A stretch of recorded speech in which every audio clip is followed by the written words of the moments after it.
Back when he was just a kid, he devoured story after story about adventurers, and the more he read, the stronger the urge burned until he absolutely had to become one. City of Magic, a lecturer at the Institute of Magic. The woman leans in and questions him again about that adventurer.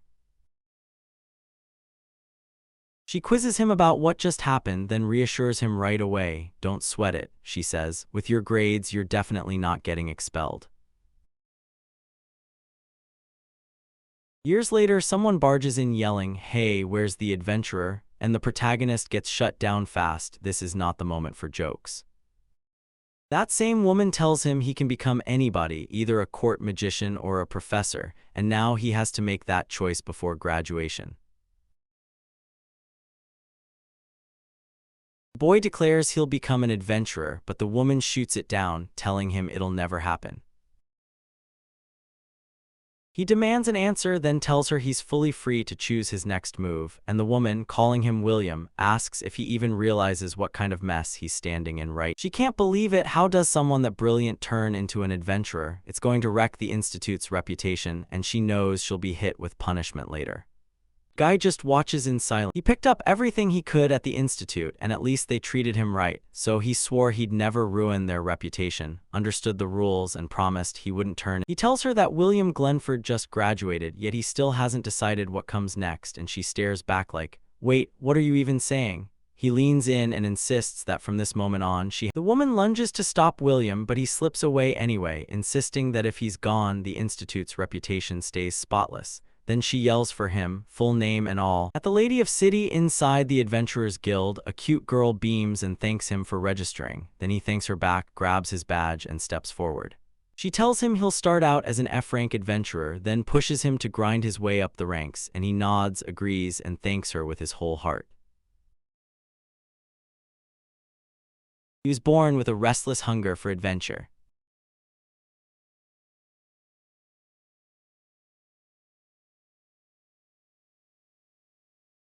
He clenches the badge in his fist and can't help but secretly grin, because he's finally an adventurer. But this is just the start, since to call himself a real pro, he's on the hunt for a stand, and it has tasks he's determined to take on.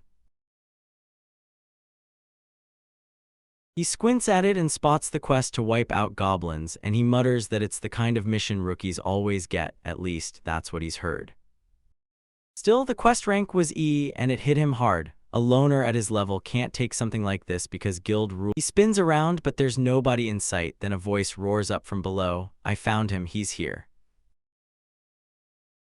He drops his gaze and blurts out in confusion, "Then there it is, a cute cat girl." She perks up, waves at him, and calls herself Me, asking if she spots how tiny she is. Then he snaps her assumption in half, because she's a beastman and that young look is a trick while she's still surprisingly small.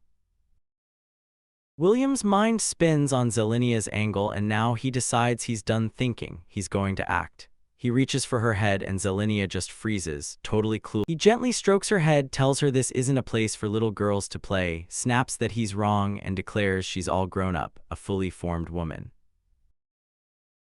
He snaps into seriousness and tells her to chill because it was just a joke. Then he grins and says, "A real adventurer." The girl snaps that he's a total idiot, so the guy fires back, asking if she mentioned a team. Me smirks and admits they've got a squad of 3 F-ranked misfits. He nods like he finally gets it, realizes he swears that if he's not mistaken, she's a thief. Then she nods back like it's true and figures he must be a magician.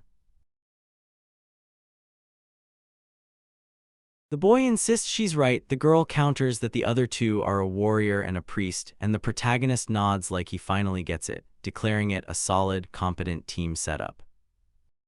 In his head, he pictures an old tenant and a hulking warrior, and he's convinced the world's full of men adventurers, so he assumes I'm just a walking mascot for the team. He even daydreams about a brawl over a woman, shrugs and calls it typical. Then the girl marches ahead and he trails right after her.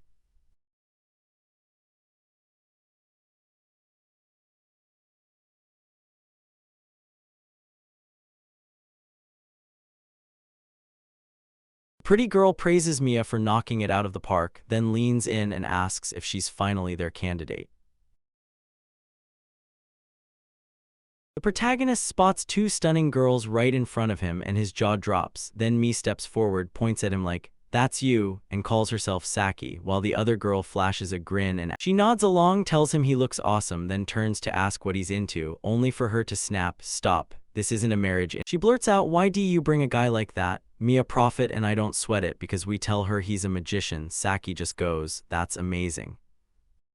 The second girl blurts out an apology, admits they don't know proper manners yet, and demands, "What's wrong?"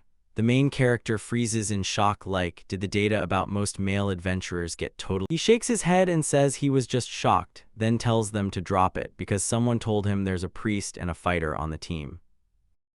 He assumes it can't be fully true because her class is called Samurai, and right before his eyes, she blooms. Then she blurts out with pure excitement, saying she's thrilled that he's heard about her. The second girl blurts out, "Now that you mention it, yeah, it is." Then the first girl steps forward and says, "I'm Saki." He grins and says, "I'm William." The second girl follows up, "I'm So the four of them clicked into a team and sprinted off to finish the goblin's mission. Saki spots two guards closing in.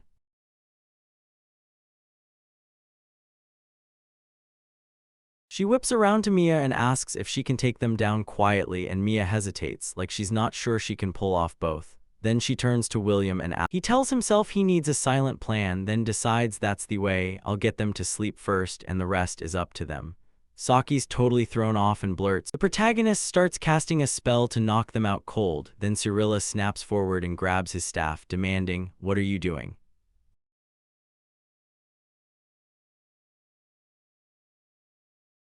She has no clue what she's doing, and the staff erupts with glowing light. Before she can even get a word out, the spell surges and spreads. A horse-drawn carriage rolls right by and someone tells the owner, "That thing is insanely comfortable." The man bursts out laughing and goes, "Of course it is." The boy beams that he's over the moon to be driving a carriage this luxurious, and the man chuckles that if he wants, they can push it even faster.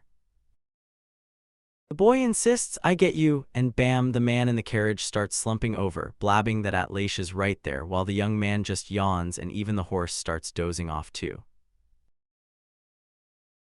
Suddenly the carriage lurches off the road and slams into a crash, then all three fall asleep mid-collapse. The entire city shut its eyes and slipped into a deep, heavy sleep.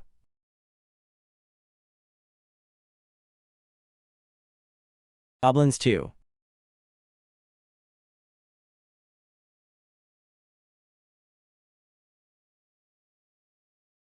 The young man blurts that he's lost control and his three partners are out cold too. Even if his defense is cracked, letting control slip is a deadly— Thank goodness it was only a dream, because being an adventurer means he's got a lot more to learn. He jolts awake and reaches for Saki, and William tells her. She pops up out of nowhere and blurts, "What happened?" And he tells her, "I used sleep. Can you end the monsters?" Saki looks him dead in the eye and tells him, cold and serious, that anyone who strikes down a helpless opponent has no right to call themselves a samurai, and he figures this is her warrior pride, nods like he gets it, then tells her to wake Cyrilla. She agrees right when William tries to wake Mia. After a while, Mia and Cyrilla come back. Cyrilla claims they've dealt with those two monsters, and when she lifts her staff, blood is still dripping. He whips around to the priestess and tries to ask what happened, but the girl cuts him off because she's got questions too.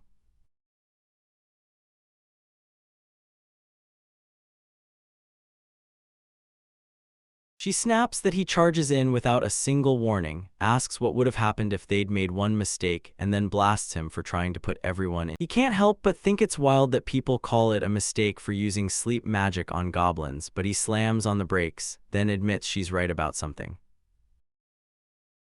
Even if the failure chance is tiny, one moment of not paying attention can get you killed. He'd read that in the adventurer's records, so the protagonist rushes to Cyrilla Deumina takes his apology, nods like she gets the whole thing, and tells him she's sure he understands. So let's just say every word she says is the truth, because she snaps that when it ends like this, she feels dumb and ashamed, and the hero fires back that even if the odds were terrible, he had no right to be so arrogant. Yet Cyrilla lets out a heavy sigh and admits that when people think differently, it can feel brutal, and Saki can't help but blush with a little embarrassment too.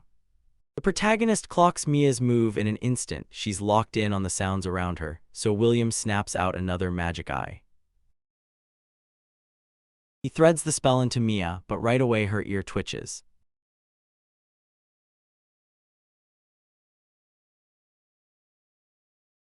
Then she forces herself to her feet and Mia whips her head back and forth like she's searching for answers.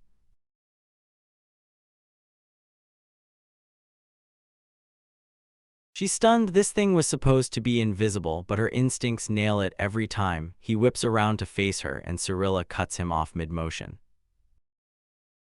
She asks what's going on and the girl shoots back that there's not a single footstep sound nearby, like the cave's swallowed everything and it might go deep. The tenant nods and says that's great, then promises they'll be in the vanguard, while William, her, and Saki head out right after, and she warns that the girl tells her, I get you, and the protagonist finally sees it. This is what real knowledge and hard-earned skill look like, Cyrilla's knowledge and Mia's ability. He hasn't witnessed Saki's power yet, but this crew isn't just any team, and one thought still won't leave him alone. He can't stop wondering if this is a Beastman thing, but Kuzia has no idea what that wild impulse even is. Meanwhile, I'm wagging her tail.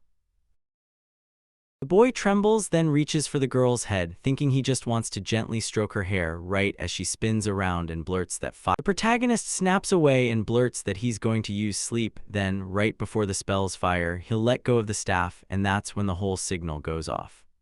Before that, it was pure emptiness. Then the protagonist drops his staff and fires off a sleep spell again, and Saki charges forward with her katana, only for every... Cyrilla couldn't believe it either, so they've all fallen asleep at last, and she snaps that she's right because they're going to watch over them. She tells herself it's just luck, sleep only reaches so far after all, while Saki squirms with awkward nerves as a heavy silence hangs between her and William. She whips around to him and begs for forgiveness for what happened, then snaps that throwing out wild claims like samurai can't do anything is selfish, and she knows it. The hero finally clocks it. That's exactly what's been eating at her. The girl snaps that if she backs down now, she'll never swing her sword with pride again. William tells her, don't stress.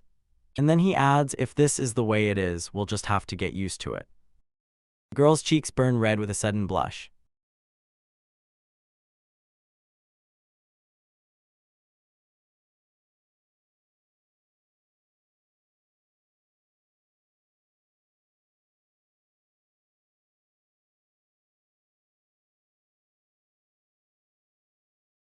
He's convinced that anything could happen while he's stuck in this room. Then the girl suddenly grabs his hand and tells him that the fact he accepted so fast and so easily proves he's a really great guy. She asks, can I call you William? And he gives her a bright yes. Then Cyrilla snaps, we're done here, let's move on, and the whole group heads forward. The samurai breaks into a smile and tells him to hold tight, because the second he gets the chance, he'll see her at her full, breathtaking. The guy says he's been waiting for this, then the girl turns to him and he basically blurts out, so why are you appealing? She blurts that she has no idea how to say what she means, but she can't shake the feeling that something is seriously wrong with what's happening here. He says he'll use the same sleep spell as before, but the girl snaps, what happens then? And she slumps, crying that at this rate, Cyrilla snaps her head to the guy and fires off, was I wrong? Because she genuinely thought that spell wasn't supposed to be this massive.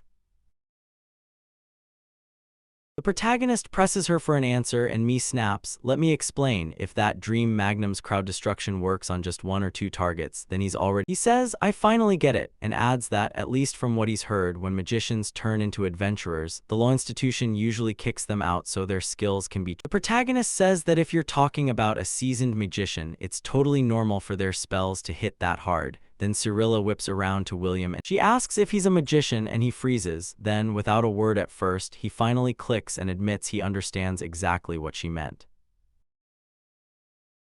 He's got magic, so even a tiny bit of resistance is wrong, because in this world, everyone who can cast spells gets the title of mage. He finally admits he's got the title of sorcerer, and Cyrilla and I are stunned, so we demand answers again.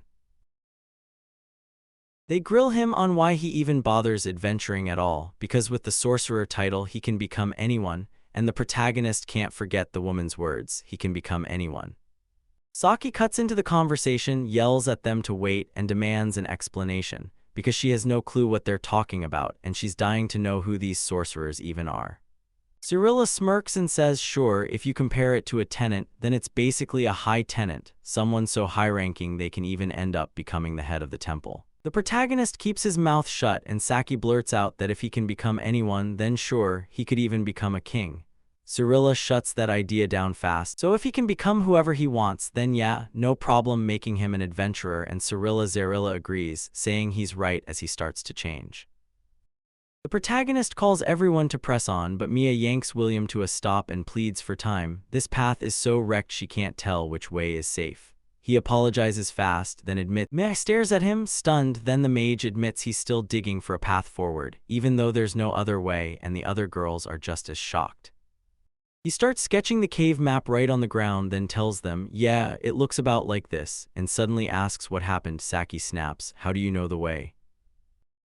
William tells them that the moment he stepped into the cave, he cast the magic eye spell, an invisible eye that lets him see every detail in its view, gliding along at plain walking speed.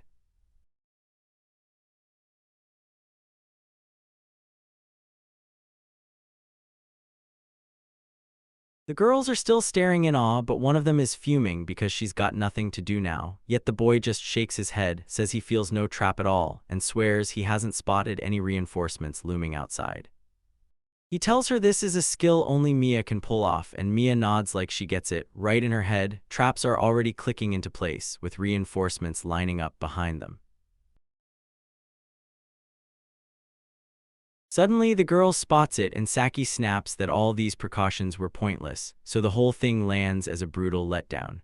Mia nods like she gets it but warns her not to let her guard down, then swivels to Cyrilla and snaps, wait, did those goblins set traps?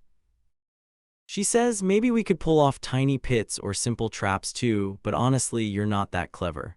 Then I hand her a trap and tell her to check it out. This trap is basically a net made to snare prey, and it's nothing simple, so when the girl blurts that it's impossible, she's stunned anyone this advanced could be here. Suddenly, the hive snaps into full understanding and insists it all feels like a Cyrilla thought. Then she points out that he's finally reached the end of the cave. He eagerly agrees because right there waiting. The priestess is stunned to find not one but two of them, and the girl blurts out, how can you possibly be this unlucky? Saki whips around and demands who the Mackenlord are that they keep talking about, and the goblin mage explains that it can sling spells just like humans, while the goblin lord. That thing, Cyrilla brags about how strong they are in a fight, and the samurai fires back, so you're basically the bosses, huh? The priestess flashes a firm yes, and Saki's whole face lights up as she laughs. The samurai snaps that this is a boss fight, so she'll finally get to prove herself. While he can't shake the feeling she's way too cocky, walking into a lord and a mage like they're nothing. Cyrilla whirls toward him and tells him not to worry about the girl, then Mia adds, it might not look like it, but she's seriously strong, and the girl even dares him with the prom. He stares at her and the thought hits, if she's really as strong as they claim, this just got wild, so he decides to rewrite the plans because her true ability levels are gonna be crucial for every move they make next. She smiles back and admits that if she's got nothing to do, she feels like dead weight, so when the protagonist hears that, he lights up and tells her. The girl bursts into laughter and asks what he's even talking about because he sounds like he's about to knock everyone out cold, and the guy just admits, yep, that's exactly the plan. He insists he wasn't trying to be funny, and I snap back that every time he attempts a joke, it lands horribly. Cyrilla gets it and understands. She demands, where are our enemies? And the protagonist points ahead, saying they're right there in the room in front of them. The girl grins and tells Saki not to let up, then turns to Mia and pushes, we have to take care of the mage next.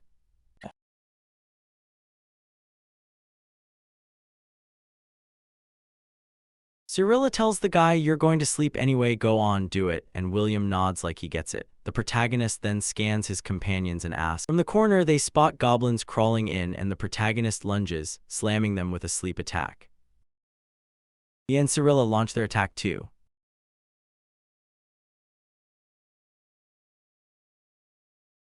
The latter panics, fearing the spell won't phase a monster who's already fluent in magic, and that means the mage has to be dealt with fast before he can turn the tables. Goblin Mac is crashed out, fast asleep, and the girls just stare in shock like, wait, it actually worked. Saki steps in. The girl yanks the katana from its sheath, pushes herself to her feet, and orders them to start. Then she erupts into a glowing blaze while the monster blasts out a thunderous roar. Then Saki darts in, slams his strike, and drives the goblin down as fresh blood spills from the wound.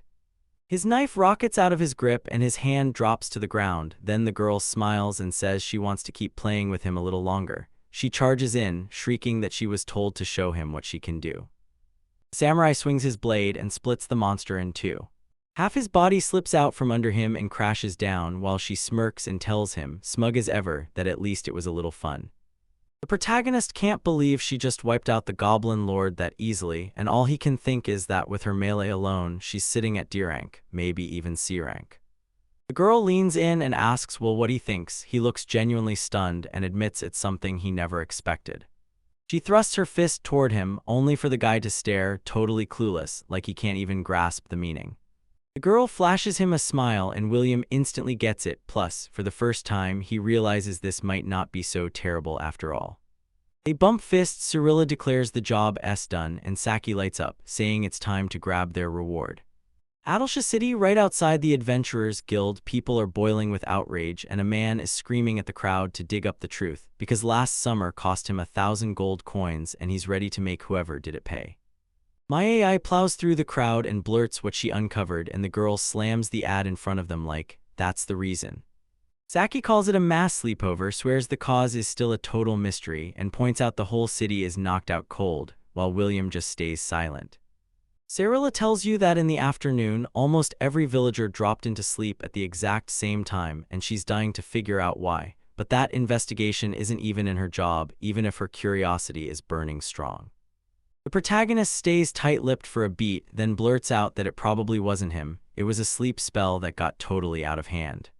Cirilla snaps, no way, it couldn't have made it this far. Saki grins and calls him a funny guy, and me fires back, yeah, but this time, the joke's actually on point, so maybe it's not a joke at all. Suddenly, the protagonist spots the girl clutching 2 sheets of paper, and he fires back, what's on them? She grins and says she hunted down a wild task just for them, then she flips the papers around and reveals it. Cirilla tells them the place is a village, walk there and it'll eat up half a day. Meanwhile, right here in this village, the houses crumble, people get cut down, and someone finally blurts out, why? The girl fires off her question again, her spirit blazing, and then she erupts in a furious scream, calling it unforgivable. At the Adventurers Guild, Cirilla drops the bombshell. No one can crack the truth behind that dream incident, and the main characters in the back look crushed, like hope just got ripped out of them. He stays quiet, replaying the registrar's words, how that out-of-control sleep spell is all nonsense, while she's swamped and snaps at him not to joke around. My AI strides off and takes the test. Saki practically bursts with joy, saying it's time to move, while the other adventurers huddle and whisper behind her. One guy demands, why's he even in your team? And the other fires back, because I really wanted him here. The main character just stands there, saying nothing, and the girls march off. The boy snaps his head around, eyes locking onto them, and he can't help thinking that even if they're in different classes, just look at them. Calling them beauties feels like the understatement of the year. Even with one fewer person, they'd still track someone down. Then the guy halts, turns to the girl, and demands why she invited him. Mi asks if he's offering an invite to join their group, and Saki snaps back that it's just because he's in F rank. So the guy presses, do I really have to be F rank, or are you ignoring the fact that tons of people would want in? Satsuki's eyes widen in shock. She immediately shakes her head and says no. She snaps back that she doesn't care how strong they are, because she'd never team up with guys who stare at women like that, and then she points out that there are any other adventurers around. The protagonist stays stone quiet. Mi snaps back, telling him William isn't like that. He gets it instantly. Their priorities run a different track, and adventures matter more than personal life. Saki doesn't fully understand, but she swears they're lucky to have William. Then she swings at him with everything she's got. Wham! William slams into the wall and slides down, and the men go wide-eyed, totally shocked. Cirilla leans in and asks the girl what she's doing, and the guy who'd been chatting just shrugs like, hey, my crew isn't so bad either. She nods right along, agreeing with him. The girl rushes to apologize, admitting she never realized she'd been using her aura, and the guy just says he figured she could. Then Cirilla immediately moves to heal him, and he only nods back. William shot back that he spotted it while they were wiping out the goblins, and me was stunned, because you could actually see that aura. The protagonist shrugged and said, "Yeah, you can, if the situation's right," then explained it comes down to how dense it is. Girl nodded like she got it, then stayed quiet. She whips around to William and demands, "Do you have another?" Then she pushes him to spill more about that aura, because Sachi fires back, "I've explained it to you a bunch of times already." Mia snaps that Saki's explanation is so hard to follow it's basically speaking another language. The girl snaps back that she already said it. She gathers her aura exactly where she wants it, then aims it for the night. The girl snaps her knee up and hurls the earth away with everything she's got, blasting a crater into the ground. She claims it's easy, but I shoot back that she doesn't get a thing. Surila backs her up and William's left completely shocked. Me is totally lost. How do you even collect something, and where is this aura supposed to come from? She's picturing it like a living current inside people, flowing through their bodies. Then the protagonist drops the truth. Unlike mana, which you spend when you use magic, the aura is already there inside you, circulating non-stop through your entire body. He claims this way he won't pull anything from the outside with his own power. He says collection is basically just taking her body's aura and shifting it somewhere else, which is what he thinks Sake truly meant. Cyrilla says it's a blessing she never becomes a mother, while Mia shrugs that it's way easier to understand than you think and tells everyone it's less like it happens, more like a leash of control. Saki asks, "So, how's it going?" and me freezes thinking, why does she even want to know? They stride down the stairs and the girl blurts out that the aura is straight up mind-blowing. She's dying to learn how to use it like soon. He asks her if it's fine that she can't use it just yet, and then he drops the bomb, saying he heard it's an absolute must-have for top-tier fighters, but since there are still F ranks, he can't see why she should rush. The girl frowns, shuts her mouth tight, and me nods along. She brushes it off by saying Saki's just abnormal, while the protagonist stares at her, totally thrown by the answer. The girl blurts out what they'll do for all this time, and me snaps back that this is their entire sake, while Cyrilla grins and says they're here to wipe out the undead. She bursts out that the village got wiped out of nowhere, then the zombies started crawling in by the dozens, so they're gearing up to wipe them all out, and the second girl immediately fires back, asking what caused it. Cyrilla explains that the undead don't just show up for no reason. If a body isn't properly buried, it can rot its way into something unholy, and in other cases, a dark priest or mage drags forbidden magic into the world. The guy insists it lines up with what he already knows, because everyone's tossing around a bunch of theories about how the undead even show up. The second girl fires back that she doesn't get any of it.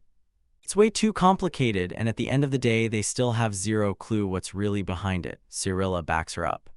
The protagonist insists they just have to stay sharp, because a dark priest or mage could be lurking ahead, while the girl can't help picturing one in her mind, cackling like a villain, and she blurts out, "So how strong are these zombies?" And he explains that even goblins are terrifying monsters of the first rank, yet they somehow end up so weak, and that shocks the girl. Me snaps that the real danger isn't strength, it's the numbers. If the whole village gets turned into zombies, they'd swarm up to over 100 of them. The second girl warns that if there are enough of them, they'll turn into a real nightmare. Saki blushes and can't help picturing herself getting boxed in by a swarm of zombies. The girl says Will's sleep spell will save the day, but Will snaps back that it won't touch the undead, and that's exactly why they're a nightmare for mages and residents, so the real answer is simple. Taking out the undead is Ciri's specialty. The girl nods along with him, then he tells her, if there are over 100 of them, you're gonna need backup. He says he'll figure something out, and Saki shoots right in, "Don't worry, because she's here too, and it'll be a piece of cake." Mia stays quiet for a beat, then whips around to Saki and begs her to hear William and Cyrilla out. Saki instantly clings to her and promises she'll be invaluable once the fight kicks off, because her aura lets her come through. Mi swings her tail right into her head, and the girl erupts in rage. Then Saki grins, blasts aura, yanks her close, and snaps that she's had enough of this, only for me to shriek that it's cheating since Saki's using aura again, as the girl squirms and tries to break free. Cyrilla and William watch from the sidelines, then the girl leans in, asks what they're doing, and pushes them to get moving. She stares at the protagonist, laughs out loud, and says today she'll finally get to brag a little. Then the girl grins. The main characters fire off a spell and torch the undead in an instant, and the girls just gape in shock, because those monsters are literally burning alive. Cyrilla just sighs like she's finally getting it and tells Saki she understands her now, Mary, and all the chaos. Saki asks if Cirilla sees it too, Mary. Cirilla admits it's getting ridiculous.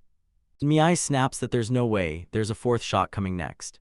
Crew huddles up, crafts a brand new spell, and then fires it straight at the world. Boom, undead burn. From a distance, a ghost perched on the roof watches her, then the girl frowns. Saki whips around to Mia and asks, is there anything we can do? Mia shrugs it off, she says, hating is how you fight zombies, so we're good. But then the girl clocks that Mia is still stuck in a sour mood. Mia admits, yeah, even I have bad days. Cirilla leans in and asks if there'll be a fifth shot, and the protagonist tells her the fireball eats mana like crazy. Yeah, a fifth is doable, but he'd rather save his mana for later.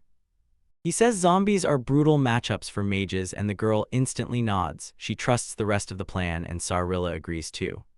Saki steps in to back her friend up and pushes her to go for it. Meanwhile, me and William just stand there in silence, then lock eyes. The girl snaps that she'll just get in their way, because even if she slits throats or drives a blade through hearts, they still don't drop, and she's had enough. Then the guy watches her and says he saw Sokka's skills last time. Mi tells her she's already done basic training, so when you look at raw combat power alone, they're basically equals, but she hasn't even watched me tear through the undead yet. Cirilla whips out her spell, hurls her staff up, and roars at the undead to get out. Then a blazing burst of light explodes and the zombies crumble to nothing. The protagonist claims that if she can handle that many undead, she's clearly got serious experience, and Mi nods like she totally gets what he means. Let's be real, her choice is spot on because she's cutting every risk she can, then handing the rest straight to Saki. Mai admits she's a little jealous, then her voice drops as sadness hits because the boy just can't get what she means. She finally explains that her job looks easy, so nobody thanks her, even when she's working hard instead of slacking off. They had no idea this was coming because what blew him away from the start was Mia's skill as a thief, and of course she'd never realize it since he never said a word. You tell them they'll love her work, then he blurts that her magic eye just clocked him, and the girl's cheeks explode into a blush as she starts wagging her tail. He then hypes how she spots traps and how sharp her hearing is, and the guy finishes by saying she's got real experience. He adds that she never whines about her routine or the dirty work, takes initiative at every turn, then she blushes hard and wags her tail even more, and he finishes by saying she pulls her weight so everything runs smooth. He leans in and asks what's wrong, but she mutters nothing, blushing hard as her tail keeps whipping side to side. Then down below she yells that they're done, and I snap, quick, let's grab what we need and finish the quest. Saki hums under her breath and Cirilla leans in, is it good enough? Then Saki gives a quick, confident yes. Something whips past them and nobody even notices, then Mi remembers that brutal hit, her tail slamming Saki in the face because this time it's rushing straight for Saki. Miu whips around to her friend and spills what happened earlier, then Saki clocks her right in the face with everything she's got. The girl rockets away and Cirilla freezes, clueless about what's happening. She yells for Mia. Even the guy looks stunned. Saki twitches, blurts out, what is that? And right behind her, the girl's ghost comes into view. The samurai bursts into laughter and she shrugs, saying it's absolutely amazing, because this girl's body is just unreal. Cirilla rushes in and heals Mia. She snaps, calling Saki by name, staring at her with pure horror. Then Saki's lips curl into a smile as she declares that now she's ready to kill everyone.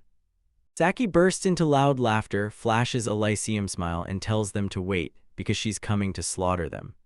William snaps a sleep spell. Boom, the girl drops like a stone. He turns to Mia and orders, grab a rope, we're tying her up, and the girl nods, agreeing without hesitation.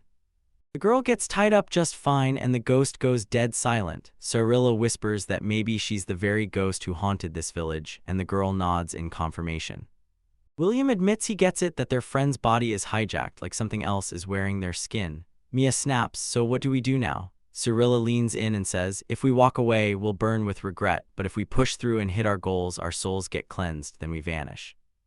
The girl mutters a messy storm of regret, purpose, anger, and hatred. Then she snaps that she'll kill them all because she has to. Cirilla demands answers, and William snaps that what she's asking about can't possibly be true. She snaps at him in furious screams, demands to know why, then presses him for an answer. What did we do to deserve this? Cirilla tells everyone to calm down and pushes them to make the ghost talk first, while Mia snaps that William is cruel, he's totally lost, like, what are you even talking about? And then the girl reveals the truth. Bandits are camped near their village. And then they brutalized every woman, wiped them all out, and she shouts that they're no better than monsters. She promises she'll take revenge on them, and Mia and Cyrilla snap their eyes to William, while the ghost leans in and asks if he'll really let her go. The protagonist flat out says he can't do that, and the other two girls are stunned by how cold and unshaken he seems. Then the ghost snaps, "Don't play me," and presses them if they're working with the bandits, and Mia fires back, "No, me and the others aren't bandits." Cyrilla yanks the guy by his lapels and calls him out by name, and he fires back that the only thing that matters to them is the owner of this body.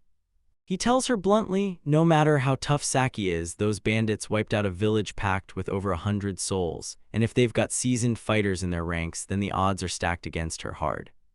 The ghost promises he can take them with him, but William snaps back, no way they're letting that happen, because they can't let Saki die in some reckless stunt. The girl keeps repeating his words about dying recklessly. She blurts out what she's supposed to do in that mess, because if she just vanishes, there's no revenge at all. Cyrilla presses for her name, and the girl snaps back, "I'm Felia." She was sure the ghost would ignore her doubts, but somehow she's actually willing to listen, and that's exactly what she needs. He whips his head toward the girl and tells her if she can come up with a fair reward, then she's free to make her request. That ghost has zero clue what he's even talking about. William just keeps insisting they're adventurers. Saki jolts awake in some strange place, and Cyrilla snaps in shock. Saki's been taken over by a ghost. Mia says it's her own fault because Saki's careless like always. Now the girl can't stop wondering, is she really that careless? She twists and spins toward the side, then blurts out that something feels way too strange. Her body is moving on its own. And right then, she's sure something is possessing her. She blurts out, "I'm sorry," and the second she sees her goals within reach, her panic melts away. Meanwhile, he can't stop wondering if you can truly gather ghosts like trophies, and Siri spots the church. The girl asks for a little more time, saying she has to pray for the village, and the guy just shrugs. He doesn't mind at all. Saki remembers her friend is a priest, and a wild idea sparks in her mind that it'll change something, but she's not sure. Felia grins and thanks her. Then Mia leans in and says, "I'm coming too." Saki freezes when she realizes she can't hear her own voice anymore, and Felia jumps in like, "Did you just notice that?" William presses, "Are we close?" Saki nods hard, "Yeah, the gold's buried right in the village elder's garden." He repeats her words and leans in like, "Wait, could you be my daughter?" She shoots it down right away, saying she's been standing side by side with his only son since they were kids. Saki slips into the girl's memories and realizes the guy who turns into Felia warns her, "Don't ever forget what's buried at the base of this tree, because everything could change if it gets lost." The girl asks if she can talk about it, and the young man fires back asking why. Then she says that tomorrow they'll be together, and right on cue a wedding picture flashes in her memories. Saki instantly guesses it's a ghost's memory. Felia tells them, the protagonist, that day to make Cyrilla listen to her prayer, hoping it'll help her feel better, but the girl snaps back that she doesn't want to step into the church. Cyrilla slams to a stop and starts shaking, then the Mize lean in, demanding to know what's wrong. The girl spots a dead body, and it hasn't turned into a zombie. Saki suddenly sees bandits crashing a church as the wedding ceremony is still in full swing. Everyone's losing their minds, panicking and screaming, while Phil shouts that the guy bolts and gets chopped down by an axe, and the girl just breaks down in tears. The bandit smirks and practically gloats that he's finally struck gold with a real woman. Saki's rage is boiling over. Felia digs out a spot for a tree, and right then Cyrilla steps in with a bold offer. She'll marry Felia off, making sure the church has what it needs. She snaps and rages so hard it drives her insane, but the guy shrugs that justice is relative, and that answer lights the girl's fury all over again. He says even these bandits can get caught in fate, and that he wants to judge them before calling them evil. He spills everything he's feeling, then abruptly stops and begs her to forget it. She just smirks and says she'll remember. The bag literally spills out gold. 100 shining coins are right here, and Mia swears it's the real deal, while Cyrilla confirms every requirement has been met. William says the plan is simple: slip in, wipe out every last bandit, and cash in 100 gold coins for the job. Then he turns to everyone and asks, "Are we all in, or what?" Cyrilla snaps that she's totally fine punishing anyone who pulls that stunt, while Mia insists they've got to bring Sokka's body back. Felia shoots an embarrassed apology. Saki just watches in silence. Then she finally steps in and says, "Hey, I want you to know something. I'm in the group too, so I accept your request." Saki tells her to stop worrying. She's only borrowing her body for a little while. So she fires up Felia and pushes her to keep going. The girl starts sobbing, but she still turns around and thanks every single one of them. The bandit's house while the guard snores in his sleep. The mice up above crawl into position to strike. The girl lunges and kills him, and then the other three adventurers rush in right behind her. Cyrilla takes one look at the massive mansion and says, "Perfect," because it becomes their hideout for the night. Philia stares at the dead bandit in shock and Mie leans in to listen. There are multiple people snoring near the entrance, but she can't tell if any of them will wake up. The girl warns that letting anyone with real experience into the mix would go badly, then whips around to Will and asks, "Can you use that magic spell you used back on the goblin quest?" William explains they use translucence. Sure, it guzzles mana, but it's worth every drop. Mie's eyes dart, plotting a sneak peek, and Cyrilla leans in, demanding what kind of spell it is. He leans in and spills the truth. This isn't just magic, it's a spell that lets him see straight through obstacles and right into the entire mansion, all within reach. The girls stare, stunned by his abilities again, no words, not a sound. The protagonist leans in and asks what's wrong. Cyrilla snaps, "Nothing," and Mie just shuts down the conversation. "I've got nothing else to say." They push in, and inside, tons of bandits are sprawled out, asleep on the job. The protagonist shoots an apology first, then demands they act just like always. Philia's jaw tightens and anger flashes through her like a spark. The bandits are passed out. Cyrilla smashes them with her staff. Mie slips in with a knife to cut down the enemies, and Philia strides right past William. He tells himself to keep the same pace, and whatever happens, stay silent and move without a sound. The girl behind him yanks her katana free, then slices a brutal arc straight at the sleeping man. Cyrilla and Mie stare at her, stunned, then she erupts in a furious scream, begging that he die. The girl drives her katana into the bandit, and he blurts out in pure confusion right as the protagonist stares, and Cyrilla fires off a stunned, "Wait, what?" too. Philia snaps, screams that he's a bad man, and yells for him to die. Then she drives her blade into him again and again, stabbing him several times. The other bandits finally snap out of it, and one of them blurts out, "Wait, what is this?" The main characters hurl a spell into the air, and the bandit just stares, totally lost. Cyrilla strains to speak, but her words won't come. Panic hits as she wonders what's wrong with her voice because she can't hear a single thing. He spots the bandits as they rise up. She leaps over him in one savage move and ends his life. The main characters think they fought from a huge, open room, and honestly, that's a win. He also clocks the fact that there are no reinforcements. Then Siri grabs him, using sharp gestures to demand what happened, and he's already thinking only one thing: they've got to escape the magic zone now.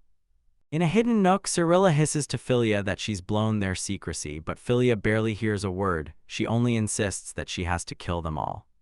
Cyrilla says, "Now all we can do is cleanse you," and the Mias snap back, "Can you really pull that off?" The priestess grimaces and says her magic won't work, but then she promises, "Maybe the temple in the city can do it."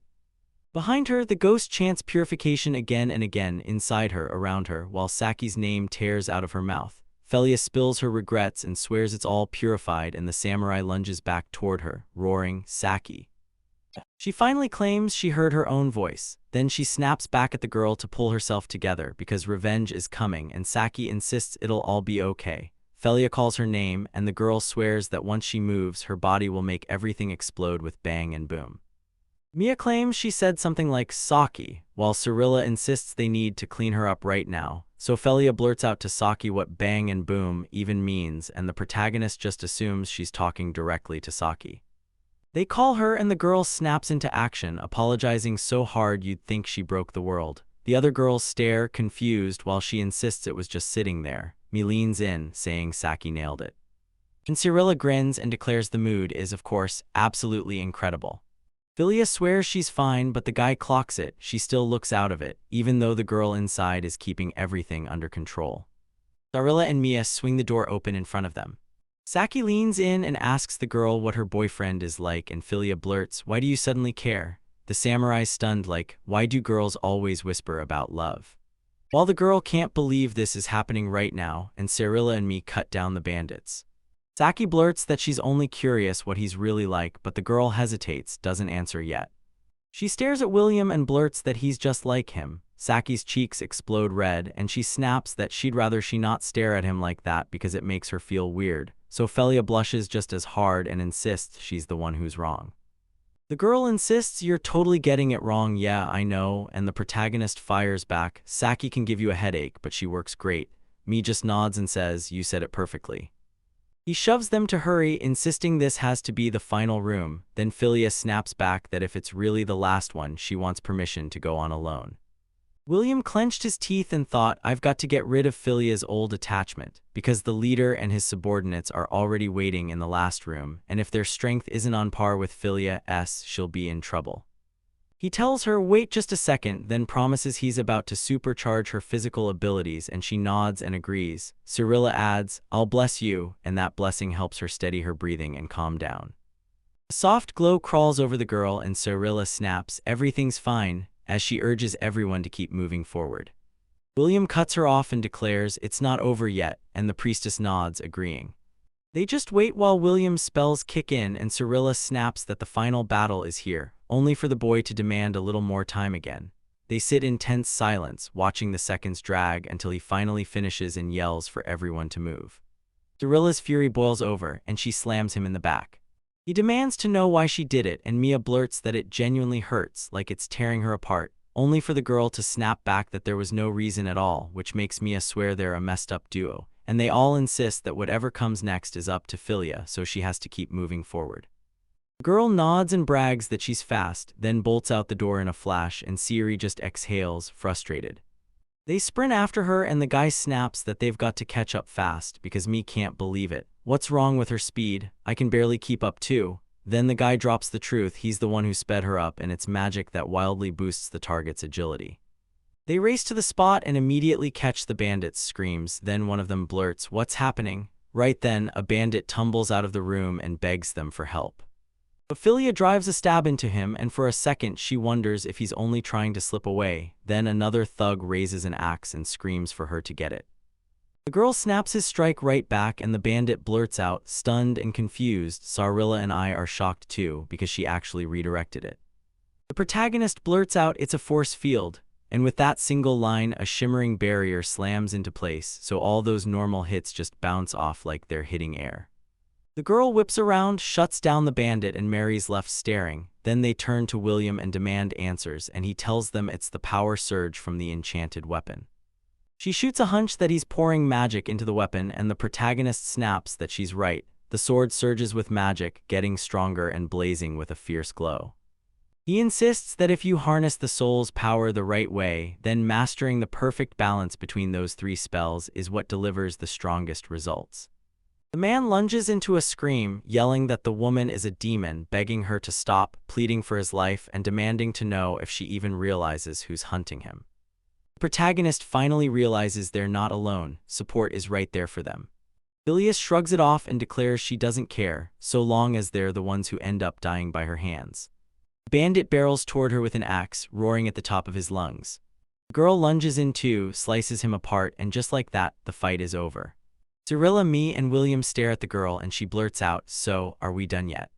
At first she goes dead silent, then, with a shaky breath, she finally says it, everything's over now.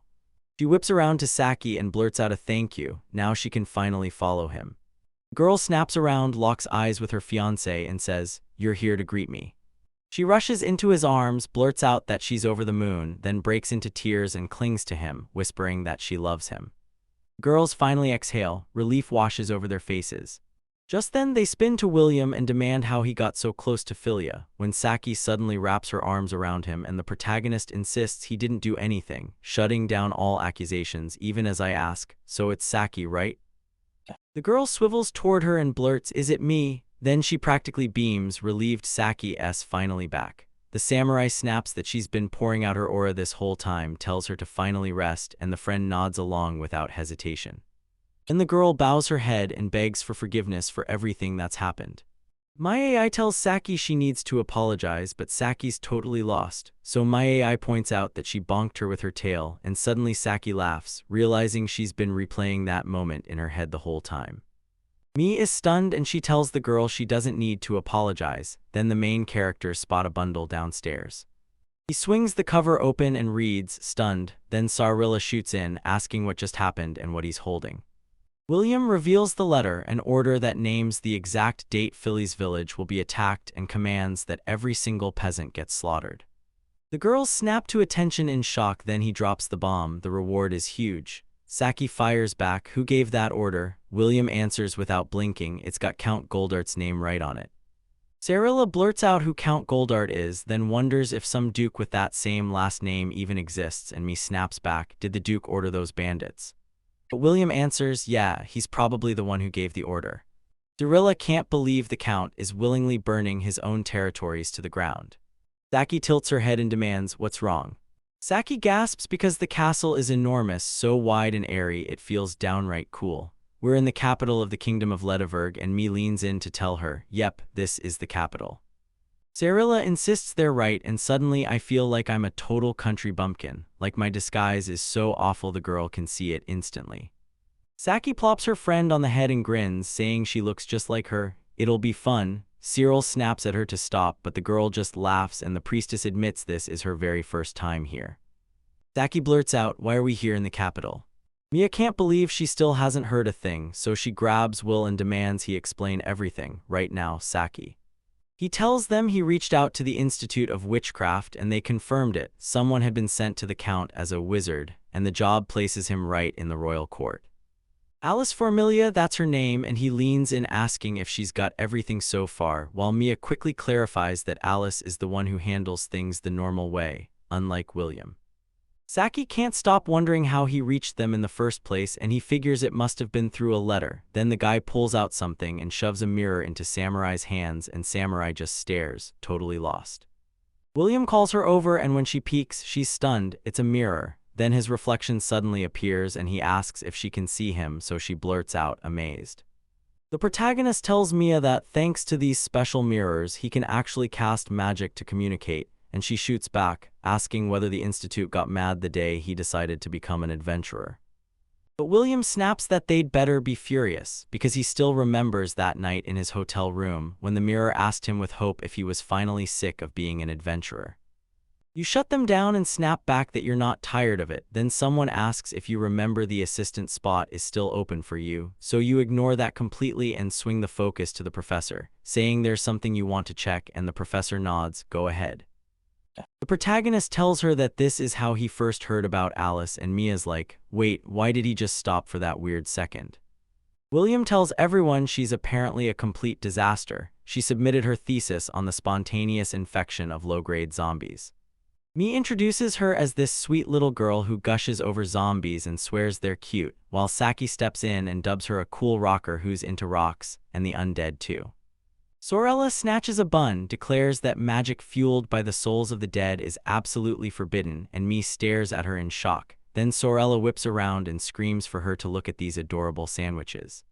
She hands over a sandwich topped with a teddy bear, and the girl lights up saying she loves it. So Saki asks Juliana, "Okay, what's the deal with Alice and the fact she's undead?" The protagonist cuts in fast. "Don't mix it up, Alice is human, we're the undead." Saki says everything's crystal clear to her, so what does it mean that they came all the way to the capital of Roya just to cut Alice? The moment she hears that, she's in full attack mode, and the protagonist snaps back with a firm no. Sarilla demands, "Why are you taking me to cut me?" Because first they've got to track down Count Goldart. Then Saki bursts out, "What, you mean we're killing him later?" And the protagonist snaps back with a firm no. Mia snaps that trying to kill someone without even checking the facts is a crime, but Saki fires back that this Count is exactly what fueled the bandits' attack on Felia's village, and that letter is the proof of his sins. And Cyrilla cuts in that the real issue is the letter itself. She thrusts the food into her hands and orders her to eat, and the samurai doesn't argue, she just agrees. Then the tenant snaps it all into place. This is Count Goldart's order for the bandits, and if they hand it to the wrong person, the letter gets tossed without a second thought. Cyrilla says William's right, that's why they came here. Then she freezes and snaps that it's pointless because Saki doesn't get a single thing. Cyrilla tells him you'll be someone big and even brags that they've got personal connections, while the protagonist snaps back, "This isn't something I chose." Then the priestess explodes in anger, demands, "What else? Does he look good? Is he skilled?" and ends it with a fierce, "Because he's just like a prince." The protagonist shrugs and says the only reason this guy ended up a prince was pure luck, nothing more than that. So Cyrilla blurts out, confused, and Saki immediately asks the boy if he actually grew up here, calling him a kid from a big city, but Cyrilla interrupts, telling him to hold on. The protagonist says he was born in the magical city of Lecter, and Cyrilla immediately snaps, "Wait, did you just talk about a prince?" William then grins and says he stayed there until he turned 13 because his parents worked there. The main characters shout that they've made it and they're right here. Straight ahead, a huge castle looms over the adventurers. When the girls gasp in shock, the main character steps up and barks a message to the guard. "Me can't believe it, this isn't just some place, it's a real castle," and Saki nods along. Right then, the guard Williams told something and he vanishes in a flash. Mia can't believe it, the prince is really coming to see them with no appointment, and Cyrilla snaps that the pressure hit her out of nowhere. Then a voice bursts in, shocked to find Will is here.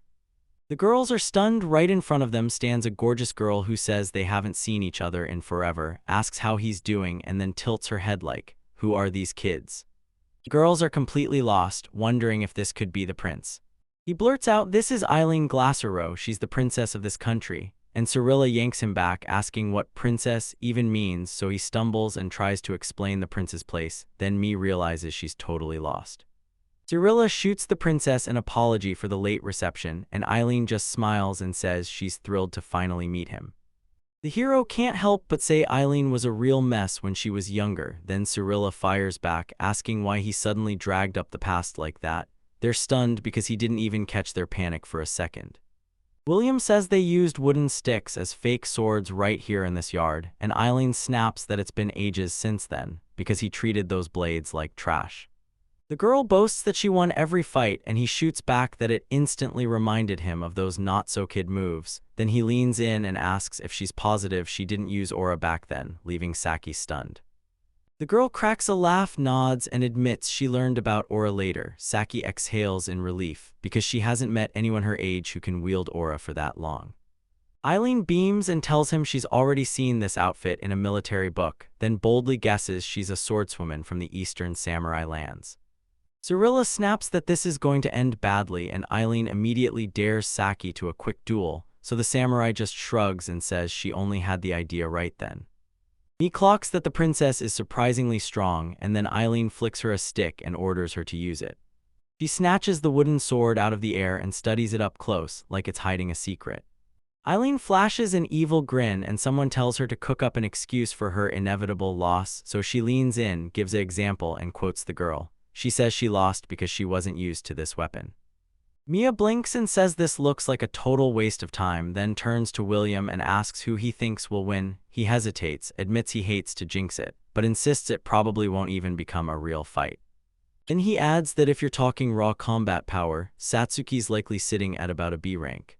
Cyrilla's spiraling with worry. She grabs her friend and asks if everything's really going to be okay, because she's terrified she'll end up hurting the princess for real. Then Satsuki bursts forward in a flash, yelling that it'll be fine right there, right now, here she is. Eileen is faster than her. She snaps into action and knocks the sword clean out of her hands with a single strike. Satsuki's still trying to wrap her head around what just happened when the princess breaks into praise, gushing that her reaction was insanely fast. She imagines a blade pressed to the girl's throat, and Cyrilla and I just freeze, silent, stunned, while the protagonist blurts out, "That's why I told you it probably won't turn into a fight." Satsuki can't hide her fear as Eileen eases her blade down, grins, and declares it's her victory, because Eileen isn't just a princess, she's a monster with skills. They're already inside the building. Eileen declares she's a princess and a knight, like everyone should have figured out by now. Meanwhile, Satsuki is parked on the couch, seething with pure rage. William claims he's heard rumors about it, and then he can't believe the Imperial bodyguard isn't on your level, so the protagonist bursts into laughter while Whitney smirks and says she doesn't need a bodyguard at all. Cyrilla blurts that the Imperial Knight's rank sits somewhere around the adventurer's tier, then snaps a mental picture of the whole hierarchy, while insisting to herself that Eileen is clearly leagues above Satsuki in abilities. Mia drops that bomb E rank and not even a shred of hope, and Satsuki's still fuming. The protagonist stays quiet for a beat, then finally asks, "So, are you E rank?" Mia tells him they'd only finished one quest when they ran into him, and he snaps back that to rank up to E, they've gotta pull off 3 achievements in the right quest. Cyrilla swears his words are the truth and snaps that he's still stuck at F rank, and the girl just laughs in his face, so he tells her to stop pulling that teasing expression, and Eileen jumps in like, "So William's being teased and you want me to see it?" Cyrilla is terrified of her. She insists she'd never dare to be rude to Mrs. Eileen's friend, not when she's scared of the fallout, but the princess is completely baffled, blurting out, "Why are you so stubborn?" The girl plops down beside the samurai and calls Satsuki brutally honest, and Eileen just smiles until the girl's rage flares. Satsuki bolts up and sprints after her, while Mia snaps that they can't use Satsuki as a battle rule. Still, Eileen keeps that smile and needles her right back. Satsuki jabs a finger at him with pure rage and screams that next time he won't beat her, she'll be the one standing victorious. Eileen just sighs, clearly caught off guard. The girl snaps that she's been so fed up with Alina, and that's when Satsuki suddenly grabs her cheeks. Cyrilla gasps in shock, then blurts out what on earth she thinks she's doing with the princess. After they finally see the gap in strength, the protagonist still tells her straight up that she genuinely wants to beat her in their next fight, and William can't stop staring, completely stunned. Mia then turns to William and asks, "Is this normal? Are you really sure you can just brush it off?" Satsuki sprawls on the floor, defeated, while Eileen presses a hand to her cheek and snaps, asking why he's back again, like she knows he must need help. William answers her, saying they discovered that paper tucked away in a hidden layer of bandits. The guy shoves a document into her hands. She rips it open and starts reading, and horror hits her like a punch to the gut. Eileen's father meets William at the door, grips his shoulders, and tells him he's grown a ton since the last time they saw each other. William shoots back that it wasn't that long ago, and then he calls the man Ship Andrew as Eileen stays quiet behind him. King makes a bold guess those beauties are his teammates, Sarilla and Mia, and both bow right away, but Satsuki just refuses to. In the king's palace, the king snaps at them to stop being so cruel. Sarilla bows her head to Satsuki, and Mia blurts that they're standing right there before the king, but the girl can't help it. She's completely lost in how all of this happened. Eileen whips around to her father and orders him to look at the document, then shoves the paper into his hands. The king hums like something's off, reads it, calls her a knight, and Eileen brightens as she answers back. The man tells him, "I'll put it in your hands," and he snaps that he's against outside hires. Then the king roars back, "They won't run wild in my country," and slams the paper down like all that fury has nowhere else to go. The king whips around to William and tells him, "Good thing you're here. Without you, we'd never uncover the truth." Then he orders them to come closer so he can reward them and promises they'll get everything they need, no matter what's required for the job. Ellen blurts out that she's shocked this will actually earn her respect, and Satsuki fires back that she's the one who's going to make this boy pay him back his own kind of way. Mei says they're helpless because he's a noble and they'd better not get on his bad side. Then Cyrilla fires back that it'd be profitable, and that's when Count Goldart finally gets the punishment he deserves. The girl also insists Ellen and William are thick as thieves, and she knows it all already, but she's still shocked the princess trusted him that easily. The princess says it's Will, and the room freezes into awkward silence. The girl scrambles for an explanation, cheeks burning as she blushes. The princess just smirks and says she's known him for ages and she can tell he's honestly the real deal. The girls freeze in shock and go silent, while Eileen snaps back that he's not the kind of guy who would toss out empty lies like that. She can't figure out why they're staring at her like this. The girl smirks and Cyrilla's like, "Aw, that's cute," because she's dying to tease her back.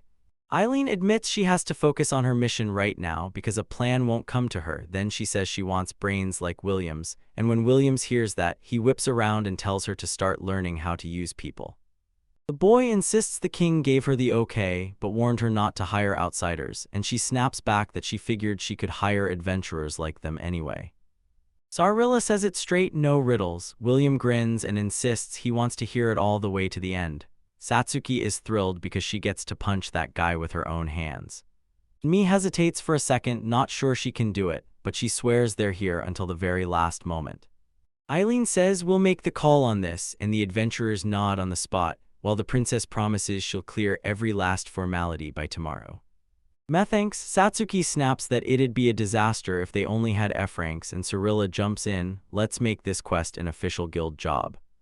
Eileen snaps that turning all this into a full-blown mess is way too much trouble, but they can still handle it quietly, while William smirks and says they should probably call it exactly what it is, misappropriation of the royal fortune.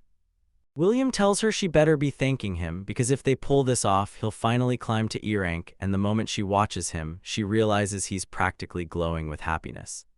Suddenly, he looks up and spots it, and right away, Eileen clocks it too, then demands to know what it is. He stares down at them, silent as stone, and then he finally gets it. He answers that unspoken question with a clear yes while a man looms overhead, watching from above. He spots the princess, and when Tam flashes a wave, the man bows fast and slips away, leaving Satsuki staring like, who was that? The protagonist leans in and tells her, that man is the leader of the Circle of Mages. Satsuki blurted, who is it? And Cirilla leaned in, saying the name of the game, this is someone sitting right at the very top of the mage hierarchy. The protagonist tells them, just because I'm here doesn't mean I'm flawless, then hits them with, and don't get it twisted, I'm not as perfect as I look. The girl asks if he's really sure, then tells him to meet her himself, but the protagonist shuts it down, saying there's no need. Mei can't stop staring at what just happened, and Eileen is totally lost at first, until she blurts out that he's William's father. Cirilla and Mei freeze in shock, and Satsuki still can't even wrap her head around it. Cirilla snaps at him, asking why he won't tell them info this important, and Satsuki fires back that this is the first time he's ever talked badly about someone. Cirilla admits that saying it out loud finally makes it click for her too, and Eileen rushes in to smooth it over, telling everyone he's, just like always, juggling way too much, and urging them to keep an eye out for him whenever they can. Mia nods, all shy and nervous, while Cirilla and Mia promise to keep an eye on him, but Satsuki is still completely lost, so the protagonist finally asks if they can quit staring at him like that, and yeah, he's just baffled. Cirilla orders them to take him to the tavern, and Mie demands, did you hear what Eileen said? Satsuki tells the princess goodbye until tomorrow, and she nods, smiling, we'll see each other tomorrow.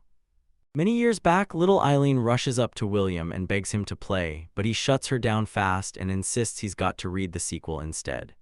The girl blurts out, why are you still stuck reading that travel book? Then surprises him by smiling, saying she knows exactly what'll pull him in, and the little princess swings the door wide. Come on, let's go on an adventure.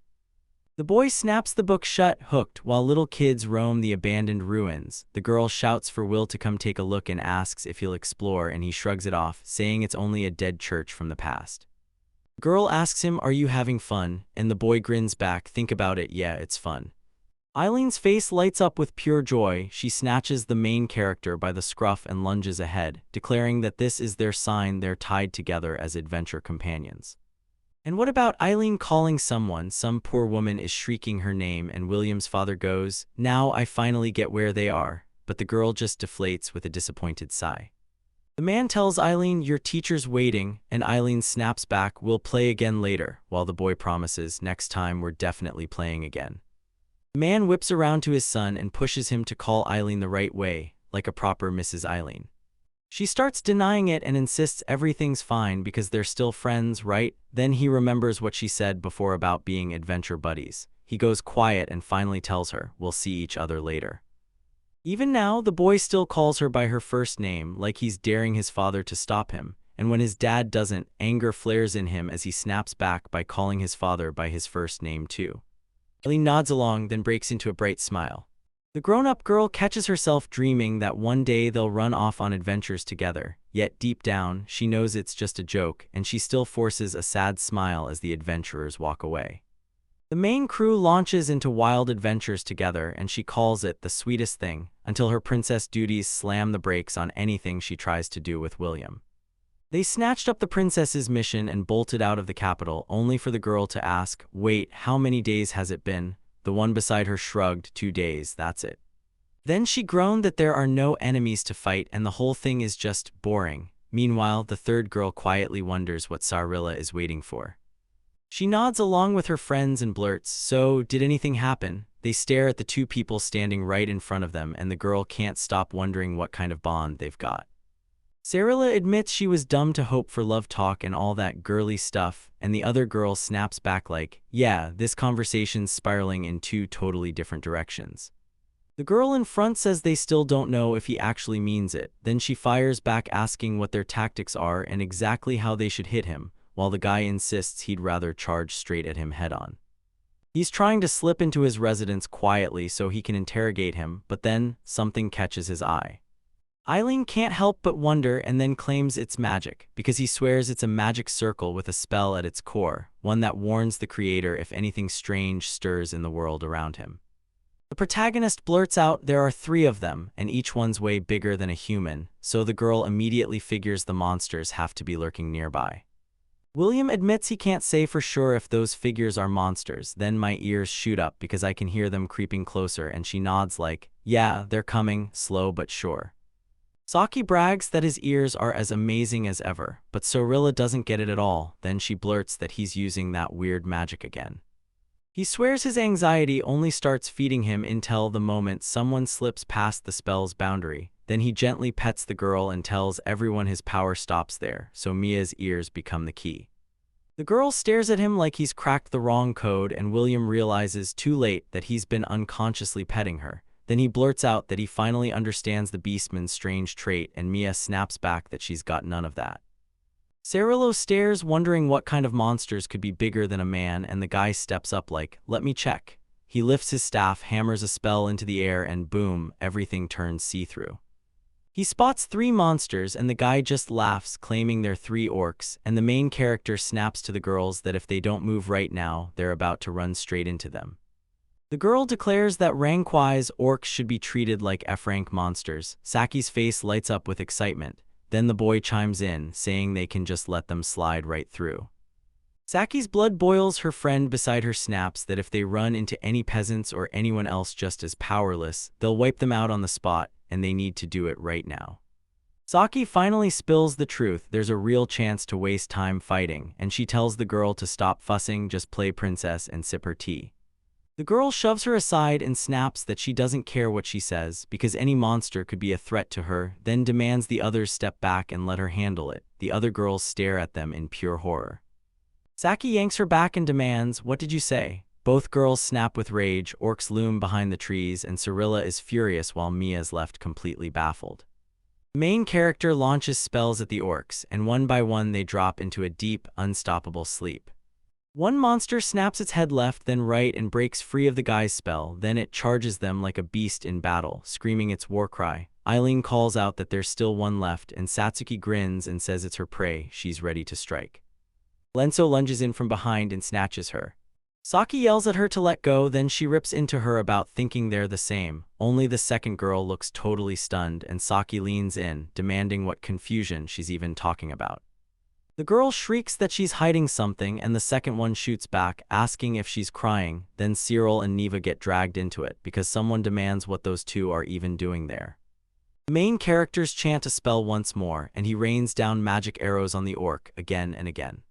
You land the hit, then I bolt in to strike, swearing I'll handle those 2 sleeping ones. Cyrilla seethes, shuts her mouth, and after it. The girl snaps at the other 2 teammates, and when Eileen says she doesn't want to hear a word from her, she glances at her chest. Eileen's totally stunned. The girl says, "Come on, after all this, Saki thinks you must be having a rough time," and Cyrilla blurts out another apology, asking if they're talking about the battle. The girl blurts that the size difference is huge, and Cyrilla can't stop wondering if they're talking about a fight. Then the guy jumps in asking if he can just join the conversation, and Nii immediately tries to shut him down, warning him not to. The protagonist tries to comment on the vibe of the conversation, then shuts himself up and blurts out that right now is the perfect moment for a silly joke. She snaps that he'd better not try it, orders him to hand it over to her, and then as she steps closer, she calls the girl princess, then Elaine right to her face. She stares at her, and the little girl fires back that big people have 0 charm. Then Eileen clocks it. Mia's got nothing there too. The girl with the ears snaps that Eileen should build her own charm, and Eileen just thinks cold and certain she's my master. She swears she'll do everything she can, and Mia urges her to throw herself into it. Cyrilla blurts that she feels totally left out, but Saki just laughs, pats her off, and jokes that grown-ups have problems too. The young men finally rolled into the city of Goliath. Then the girl beside them turned to speak, ready to address them. She asks what he thinks about how many people should go and quietly check Count Goldard's residence, and he shoots back that this needs to be a peaceful talk, just him and Elaine, though he can't shake one worry, the court magician Alice. After graduating from the Institute of Witchcraft, she steps into her power as a full wizard, ready to cast most of his spells with ease.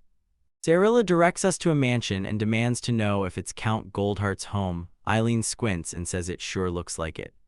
Will tells the girls he's going to check things out, orders them to wait right here, and when one girl asks, "What about me?" she taps her chest. Will says it's nothing but reconnaissance.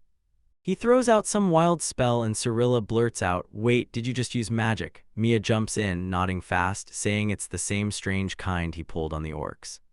The guards are posted by the gate, and the protagonist strides right up, but they don't even flinch. Cyrilla, watching from the side, mutters that they can't sense his presence at all. The Mies, yeah, the peepers too, spot what the spell really does, and they instantly clock the truth. Every thief within reach is going to come hunting for it. The protagonist fires off yet another sense magic spell, and the girls around the corner are left absolutely stunned. He's doing it again. He leans toward one of the building's windows, and the second he checks, he realizes it. This alarm is still blaring even in calm times like these, right at the dome's heart. He flicks a look-through spell and the room snaps into view. There at the table is a beautiful girl, and he instantly declares, "That's Alice Flamelia." Cyrilla grills Mia about Alice, and Mia mutters that Alice might be a sorceress too, because their enemy is playing dirty, nearly stealing Mia's will to their side, and this foe is no joke, a full wizard. Cyrilla can feel disaster breathing down their neck. She blurts that anyone who graduates the Institute of Witchcraft is a little unhinged, all because they still remember that woman who once joked about something truly strange. Right as the moment hits, Will's silhouette snaps into view beside the girl, and he mutters that gloomy question, was he really that strange? Cyrilla and Mia instantly perk up because they never saw him coming like that. He blurts out an apology for showing up out of nowhere, then snaps that it's pointless until the girls discover the truth about him. This won't stop. Cyrillus adds, blunt as ever. If he hadn't said a word, they'd have stayed totally in the dark. Mia still senses him lurking, and it makes her stomach twist. He even tells the girls to head back to the Frono Hotel, while Cyrilla keeps asking where William vanished to this asterisk time. Mia jabs her finger straight at the guy. Suddenly, Satsuki snapped, shocked, and demanded to know who the girls were even talking to, because anyone who wasn't in on it didn't notice they'd been there the whole time. Then Nia annoyedly shot to William, "Get rid of the spells." Eileen couldn't wipe the smile off her face. Seeing William as clearly as daylight from the very start felt amazing, and deep down she knew exactly why. She'd always truly understood him. They wind up in Eileen's hotel room, and the guy leans in close, telling the girl he can spot lies the moment someone starts selling them. With this power, you can spot liars on the spot, and everyone freaks out thinking it's some nightmare spell, until that guy steadies their nerves and promises he won't cast it just to mess with innocent people. Cyrilla is convinced Alice can cast the spell too, so there's no room for excuses now. Then one of the girls suddenly realizes it's ridiculously simple, and declares they've got no evil in their hearts. Suddenly, the girl wondered what she'd do if she were in Alice's shoes, and before any real trouble even started, she figured she'd bolt or flat-out refuse to spill a thing. She could rope them into coming to her place and vanish like she never existed, and Eileen figures the commander would probably bite the bait fast. The girl blurts that she spotted Alice today at the residence, and Cyrilla immediately presses, "Did the guy stare at her with magic?" Will nods and says he caught a few details about how she looked after talking with the Institute. The guy snaps his head toward Eileen and demands what she knows about the court wizards serving Count Goldorath, but she just shakes her head and insists on talking only about Alice. He's convinced it has to be Alice, so Eileen tells him to just wait until Alice is done. Will nods and tells him it'll take a bit, but it's the safest move for now, then digs in and keeps drilling the plan he needs for tomorrow.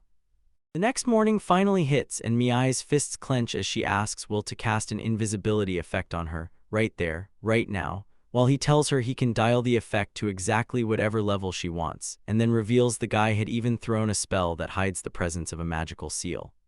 Mii's mind reels. What is this? Will snaps back that there's a sensory magic spell that can intercept it, like a wild shower of smells, the same way it felt in that crazy moment with the orcs, and then the guy finally clocks it.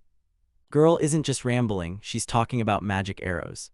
Will started laying it out. Once a mage levels up, the arrow count jumps with him. Then Mii snapped at the lecturer to quit, and the guy instantly nodded along. The girl blurts out that every time she opens a book, sleep slams her shut. Right then, mid-sentence, she spots someone slipping out of the building, snaps her finger, and tells the guy to look away. Alice slips out of the yard, slides up to the guard, and tells him she'll be gone for her usual 2 or 3 hours. The guards wave her off, telling her to stay safe. William and Mia clock the timing, 2 or 3 hours. Right away, it feels like she's coming straight for them. William doesn't think twice, he grabs the girl and bolts. William strides up to Mia and asks, straight-faced, if he can keep surveillance running on her. Rage flashed in the girl's eyes as she glared at him and demanded, "Are you mocking me?" He hurried to apologize and tried to wrap it up, but Mia shoved that idea aside and marched to go follow Alice. The girl starts talking about telepathy, being able to hear only your own thoughts like no one else can touch your mind. Cyrilla insists there's a ton of useful magic tucked in there. Satsuki wants to know why they were handed a mirror, and Eileen snaps back that it's needed to make direct contact. Eileen says it's for the three of them to finally talk in the same space, because she also suspects it helps them conserve mana. Eileen stared into the mirror and all she saw was her own reflection, until William burst onto the glass like a glitch, shouting that Alice was moving and telling Eileen to come to them. Eileen tells Satsuki and Cyrilla to grip the mirror tight and stay sharp, and the girls nod, promising to keep it steady and to call her the moment anything happens. The girl reached her destination, then turned back and thanked William for standing guard and waiting for her. He clocked Eileen in plain nightwear, and when he blinked, she said it was all for safety. Now Eileen is set on tracking down Count Goldorath, and William tells her to wait, because he's about to hit her with telepathy, and Eileen nods and agrees. Meanwhile, inside Count Goldorath's residence, the man can't shake the feeling that nothing good is about to happen.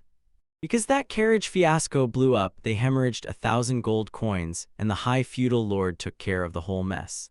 The servant scolds him to get a grip and stop dragging himself with that nasty tone, but the count fires back that he's nothing but a lazy son of a feudal lord.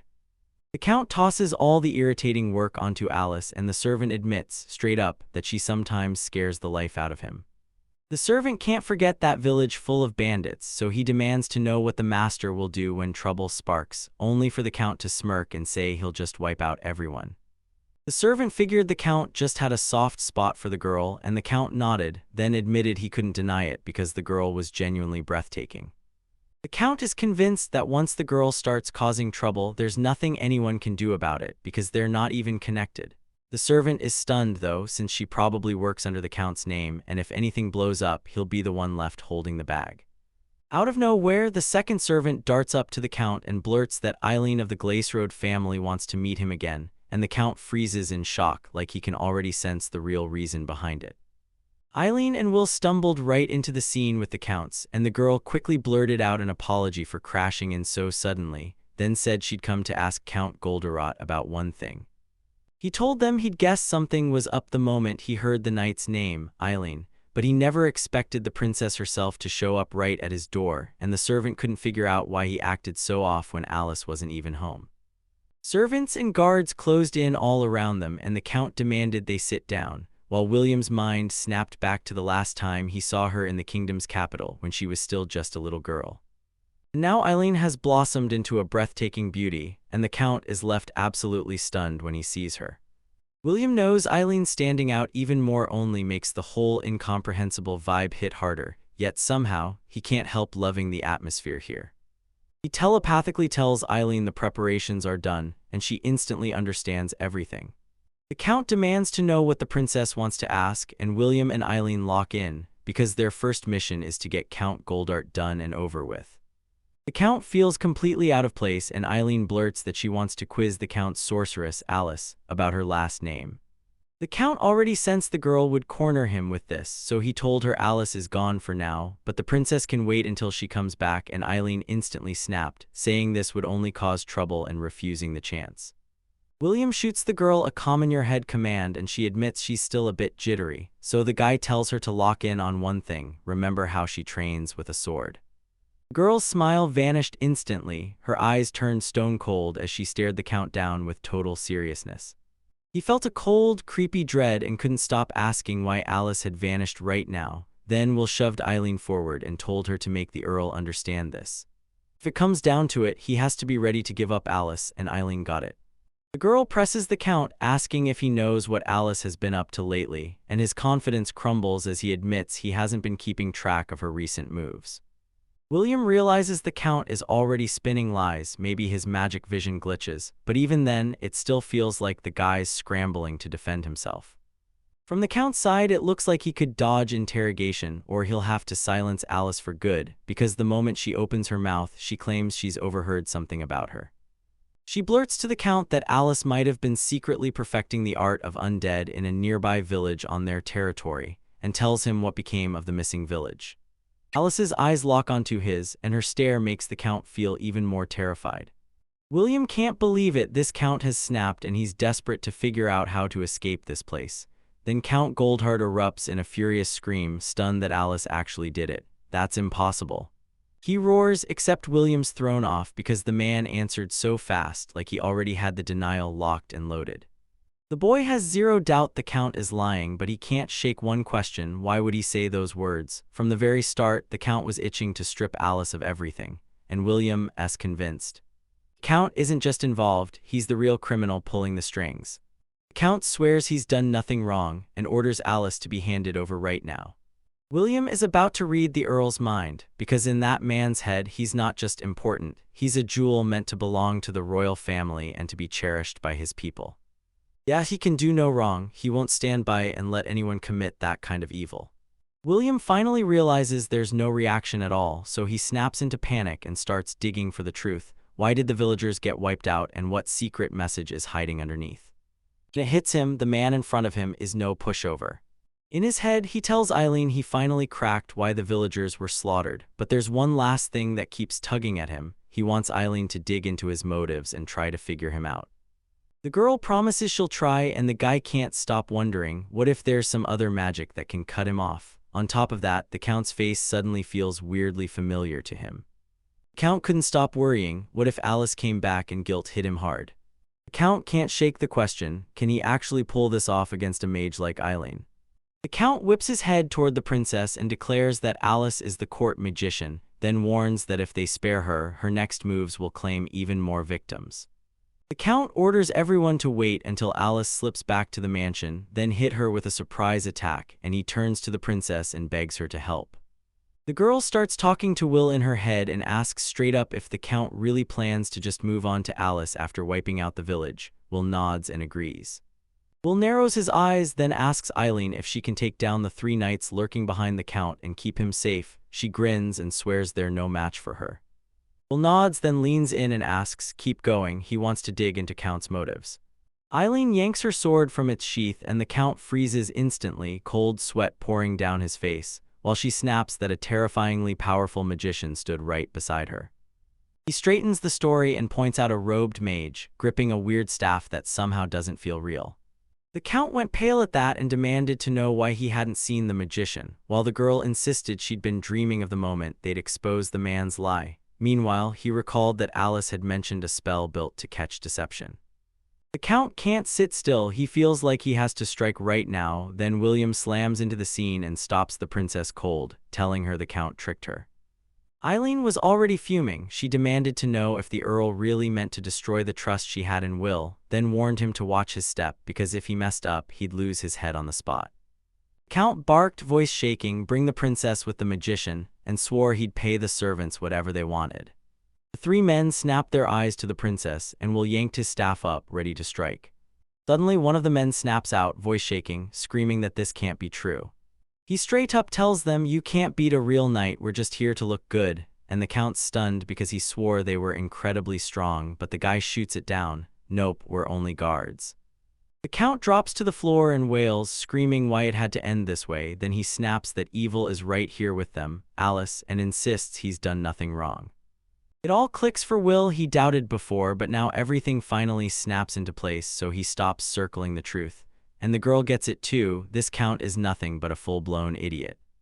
The guards squirmed, tied up in the corner, and the girl blurted out, why did the Count take care of the people on his turf? The man snaps that Alice deceived him, and even though he'd already turned to Eileen, he catches himself and finally spits out the truth. Alice asked him to. Eileen snaps at the Count, asking why he's murdering innocent people just because his court magician told him to. Those are the people he's supposed to protect. Then the Count finally drops the truth. There's a reason. He went after Alice's heart, and she hit him with a list of conditions. Eileen couldn't believe what she just heard. Then the guy started talking like he meant the woman's clothes, and Eileen snapped, already itching to shut him down. Will admits he gets the man's feelings, but he can't wrap his head around how that alone could justify ordering the village's destruction. He tells him that Alice promised if her research keeps moving forward, then raising an army of the undead won't stay a fantasy anymore. Rage boiled through Eileen as she clutched her fists like she could wrestle it into submission. She was already marching toward the Count, but Will snapped in front of her and ordered her to calm down, even though Eileen knew she had no right to be this angry. The girl saw his hand on her shoulder and her cheeks burned, so she steadied herself fast. Then out of nowhere, the Count snapped right back to talking about clothes. A few moments later, magic seized Count Goldart and he blurted out, straight up admitting he was a total loser. When that carriage worth 1,000 coins smashed apart, his whole life spiraled downward like everything finally snapped. Will yanks Eileen aside for a second, and the moment the guy starts telling his story, Eileen's eyes widen. She realizes every word he said is dead-on true. Now the boys piled into Mia's place and Mia practically sparkled, because finally it was time for the final boss. Eileen, though, wanted to stay right where she was, like someone needed to watch over the Count. The girl turned to Eileen and called, "Come with us." Eileen breaks it down. This is the exact kind of girl she loves, but she's got to keep a close eye on Will so nothing bad happens to him. Satsuki snaps, asking why Eileen won't tag along if she's this worried. Satsuki tightens her grip while Eileen tells her it's time she learns to listen, then flashes a smile and urges her to make this place safe and wonderful. Eileen watches the boys march out and Will grins, saying, "We'll be back real soon." The girl spots it. Alice's tracks run straight to that warning barrier spot. Will nods, then snaps that from here, the distance to Alice is basically 50 meters now. Satsuki tells her to just smash through the barrier and go inside, but the girl doesn't get her friend's hype and shoots the idea down. Will says that the barrier will clock them the moment they draw attention, but if they can slip past everyone's notice, then it won't catch them. The girl gets it right away. She says you don't have to hide just to stay unnoticed. Will snaps back that it could be a trap, and then he pushes the idea hard. For the fight coming up, maybe he should deflect with projectiles or lean on mana. The girl calls the guys over and demands an explanation for how the projectiles get deflected. Then Will smirks and says it's pure magic, meant to shield them from anything coming their way, as long as the enemy never manages to get their hands on the ballista. He says he wants to hold off on any high-level magic for now, because that fight's basically just going to boil down to a reading game anyway. Will pushes for Alice to believe he's nothing more than a rookie mage, while Satsuki snatches a sprig of cattail and starts closing the gap on Mia with it. The girl insists that stealth will carry them and that Mia can handle the traps, and the guy nods along, thinking it's perfectly logical. Meanwhile, Alice grabbed a pen and started scribbling notes like her life depended on it. The moment she felt the barrier ripple with 4 presences, she yanked her staff up fast, because if it were just one, she'd swear a lost rat had slipped in here. But Alice knows the truth now. She's being followed and she snaps into action with the magic eye. The boys trudge down the road and then Will snaps a magic arrow into action, cutting Alice's guidance mid-step, and Alice is left staring, utterly stunned. She realizes that the magic eye is already smashed and that this mage relied on detection magic. Then she remembers the truth: only someone who's walked away from the Institute of Witchcraft can become an adventurer mage. Now the girl's stuck staring at them, wondering what she's supposed to do next. The idea didn't take long to show up, and the girl is convinced she has to try one method. Satsuki blurts out, "What was that?" Will guesses it was Alice's magic eye trying to suss out who crashed in, and the girl immediately rushes over to ask if it's really okay to charge at him head-on like that. Will tells you magic can sniff out other magic arrows, and these starting spells are the first proof. He fired just one magic arrow, hoping Alice would think he was a rookie magician, only for the whole plan to blow up in their faces. Mia pushes forward and Will nods, saying, "Good, now we're primed for a surprise attack." The girl pouts and snaps out, "Maybe I should start learning magic too." The boys bolted out of nowhere and William whipped around to the girl, telling her that if she wanted, he had over 100 beginner magic books, plus, the easiest ones for him were right there among those topics. Satsuki suddenly swerves his attention, barks for him to look ahead and promises they'll talk later, then he nods and agrees. The boys sprinted through the trees until they finally crashed up against an old, haunting house in the forest. Well, sure, the center of the barrier is hidden right in this tiny shed, and the girl swears Alice is inside, digging up answers about the undead. She can't stop wondering what the girl's really trying to pull off, risking everything just to push past the ban and go this far. After digging into the undead at the Institute of Witchcraft, the guy suspects Alice Flamelia's curiosity didn't just happen, it sparked, and something must have set it off. He remembers being branded as problem kids, and honestly, becoming an adventurer beats smashing the taboo every single time. Mi lands beside the boys and tells them her recon is done. She swears there isn't a single soul around or inside it. Everyone stared in disbelief. There was no one inside the barn at all. The girl nodded along, then said she'd caught one suspicious detail. The door sits wide open, empty inside, just a gaping doorway spilling down deep underground like it's daring someone to follow. Everyone's on edge because this looks insanely suspicious. Satsuki even notices the sense magic can't spot a single thing, and that's just not normal. Me can't help asking why it ends like this. The girl blurts, "Let's just peek in the basement real quick," but then she snaps back, "No, they can't afford to waste mana." Will was about to unleash his piercing stare, but the girl cut him off with a scolding the instant he tried. He realizes the spell guzzles mana like crazy, but he has no choice right now, and honestly, the drop-down looks surprisingly safe. The boys tore down the stairs and stumbled on a door. Turns out it was the only one, and the odds said Alice was behind it, so Will agreed, but warned that the visibility range was painfully limited. And that nasty offensive magic won't land on them at all, unless Alice somehow pulls out a bow or anything like it. The girl says this time they won't get swarmed by spells right away, and Satsuki slams the guys into action, start the mission and wipe it out. William can't stop wondering if Alice is really evil, because to him, justice isn't some fixed rule, it shifts with the truth. Meanwhile, Alice is in the dungeon when she suddenly hears a noise creeping up behind her. A weird little pet that looks practically like a skeleton trots up to Alice, wagging its tail like it owns the place, begging to be petted, while Cyrilla wrestles with the idea that chasing justice for the truth might slowly shake her faith. She spills how dark madness twists everything until justice itself turns distorted and wrong. An awkward silence crashed down between the guys. The girl blurts out that she's a priestess of Aetona, the goddess of light and justice. William instantly gets it, like this is exactly what Aetona preaches, but Satsuki is totally lost and can't shake one thought. He believes Will is against defeating Alice. Will hesitates for a second, then finally nods. Yeah, he agrees after all. The girl smiles and calls it a simple but great question. The guys swing the doors wide, and Satsuki realizes the moment for her to strike has arrived. They fling the door open, and there it is, a heap of bones, carcasses everywhere, lanterns blazing along the walls, and Alice standing right there, staring them down. The woman was way out ahead of William's group. The boys stared in shock because the girl was way over there, and Mia couldn't wrap her head around it. The woman had been waiting in the distance for all this time, just like that, and Will even spots magic flickering on the wall behind Alice. Mia yanks Will by the sleeve and blurts that the wall behind Alice feels wrong, like something's missing, like it's not even really there. Alice swings open the moment and greets the adventurers, then fires off one question: did they like the research lab? And with a grin, she tells them they can drop by any time because their bodies are exactly what her research needs.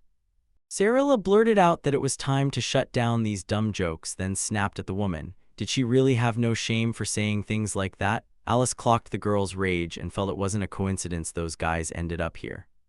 Cyrilla demands to know why that woman wants to get closer, and Will guesses it's because they're just out of range right now.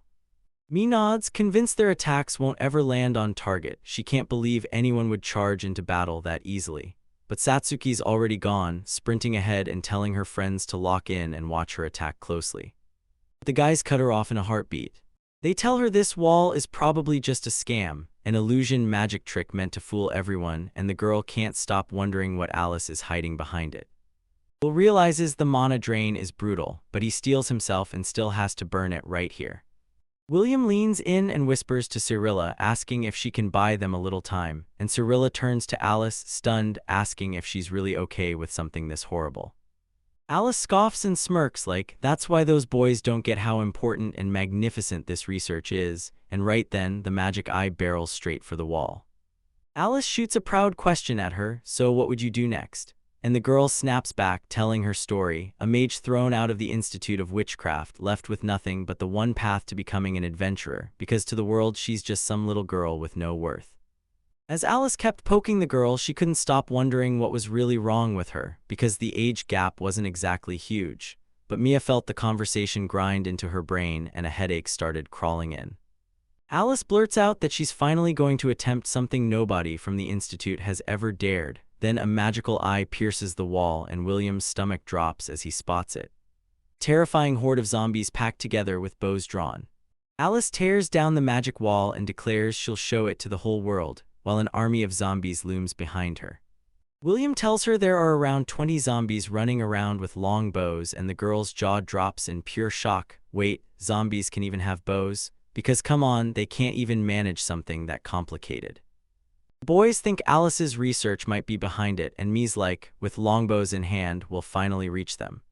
Setsuki shoots the question, why isn't that woman attacking? The girl answers fast. She's holding back so the boys can't slip away because the closer they get, the deadlier the zombies attacks land. Setsuki's face hardens and she snaps to the guys, so what now? William starts laying out the plan and the girl goes wide-eyed because he already had this whole case figured out. Alice snapped at the guys to finish already because she was itching to get back to her research.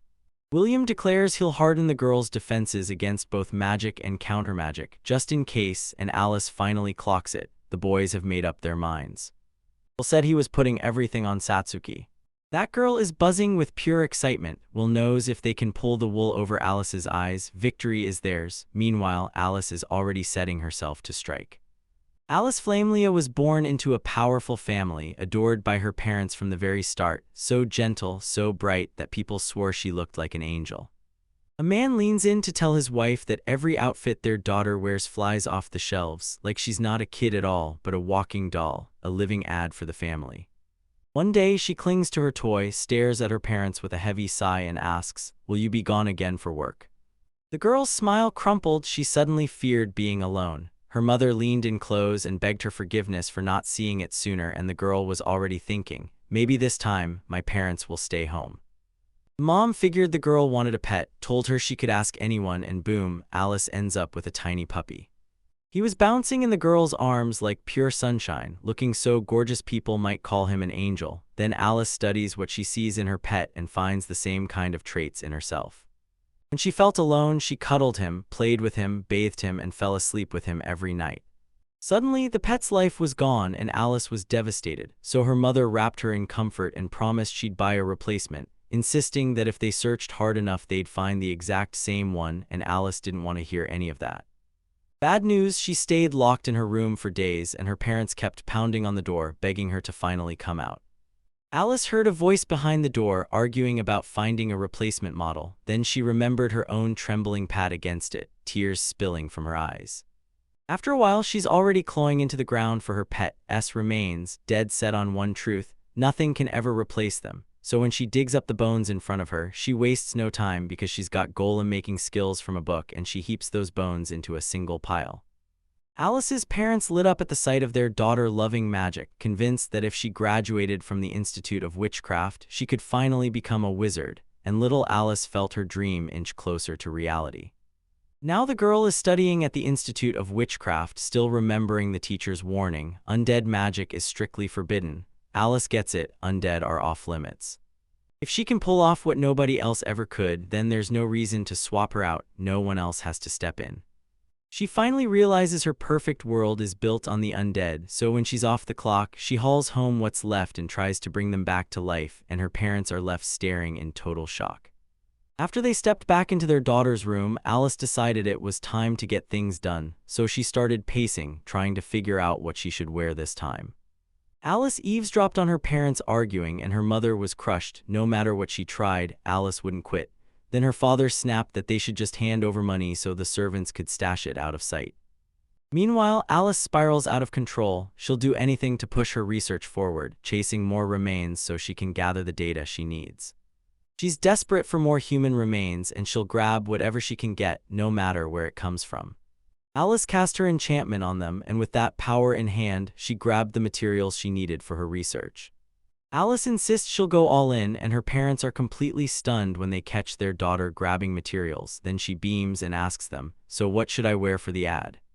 Father snaps that the other servants stay quiet, and the man shrugs. He doesn't care how they do it, only that the exhibits get hidden at any cost, because Father still can't wrap his head around why it had to end like this. Alice realizes her parents have hit their breaking point, and now she's terrified she'll have to hunt down a whole new sponsor. The girl scans the employers' lists, and then her eyes lock on Count Goldart. Everyone says he's dangerously charming. Alice throws her heartfelt thanks at the adventurers, and William leans in and tells the boys, "Go for it," because under normal circumstances, the boys would have been totally outmatched. Alice hoists her staff and shouts the dispel skill, and the second it hits, every one of her research subjects snaps their bows up to aim, because Alice is already convinced the adventurers are done for. The boys clung together, terrified. Those undead could fire bows, and all they had was a last ditch to cut off the path. But then an arrow snapped in and a massive shield slammed into place, blocking the assault. Alice stared, shocked. Satsuki snaps into action on command. Alice stared at what just happened, baffled, because projectile deflection is intermediate magic and no beginner mage should have pulled that off. Will leaned back like, yep, it worked. And Alice spun to the guys and barked, get ready, here comes the next volley. For someone like Alice, who's obsessed with her own research, it's almost impossible to stay calm and map out her next move, while they, the adventurers, fight like this every single day. Suddenly, Alice's pet yanked her by the hem, no time for a word, so she threw her robe up to shield herself as Satsuki's attack crashed in, and when the pet snatched them away, it hit them. The creature had done it all on its own. Alice's fury explodes as she whips around to Will and snarls, "How dare you deceive me?" Because there's no way a mage who can projectile deflect could have only fired a single magic arrow. Will realizes their plan didn't land the way it should, and now they've got no choice. It's time to clash face to face. Alice spots Satsuki zooming in with her sword, swinging like a storm, and Satsuki snaps up a force field for cover, until it starts to splinter and she's left staring in disbelief, asking herself what kind of power is breaking through. Satsuki recognizes that magic and that sick feeling in her bones. She sees it clear as day. Alice is terrified. So the woman slams the force field back into place, then snaps orders to get ready for the next volley. Alice had no clue as a girl sprinted up behind her, ready to unleash a surprise attack. Mia sprinted forward and fired her weapon, shattering the force field. Then Alice tried to bring it back online. Right here, the girl chanted a spell and buried the undead for good.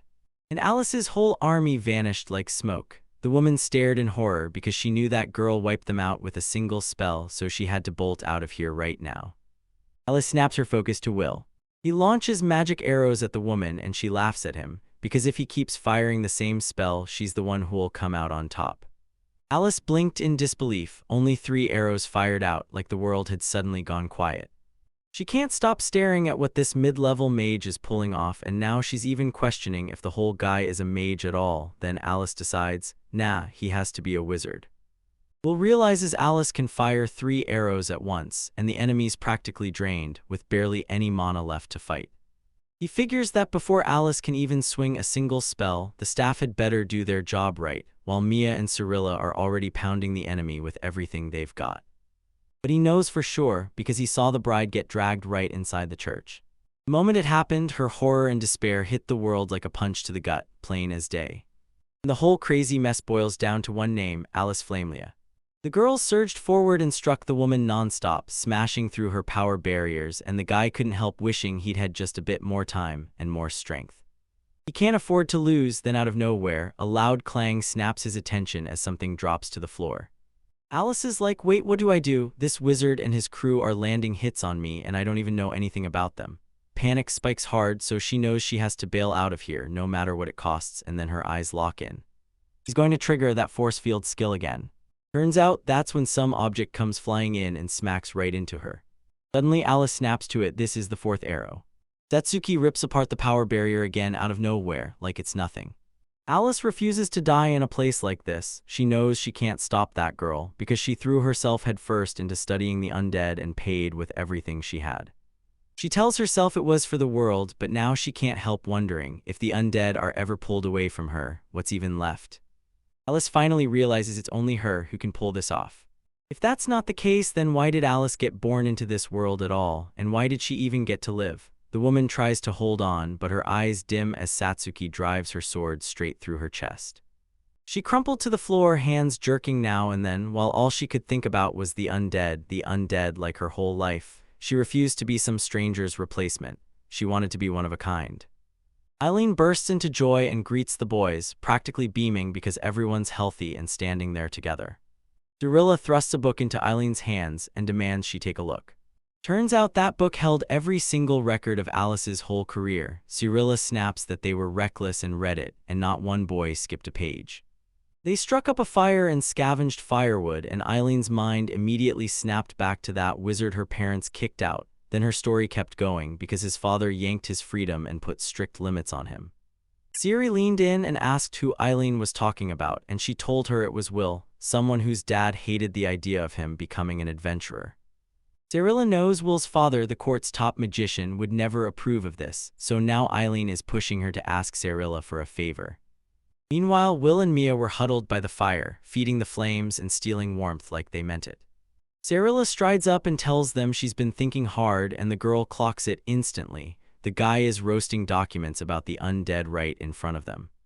Will nods and says the whole reason for this research doesn't matter, this shouldn't exist at all. The girl bows, stares into the fire, and quietly offers to help, taking one of the books from his hands.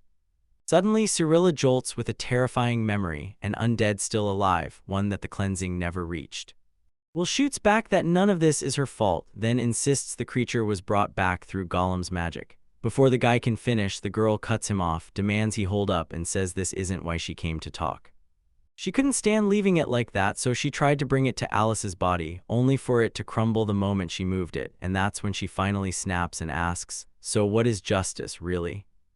The maid slid Satsuki some wood for the fireplace, and the girls couldn't stop wondering what Cyrilla and Will were whispering about. Cyrilla shut her eyes and demanded he tell her everything, because the pain on his face said the truth before he even spoke. The guy flat out refused, saying he only looks like that, and it has nothing to do with what he's feeling inside. Then Cyrilla snapped in anger, demanding he think about the vibe because she was telling him he could count on them. A ruthless blaze tears through every single one of Alice's records without mercy.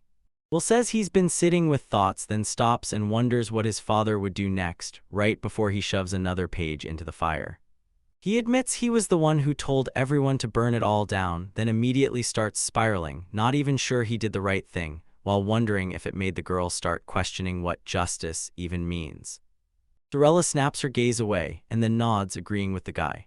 She nods, agrees to torch every scrap of research, and vows to join him, because he's convinced that doing this means she and the other guy are finally getting it done.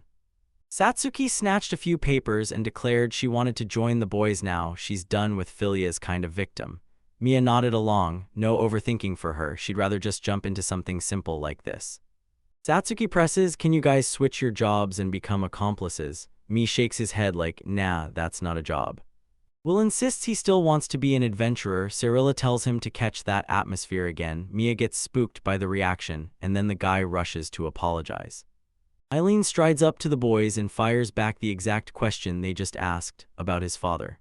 She asks to borrow some paper too, and the guy answers with a line so final it feels like the curtain drops on his newest adventures. Now the chaos erupts in Altera's Adventurer Guild, where the stakes hit hard for an E rank. Eileen flashed the boys a smile, told them to stay safe, and as they nodded, they waved her off for good. Cyrilla strides up to Eileen and asks, "Are you sure this is really okay?" because she's convinced Eileen could be the perfect mentor for William. Eileen shuts it down because she's convinced she's not good enough, and once you're too close, people suddenly lose the words to say the truth. Cyrilla caught the girl's eye by faking a cough, just enough to pull her attention in. She's convinced this will push Eileen's love forward, and then she erupts, yelling that she has no idea what Cyrilla is even talking about. The boy beams now that he's finally landed an E rank, and Satsuki clocks the grin on his face immediately. Shame burns through her as she realizes Cyrilla clocked everything. She throws up a thumbs up and insists it's way too obvious, while Eileen covers her face with both hands. She can't help but wonder if Will had to pick between her and his wild dream of becoming an adventurer, and of course he would have chosen the adventuring life, which makes Mia feel anything but thrilled about this talk. Eileen refuses to quit being a knight, so she can't tag along with them. Eileen flashes a warm smile and basically says, "If I end up being a girl who's blindly in love, then this whole mess gets a whole lot easier." The boy agrees on the spot, and it hits him hard because deep down it was Eileen who became his very first adventure partner. Eileen was completely moved. She never expected that guy to remember all the adventures they'd lived through. Right then, Satsuki snapped and started to blow up, but Eileen lunged in fast and cut it off immediately. Eileen snapped that the girl needed to carry herself with elegance. Eileen waves at the boys and tells them, "I've got to go right now." Satsuki snapped again and swore that next time she'd win for real, and Eileen just stared at her like, "Go on then, try it." Cyrilla is sure the girls are yapping about practice, and she's convinced Satsuki does it every single morning. Suddenly, Satsuki's rage erupts. She snaps that she can't stand the fact that she isn't getting stronger than the princess. Then she dashes to the side and begs the boys not to go looking for her. Now the boys finally got the full picture, so Cirilla pushed them to hunt for a job Satsuki would actually enjoy, and the first idea anyone could think of was exterminating orcs. Satsuki was brimming with joy about the task, then just minutes later she shot a sad glance at the defeated orc and may I cut in to confirm the victory. Satsuki fires the question at Cirilla, has anything like this ever happened before? Cirilla leans in and says someone must have reached this spot ahead of them because the orc got struck in all the vital places. Will realizes the attack is pre-planned, like they've been running it for a while, and it might even be the kind that hits you when you're asleep. Mi watches it unfold and thinks, wait, the orcs just got wiped out, so how could all this happen already? The girl hears nothing, feels nothing, like she's locked in silence. Cirilla snaps that magic eye back into the conversation because the boys can't just assume their enemy's enemy is some kind of ally. While he keeps his eyes on the girls, he glances at his staff and realizes there's no point risking it, better safe than sorry. Before the whole thing kicked off, the girl leapt into the center of an open clearing and told her leader the area was totally clear, no sign of any orcs nearby. She thinks they'll finally breathe easy for a bit, but the men aren't buying it. Just because they're used to peace and quiet doesn't mean they can drop their guard, and one of them rips into Lafania for not relaxing yet. The girl slammed her foot down and insisted, everything's fine, I've still got legs. Then she snapped, wondering where Kalpos was hiding now, while the man pointed his finger straight at the guy perched on a tall tree branch. Kalpos trembled and clung to the tree trunk like his life depended on it, terrified of the orcs. The girl started telling everyone that Kalthos had the skills and talent to become a real fighter, so he needed to raise his head and climb down from the tree. Out of nowhere, a couple chatting at work got called out for not flirting, and the girl shot back that they should just go find themselves a boyfriend. Lafe prayed, don't worry about me, because she's sure that the handsome prince on a white horse will come for her any day now. The man leaned in and demanded to Lafania if she was serious about this. The guys challenged whether a white horse truly mattered that much to a leader, and Lafania snapped that they should stop joking, because even she could feel how ridiculous this fantasy of reality was. She laughs and asks, couldn't it be a handsome prince on a white horse? Because in her mind, when trouble hits, he'd ride in and save her. The elves grin at the leader's wildly flourishing imagination. The elves spotted the guard, and the moment Kalthos laid eyes on the orc, fear hit him like a punch. The girl nodded along, saying the deadliest part of orcs is their massive physical strength. With the elven magic and razor-fast agility, the orcs get wiped out in a blink. Then the leader thrusts her hand forward and snaps that it's nothing but a big hunk of fat, ordering every elf to get ready to put them all to sleep. The orc dropped off to sleep in an instant. Right then the elves surged in, blades flashing as they took aim at him, and they were absolutely certain. The orcs don't stand a chance against their elven warriors. Out of nowhere, the monsters snapped awake after the attacks like they refused to stay down. The leader couldn't wrap his head around it. Even after the elves struck his vital organs, he still managed to wake up. He yanked his weapon, but his body locked up. He couldn't move a muscle before he crumpled lifeless to the ground. The elves couldn't believe how brutally stubborn those orcs were, especially since the leader didn't see it coming, yet he still rallied the team, pushing them to go all in and finish everything anyway. Huddled around the corner, the boys peer out, and then spot a bunch of orcs lurking nearby. The fight reignited between them, and the elves snapped because the monsters refused to bow to them, so they stormed in hard, mowing down the orcs with attack after relentless attack. Even Kalthos had to step into the fight and go toe-to-toe with them. Lifania loosed a magic arrow and smashed straight into the orc standing beside Kalpos, but the swarm was so packed that fighting them felt impossible. The elf reached for her blade and found nothing. Then a massive orc loomed right behind her, and all she could do was stare back in pure terror.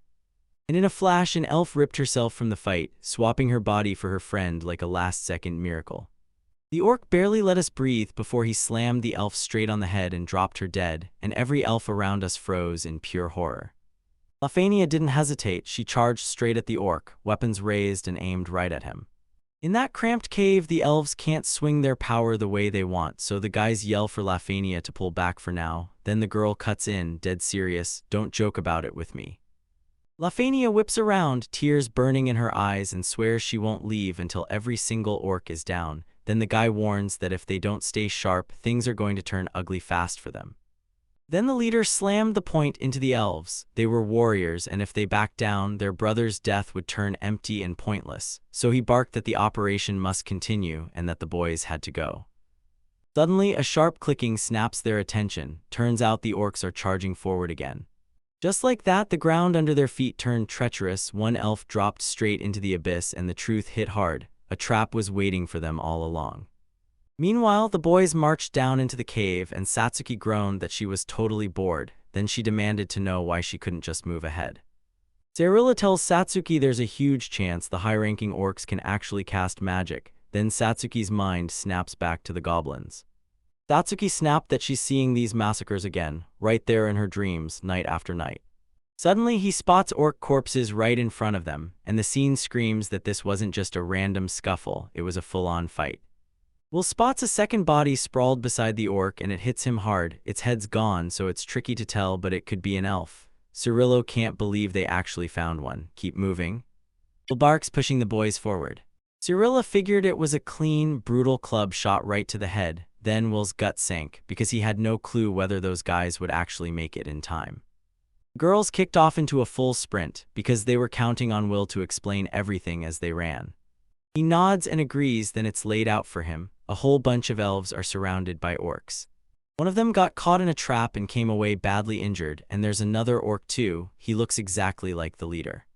Once again, amid the brutal clash between elves and orcs, Rado's friend gets nailed by a magical arrow, and the moment the leader sees it, he realizes there's no point even trying to dodge. Fear hit him again, and he bolted away from them once more. And the leader stares straight at the orc leader, suddenly wondering what about her legs, because she might reach the orc first. Still, she barrels ahead, hellbent on smashing the orc. But the girl gets hit by weakening forces, and two orc silhouettes start to back away from her. She crashes to the ground with a brutal thud and can barely lift herself. She realizes the orc is high-ranking too, because his moves hit like lightning, and the moment she's there, the monster glares at her with a bitter, sullen stare, like he's got problems with the new models. The leader's mind raced for a way out because Rado can't brawl through those wounds, and Kalthos can only slip past these attacks, nothing more. The leader realizes she can't beat them because nobody can stop that magic arrow, and as the truth hits, she can't help asking how it all spiraled into this. She figures they should have retreated way earlier, but rage fogged her eyes, because she truly believes they can crush the orcs, especially after how effortlessly they took down the first guard, and Lafania treated the whole thing like it'd be a piece of cake. Suddenly, the orc started to glow and levitate off the ground, then lightning blasted him midair. The orc leader's staff slammed down with a loud clang. Turns out Will showed up almost at the last second. He slammed into the orc leader with his attack, and the elf leader went wide-eyed when she saw everyone rushing to their aid. Sarilla leaned in and told Satsuki she could handle the orc lurking right behind her. The elf snapped in shock when strangers and a girl who looked like a cat showed up right in front of them, and the orcs erupted in fury again as they raised their clubs to swing. Satsuki snapped back from that hit and launched herself straight at the monster, zero hesitation. Will swung his staff and blasted an enchantment onto Satsuki's weapon, turning her strike into pure, lightning-speed fury. The girl burst forward with an attack, but it clipped the wall right beside Kalpos, and that instant of fear knocked him down hard onto the floor. The girl rushes in and asks if he's okay, but the elf blurts out that he's terribly sorry. Satsuki doesn't get it at all, because a giant orc is looming behind her, already winding up to smash. The girl didn't even blink, she handled him in a split second. At that moment, Cirilla and I went after another orc and we struck with deadly skill, taking him down without mercy. Once Cirilla and I wrapped up our part, we hauled Satsuki in to finish the job. Rado snaps, "Who are you?" and Cirilla immediately begs for silence because she's about to launch a healing miracle on him. The elven leader snapped her gaze down to the floor, struck with horror. She finally understood just how easily those orcs were handled. Mi clamped the rope to the rock while Satsuki grabbed the other end and dropped straight into the trap to pull the elves out, and when the leader saw the boys swoop in, he realized they'd come to save them in their darkest hour, so Will turned to Lafania and asked if she was all right. The girl sees it all perfectly, because this is the dream she's been chasing. The leader snaps her thanks at him, then tells him straight up, her comrades are probably in trouble and could really use his help. Cirilla says the wounded are everywhere and she's going to need time. She'll rush over as soon as she's done tending them. Will gets it all, then tells the leader not to push himself. Lafania fires off a question about who they are, and Will answers straight up that they're adventurers on a mission here to wipe out the orcs. The leader leaned in and told them they were warriors from an elven village just near here, and the worst part was how orcs tore through her home in the lower back. Cyrilla and Satsuki yanked the elf out of the trap, and the second it happened, the elf Cyrilla was tending started sobbing uncontrollably. Right then, the leader realized the truth. Cyrilla's help wasn't as perfect as they'd hoped. She thinks she should have been turned into a toy for the orcs, because that would have been a cruel, fitting punishment, while the guy's mind drifts to those curtains that capture women from other races just to use them for breeding. Will remembers the orcs are crazy about elven girls, but he has no idea what to do when he realizes the girls never even got warned. He paused for a heartbeat, then after a couple of minutes tore off his cape, because as he undressed, Will immediately pleaded with the leader for forgiveness, just in case. Will yanked Lafania closer and muttered that maybe, just maybe, she'd hate it. With Fania no longer in sight, Will snapped that the girl was hurting herself with that kind of attitude, and told her to calm down right now. He yanked his jacket down and wrapped it tight over her head. Will says his mom used to do this anytime the boy couldn't calm down, and it worked like magic. Now he's convinced he can just shrug off his jacket if she doesn't like it. The girl nods and agrees with Will, and then the leader shows up with a jacket planted on his head, asking his guys to forgive her for moving too fast, until finally she settles into calm. Will shrugs and says it's fine, anyone can snap and lose their temper. Satsuki, me, and Cyrilla are totally lost, like, wait, what's happening? The leader yanked the jacket off her face and wrapped it around her comrade, and the elf inside started to sob, then slowly she steadied herself. The boys stared at the elves with worry in their eyes, and the leader stepped forward, promising he'd thank them again for saving everyone. Then Will calmly glanced at the girl, and her cheeks instantly flared with embarrassment.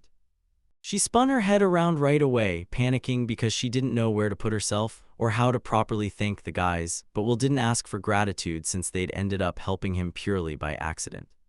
The boys are about to earn a reward for wiping out the orcs, but Lafania refuses to let that happen. Then she blurts out that the guys can finally chill in the elf village if they want.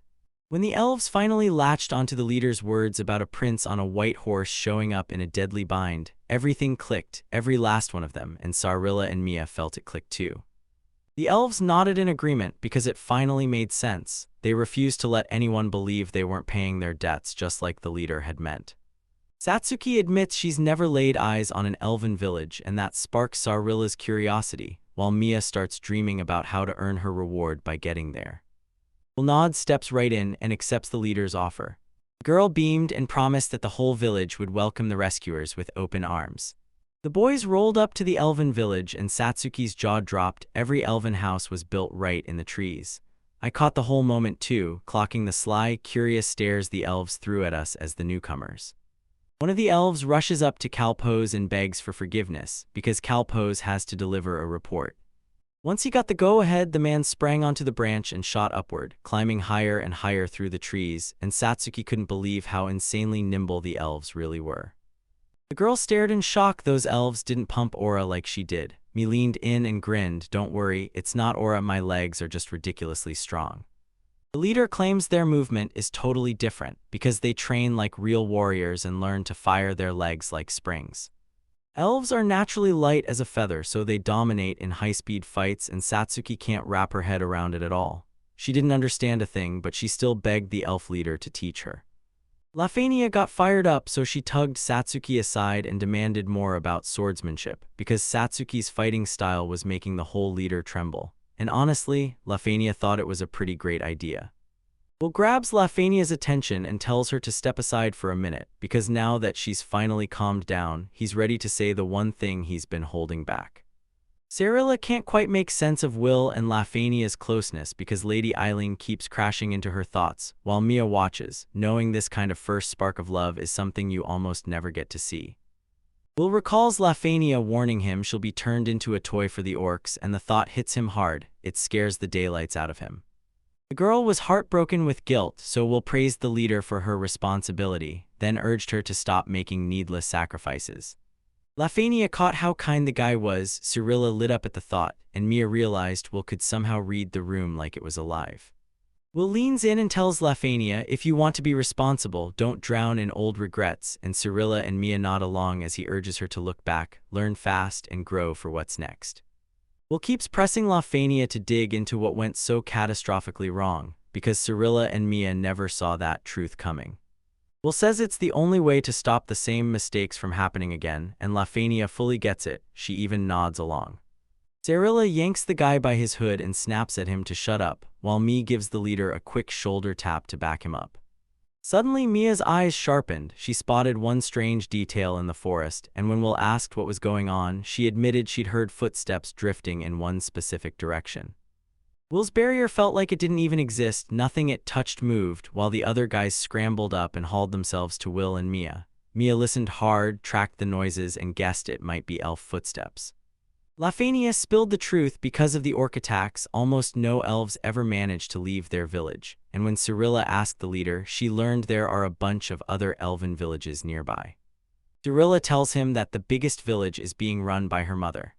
Right then, Lafania snaps her gaze away, and red droplets spill down the wounded body's legs, splattering onto the ground. Will gently lowered the body to the ground and shouted for Cyrilla's help. Turns out the victim was Lafania's mother. She clearly wasn't feeling right, like something was coming for Lafania, and it looked like the next tragedy was already on the horizon. Lafania's mother forced her eyes open, then muttered that she'd finally landed in the elven village at last. Will tells Lafania that Cyrilla will help first, because she's a priest, and then he presses hard. Does she have any family nearby? The elf hesitates, not really sure. Cyrilla gets a gentle light treatment, and Lafania hides behind her, totally stuck on how to talk to her own mother.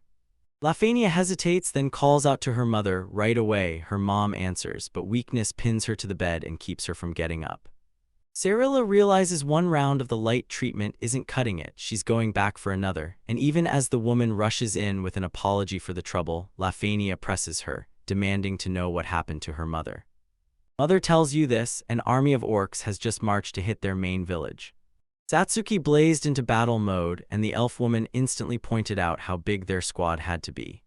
The woman declares their leader holds the highest title imaginable, the Emperor of the Orcs, and the orcs gathered here are at least 100 strong, maybe more. Satsuki wasn't ready to hear a number that huge, so the boys all dropped into the elf house to hash out what was going on. The elves of Lafania village crowded around her mother, Fanola, and demanded to know why there weren't at least 4 times as many of them as back home, because the whole main village boasted no fewer than 400 elves. The men figure Fanola has to be the strongest elven warrior around, and Will realizes they could jump in as mercenaries, if they're only allowed. He clocks that the girl's got an unstoppable hunger to prove herself and join the fight. Satsuki snaps around and challenges the boy. Couldn't he just blast the 100 with a fireball or lightning to make them explode? He realizes if they want to sell themselves as real mercenaries, they can't act too humble, so he decides to back his honest opinion and go for it. He knows it all rides on how the orcs move, but they're being steered by the Emperor, so this won't be a walk in the park. Suddenly, Lafania surged upward like she'd just been launched into the sky. She asked the boy if he could take care of the enemy on his own, depending on who they were. Then Cyrilla snapped back that if William hadn't held back, he could have dealt with it himself, and that hit me so hard I immediately remembered the undead battle. That's when he starts breaking it all down for Fanola, how orc squads get formed, and exactly who answers to the Emperor's command. Cyrilla realized the guy had laid it out like it was no big deal at all. Will claims the Orc Lord matches Satsuki in sheer power, so that means the Orc Emperor is just as strong as Eileen, and Rilla and I definitely didn't expect to hear about a monster this terrifying. Cyrilla can't even process what she's seeing. Will keeps insisting that the Orc's magic and life force are rock solid, and even with all that power, he doesn't think he can land a single clean blow. At the end, it was just the mage and the chieftain left in the cave, and Will swore lightning was a spell that cuts straight through. He took them out, but he still didn't quite land it the way he meant to. The girls sagged in defeat, and Cyrilla clenched her hands in her lap, staring down the truth. There was no way they were walking out of this as winners. Then she pushed the question out loud, so, do we even have an elven army in the village? Fanola tells him the neighboring villages are packed with warriors, but their main village has only about 23 elves, so even if they rounded up everyone nearby, they'd still max out at just 100. The elves will scramble for more help, but those captured won't be able to do a thing after the brutal clash with the orcs grinds them down. Will leans in and asks Finola how much she'll fork over to hire them as mercenaries, and Satsuki is ready to shut the deal down until he cuts in fast and starts explaining everything. Will fires up the group and tells everyone to stop staring at everyone else's path and start thinking hard about their own lives. If Satsuki's really ready to gamble with her life just to protect the elves, then there's no way she survives long in this world. Will steps in and offers to haggle with the elves' terms, so they finally tell him exactly when he'll be allowed to come out. Satsuki's fuming, so now that girl just drops everything on that guy. Sarilla can't calm down either, so she and I both throw in the towel and leave everything to him too. Will demands 20 gold coins every day, plus a one-time extra 200 gold the moment they finish the job. Will tells the boys that if they ever smell danger that could cost them their lives, they'll pull back instantly, and even then, they still demand payment for every day they clock in. If the elves accept these terms, then the guys aren't going to fight cooperation at all. Finola whips around to her daughter and grills her about her daughter's skills, and the girl confidently says, "I can vouch for that." Finola springs up from the ground and nods. She accepts the guys' terms. Everyone stormed into the elves' main village, the evacuation site, and right there, one elf slipped up to the group, greeted Vanola, and set the tone for what came next. He's shocked to see her daughter and a bunch of people strolling right beside her. Then the woman tells him she'll explain everything later and shoves him inside. Finola and Lafania herd the boys through the hallway, and then Lafania surveys the area. Will snaps to it. He realizes he can use the cave structure like a key. They rushed into the room and there were elves inside, ready to evacuate, sprawled out on canvas as relief workers. Finola explained the ugly truth. Most of them had already been beaten down and forced to flee. The boy asks if the elves can ever unite again, and the woman slams the hope shut, saying there's no chance at all. All she can do is pray they've found shelter in the nearby villages. Will leans in and demands to know if there's another way into the cave, but Finola shuts him down and refuses. He tells you straight up, if this is truly happening, then we're looking at something insanely dangerous. If the orcs start drowning them in sheer numbers, it's game over. Those guys are way too exposed, easy to smoke out and finish. And Finola's seriousness hits hard as she turns away from the guy, replaying every word in her head. The elf tells you they stumbled on this cave by accident because they just wanted to duck out of the rain, so it sits as far from the main village as you can get, big enough to give them solid temporary shelter. Sarilla corners Oni and asks if he can truly step into his shoes, because the elves once scrambled for their lives and stumbled straight into this place by accident. Mia then points out the cold way people treat elves, reminding him they can be way older than Will. Will keeps stressing that this kind of spot is a death trap. Pure strategy says you're walking into disaster. Meanwhile, Sarilla grabs his attention and snaps him back to himself, reminding him that someone's spiritual care still matters. Finola let out a laugh, pain and all, because the guy had a point and she couldn't ignore it now. She was going to seriously rethink her position, while Lafania beamed, thrilled that her mother had finally made that choice. Dozens of elves huddled in place, resting up or rushing to tend the wounded like every second mattered. Finola shouts that these are the only elves she could round up, about 100, and Sarilla is already sprinting ahead, determined to heal every single one. The elves were downright grateful to the boys, and they couldn't believe it when their wounds healed so fast. The girl just can't stop wondering if the elves truly have no healers or priests. Locals shrug and say, "We're elves, so we don't buy into any shared religion, no faith like that at all." Right then, one of the elves bursts into the cave, screaming that the orcs are coming for them, yet the woman refuses to believe a word of it. The man says there are around 13 orcs, basically a normal squad, and that means one of them has to be higher up because somebody's gotta be holding the balance. You want more elves right now, but they can't even breathe, because they're not ready to launch a full-scale war yet. Then we spot something strange off to the side, and the guy leans in and begs Finola to let him and Satsuki go first. Finola realizes he's cooked up a plan and nods right away, locking in his proposal. Then she snaps orders to everyone, telling them to get ready for what's coming. Will snaps Satsuki into action. She's ready and locked in, like nothing can slow her down. Will ordered Satsuki to hold the hallway and stall the orcs. Then, the moment he gave the signal, she had to duck. Satsuki isn't used to fighting between these tight cave walls, but no matter, this is a straight-up one-on-one, and Will's already locking in with that see-through gaze. He spots a squad of orcs, marching under a ruthless general. Satsuki demands she hands it to her, and right as she does, an orc lunges out from around the corner. Couple more turn and stare at him from behind, then grin and look right toward the boys. Satsuki snaps to attention. These monsters aren't staring, they're hunting, and she refuses to be treated like prey. She fires back that they'd better not underestimate her, only to slam into the guy's magic arrows the instant she charges. Magic arrows slammed into the monsters in the blink of an eye, right as the first orc got nailed by the first shot. Satsuki snaps to the truth. She didn't lift a finger, and then every other orc suddenly panics, bolts, and scatters like a storm that just broke.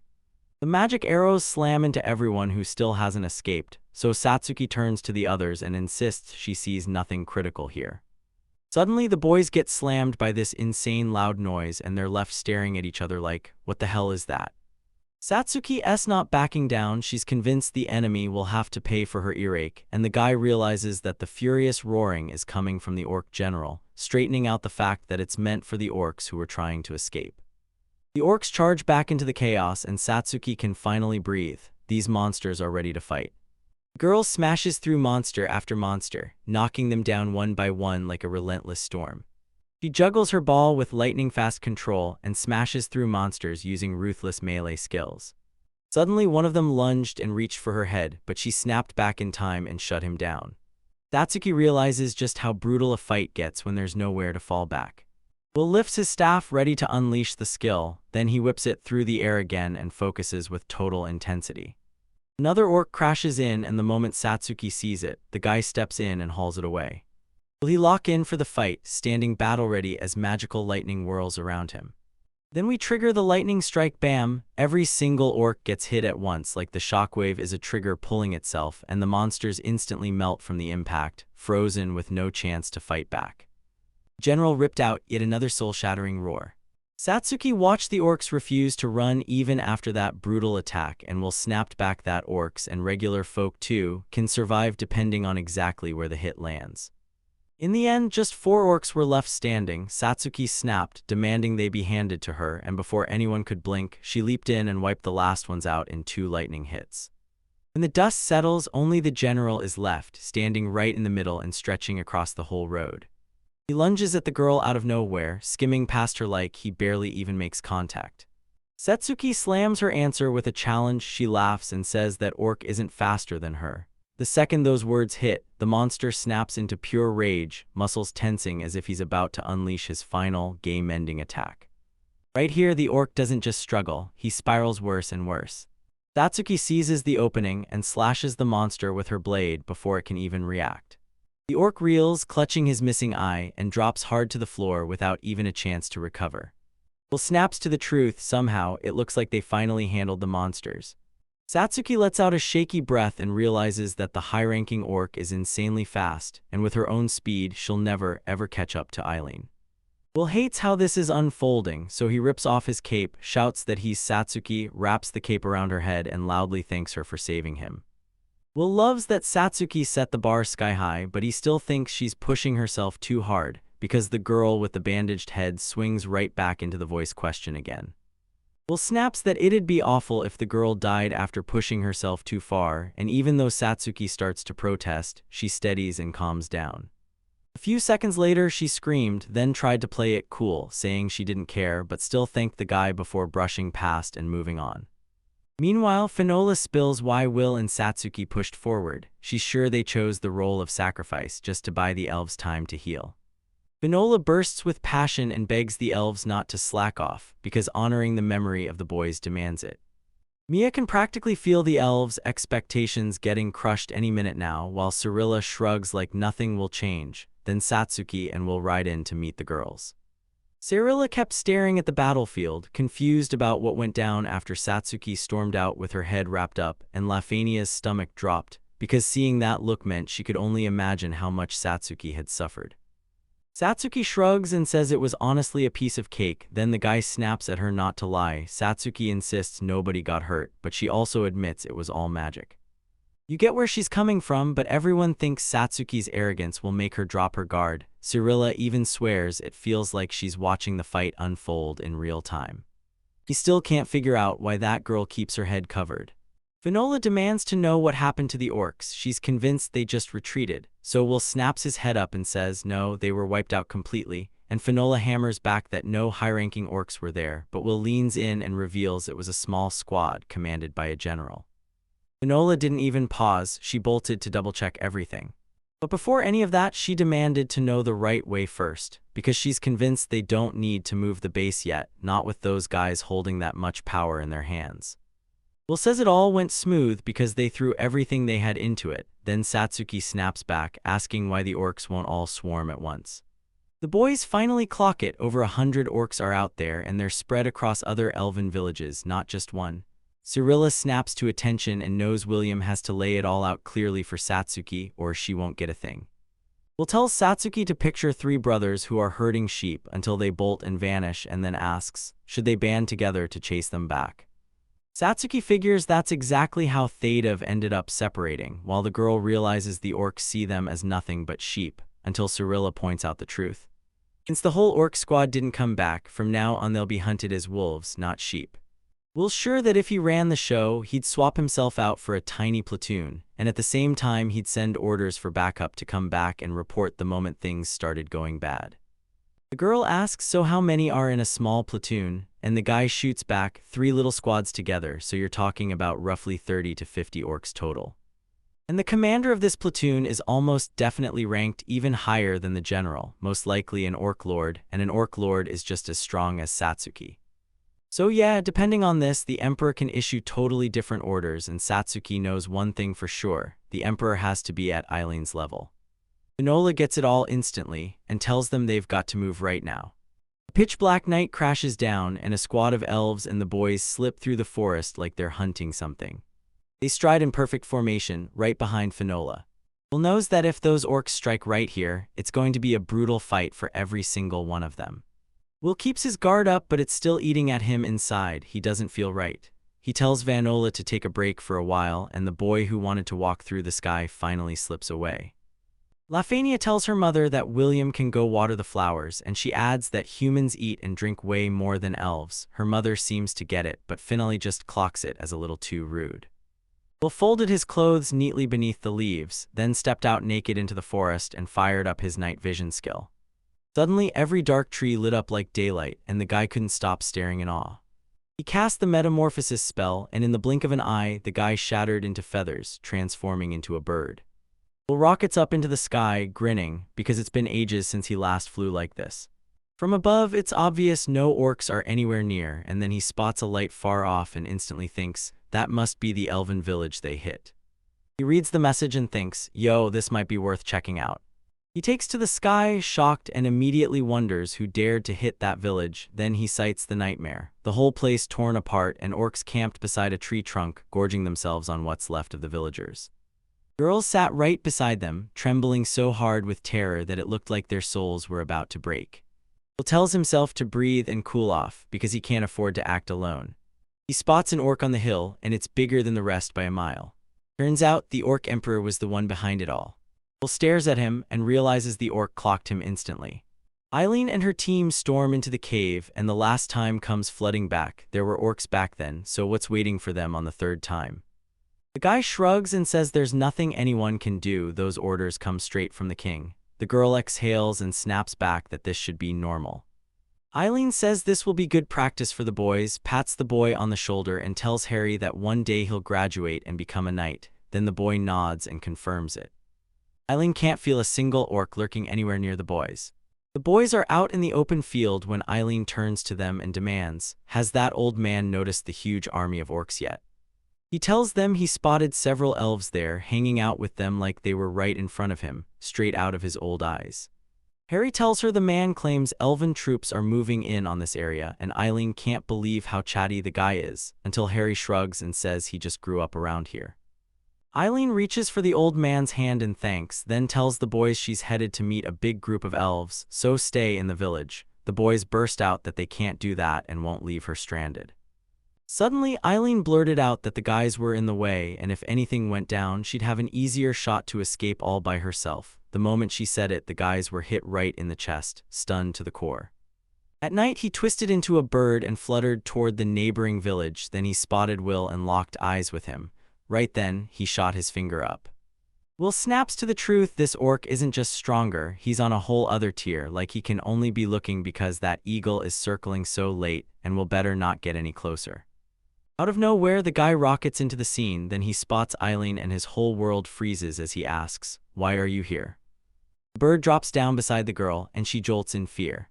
The boy suddenly shifts into a human form, then fires a question at her, why she's here, while he appears right in front of her naked, and the girl's face lights up as she realizes it's Will. He snatches her hand and tells her to bolt right now, because hanging around too close to the main village is a death trap. The girl is about to demand answers, but the guy cuts her off and tells her to bounce, he'll explain later. The boy and the girl trudged far past the village, and Eileen couldn't stop herself from feeling mortified by how he looked. Will clocked her strange behavior and immediately asked if she was all right. Eileen looked baffled, like, "Do you really need to spell it out?" Will clocked it instantly from the look on Eileen's face. He blurted an apology, then explained what's happening when he uses metamorphosis, and realized he never noticed it before because the fresh air was the reason. Eileen's about to thank the guy for showing her that, but she blurts, "Why are you here?" and the girl spills every last detail. Will snaps to it, "This is straight from the king's orders." Eileen's face hardens as she recalls what these orcs did before, and she admits she can't forgive them. And the moment the guy realizes it, he knows the girl isn't guessing. She's seen what happened to other villages firsthand. Will says he can't take on that many enemies by himself. First, he has to clear the orcs in the cave, and there's zero reason to go toe-to-toe with the whole army. Eileen shouted at Will, saying she could hand-pick the boys herself and offer them a reward. No orders from the country, no selfish motives, just her choice. The guy stared at the girl with calm eyes, then Eileen shot forward, offered her hand, and vowed she'd rescue the elves from this hell, even asking him to lend her his power. He shot down the girl's excited energy with a blunt refusal. He tells you straight up he won't throw his life on the line just for those feelings, because he knows strong emotions can wreck his judgment in an instant. Eileen looked completely unhinged and still nodded along to that guy's every word. She felt totally out of place, like she didn't belong in her own skin. And now she can't shake the feeling that she's completely misread everything, because in her heart she believes if she keeps fighting for a single feeling, even 100 lifetimes won't be enough. So Eileen turns and heads off her own way, and when that guy calls out, she doesn't even look back. Now he's left panicking, like there's no way he can reach her. Will snapped that Eileen was wrong, and she begged him to stop, saying her heart couldn't take any more, but Will insisted he didn't want to share the same feelings she was carrying. Will told them straight up, to save the elves, he'd call the shots with his own judgment, while Eileen would follow her heart no matter what. There might have been a moment when Will had to slam on the brakes, but until then they could team up and push forward, and Eileen suddenly remembered something chilling. That kid had always been the one everyone else misunderstood. Eileen clocked it all, every detail, instantly. She'll run over to the guys the second her prep's done, and she even demanded the location of the shelter from him. Then they went through the nightmare together, bit by bit, until they were finally forced to trust each other. Now they're allies. From up in the treetops, the boy takes another sweep through the forest, scanning everything like a hunter. Then his thoughts slam into one question: how on earth is he supposed to take care of these orcs? When he looked around, the orcs' ranks had shrunk fast, only 20 left, elves included, so they had no choice but to ride for help from other villages. Again, he insists that even if every warrior crowds in, they can still only muster 100, so the elves would be facing just half the orcs. If the elves dare to challenge head-on, then it's over for them because they'll get crushed. Lafania tells them straight up, elves move like lightning and pull magic from thin air, but jam them in a tight hallway or throw them into a brutal fight and they can't fight worth a damn. When Will looks at the elves, he prays they can unleash their light, darting moves on the orcs. But he knows the orcs still outnumber them by 2 fighting forces, so his mind locks onto one thing. How they're going to take down the orc commander. When Will watches the commander get taken out, he realizes the orcs are about to fall apart, left scrambling and totally unable to hold back the elven forces.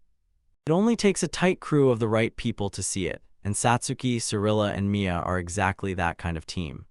Will sprints toward his village, but he can't let the others wait. Then it hits him. He forgot his clothes, so he snaps back and runs home first. The elves hunker down and rest deep in the forest, and Satsuki starts to feel bored fast.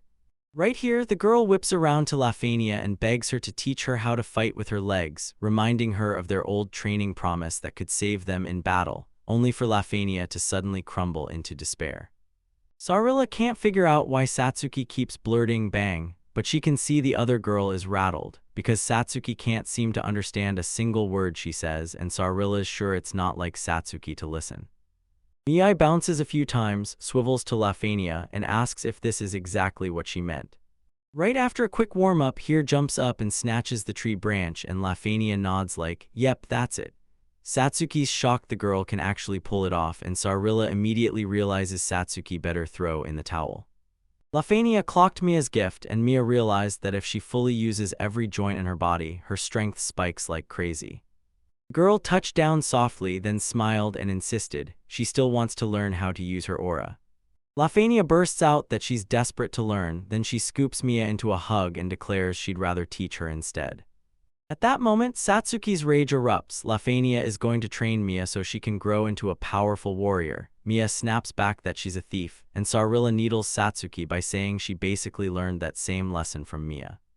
Satsuki tells her she can finally teach her to master aura perfectly, and Sarilla shuts it down hard. Just yelling bam isn't enough. Then Lafania is like, alright, let's start training. Lafania tells the girl to feel her aura, and bam, Mii snaps that it's basically the same as Satsuki's explanation. Lafania tells her that her body feels different every single day. Some days she feels weighed down, and other times it flips the other way, and the girl nods and agrees. Turns out everyone's aura moves on its own, no one even notices it. Like on a brutal day it drifts one way, and on an easy day it slides another, like it's reacting to the vibe. When they heard that, all the girls were blown away. Mia can't stop wondering how she's supposed to use it here. Lafania snaps back that it only works through training, until she hits that perfect rhythm where it always feels like today is going to be easy. Mtsuriliki shrugs it off like it's nothing, it's that simple, and Lafania just pushes him to keep running non-stop forever. The girls didn't get it at all. Forever just left them totally lost. Lafania explains it like this: if she keeps running, there'll come a moment when her body finally feels weightless. Lafania insists the girl should burn this feeling into her mind, so she can yank it back out anytime she wants. Lafania reminds them to keep running forever, but the girls still won't catch the fire, so she grabs Mia's hands and pushes her to give it everything she's got. Meanwhile, Will rockets through the night forest, nearly at the Elbs. The boy clocks the storm rolling straight for them, and at this speed, yeah, it's gonna start raining on them any second. Suddenly, a rustle snaps his attention from the trees, and he knows something is closing in fast. The guy can't get a bird's eye view, so he figures this mysterious creature is lurking in the bushes, out of sight. From deep in the forest, strange sounds ripped through the silence. The guy gripped his staff and spun around, trying to catch who or what was closing in with those footsteps, and yeah, it was probably an elf. So keep your eyes sharp, wait until they come close. Right when I was with him alone, cat ears streaked past his face. Then the very girl he'd been thinking about snapped into view and rushed straight at him, and he froze in pure shock. The girl lunged forward headfirst, like nothing could stop her. The boy tried yelling her name, but she wouldn't even look back. Then an elf sprinted after her, screaming, faster. Suddenly, she slammed the brakes, froze dead in her tracks, and whipped her head around like she'd finally heard him. The girl's cheeks flushed, and she blurted a congratulations to the guy's return, without a clue if he meant to ask or just state it, while he stood there, completely lost on whether he'd even left in the first place. Later, the elf crumpled to the ground, and her own hair spilled over her head like a curtain. It was Lafania. Girls crowded around her, grilling, "Are you okay?" Everyone thought she died, but it was just pure embarrassment because William had seen her as a super stern instructor. Right then, the boy leaned in and asked if he could tell her how his adventure turned out. Turns out they couldn't spot a single orc. The bulk of their forces was stuck back in the main village, and the elves, they were all locked up. Turns out they really were just scouts, and honestly, he doesn't want any of them catching sight of this, because if they do, they'll never forgive what comes next. One of the girls shouted to the hero, asking straight up if he honestly thought they could win. He can't say it for sure, but their chances are insanely high, because they've got intel on the enemy, and right when he's on the move, he runs into Eileen, who jumps in to help them, and everyone's shocked by it. So did he really meet her? Turns out she showed up for her own reasons, but getting help from this monster couldn't hurt, especially since he was dead right calling her a monster, because Princess Deli was here, and yeah, that shocked him too. She would show up the second her preparations were done, and the others immediately peppered the question, "Who's Eileen? Another adventurer, maybe?" Then he cut in, asking if they'd ever heard of Graceburg, because it wasn't some legend, it was a human state. And it turns out she's the princess of this land, but don't let that sweet title fool you, she's a monster. One of the girls freezes when she realizes the truth, she's royal blood. Why? She blurts out like he's casually bringing a buddy along for the conversation. Still ignoring him, he insisted he'd spotted dark clouds on the way, like a bad omen. It'll probably rain. You whipped your eyes to the sky. Seriously, is it really going to start raining? And right then, they hadn't even finished setting up yet. This is bad. If they get sick out there, it's game over, because their health is everything, and one bad crash on the road or in the fight can turn into a nightmare in seconds. So what are they going to do about it? Right then, Mrs. Eileen snapped her fingers and ordered her people to go home. They knew she was insanely strong, but she was still just a kid, so they wouldn't let her march into a deadly battlefield alone, and they wouldn't run. Then she snapped, "Attack me. If they beat her, she'll let them in, but they'd better hurry because time is running out for her." Shaking like leaves, the guards unsheathed their swords and barked at Lady Eileen to brace herself. In the blink of an eye, they were sprawled on the ground, beaten. She even smiled, slid her sword back into its sheath, and told herself she'd finally won, until the knights roared with strength and slammed into her from behind, trapping her in their grip. She started tossing them in every direction and demanding, "Where did you even learn to fight like this?" A fallen knight scooped up sand and hurled it at the princess. Then she snapped, "Is that really what you want to do?" He swallowed hard and apologized fully and fast. The others gripping her were yelling at him to hurry up and finish it already, because they'd do anything to stop her, and when she spoke, she snapped that they had terrible manners. So she stopped pulling her punches right then. A heartbeat later, every knight crashed back onto the ground, and while she steadied her breathing, she straight up said only luck could save them. And just like that, she bolted forward, no time to waste. She was running late, and I can't help thinking, is Will out there waiting for her? She suddenly remembered the most humiliating thing ever, and her face lit up with a furious red blush. Then she lost her focus and slammed straight into a tree. The punch hit so hard it tore the thing free, and it crashed to the ground with the root still attached, pure, brutal pain. For heaven's sake, it all happened because Will showed up before her like that. Right as she shrieked at the sky, the rain came crashing down. Rage chilled in the air as she darted around, hunting for a spot to hide, praying the elves were fine, because they didn't exactly treat him gently. She spotted a strange dome off in the distance and sprinted straight toward it. She reached out, and inside, elves were already huddled around a fire while the world stayed bone dry with not a single drop of rain in sight. It still couldn't make sense of what was happening. Others spotted her and yanked her inside, because the rain had her drenched. The princess demanded to know why the inside of the castle had no rain at all. Then it turned out the reason was a magical cottage spell keeping it dry. The girl with cat ears leans in and asks Sarilla if she knows anything about it. Then Sarilla stays oddly calm because she's already seen a brand new kind of magic, and she even praises Mia for having the guts to ask. She slipped the book of magic open in secret and devoured every page. Mia asked why she couldn't just have Will explain everything, but that would have been way too awkward. Still, there was one more reason. Will practically froze when he saw the book. He stormed over to the girls, insisting the book in her hands was pure magic. Then she should have realized he already had at least 20 more recommended books lined up to hand her next time, which is exactly why she snatched the book and hid it from him. But she couldn't lug all those books, so it just didn't feel worth it. Will called Eileen, and there she was, soaking wet, staring up at him with pure admiration like he hadn't changed a single bit. He was dazzling, and she watched him with this tender, hopeful glow. He clocked the rain's fury so intense that even changing clothes couldn't save him, and as the princess tried to reassure him, she sneezed, so he focused on her while he yanked his own clothes off. The girl asked why he was undressing again, and he snapped, "I just want you to have my clothes so you can wrap up." Then she blushed and said, "Why are you asking?" But she insisted nothing happened, and the girls watching were the ones who were embarrassed.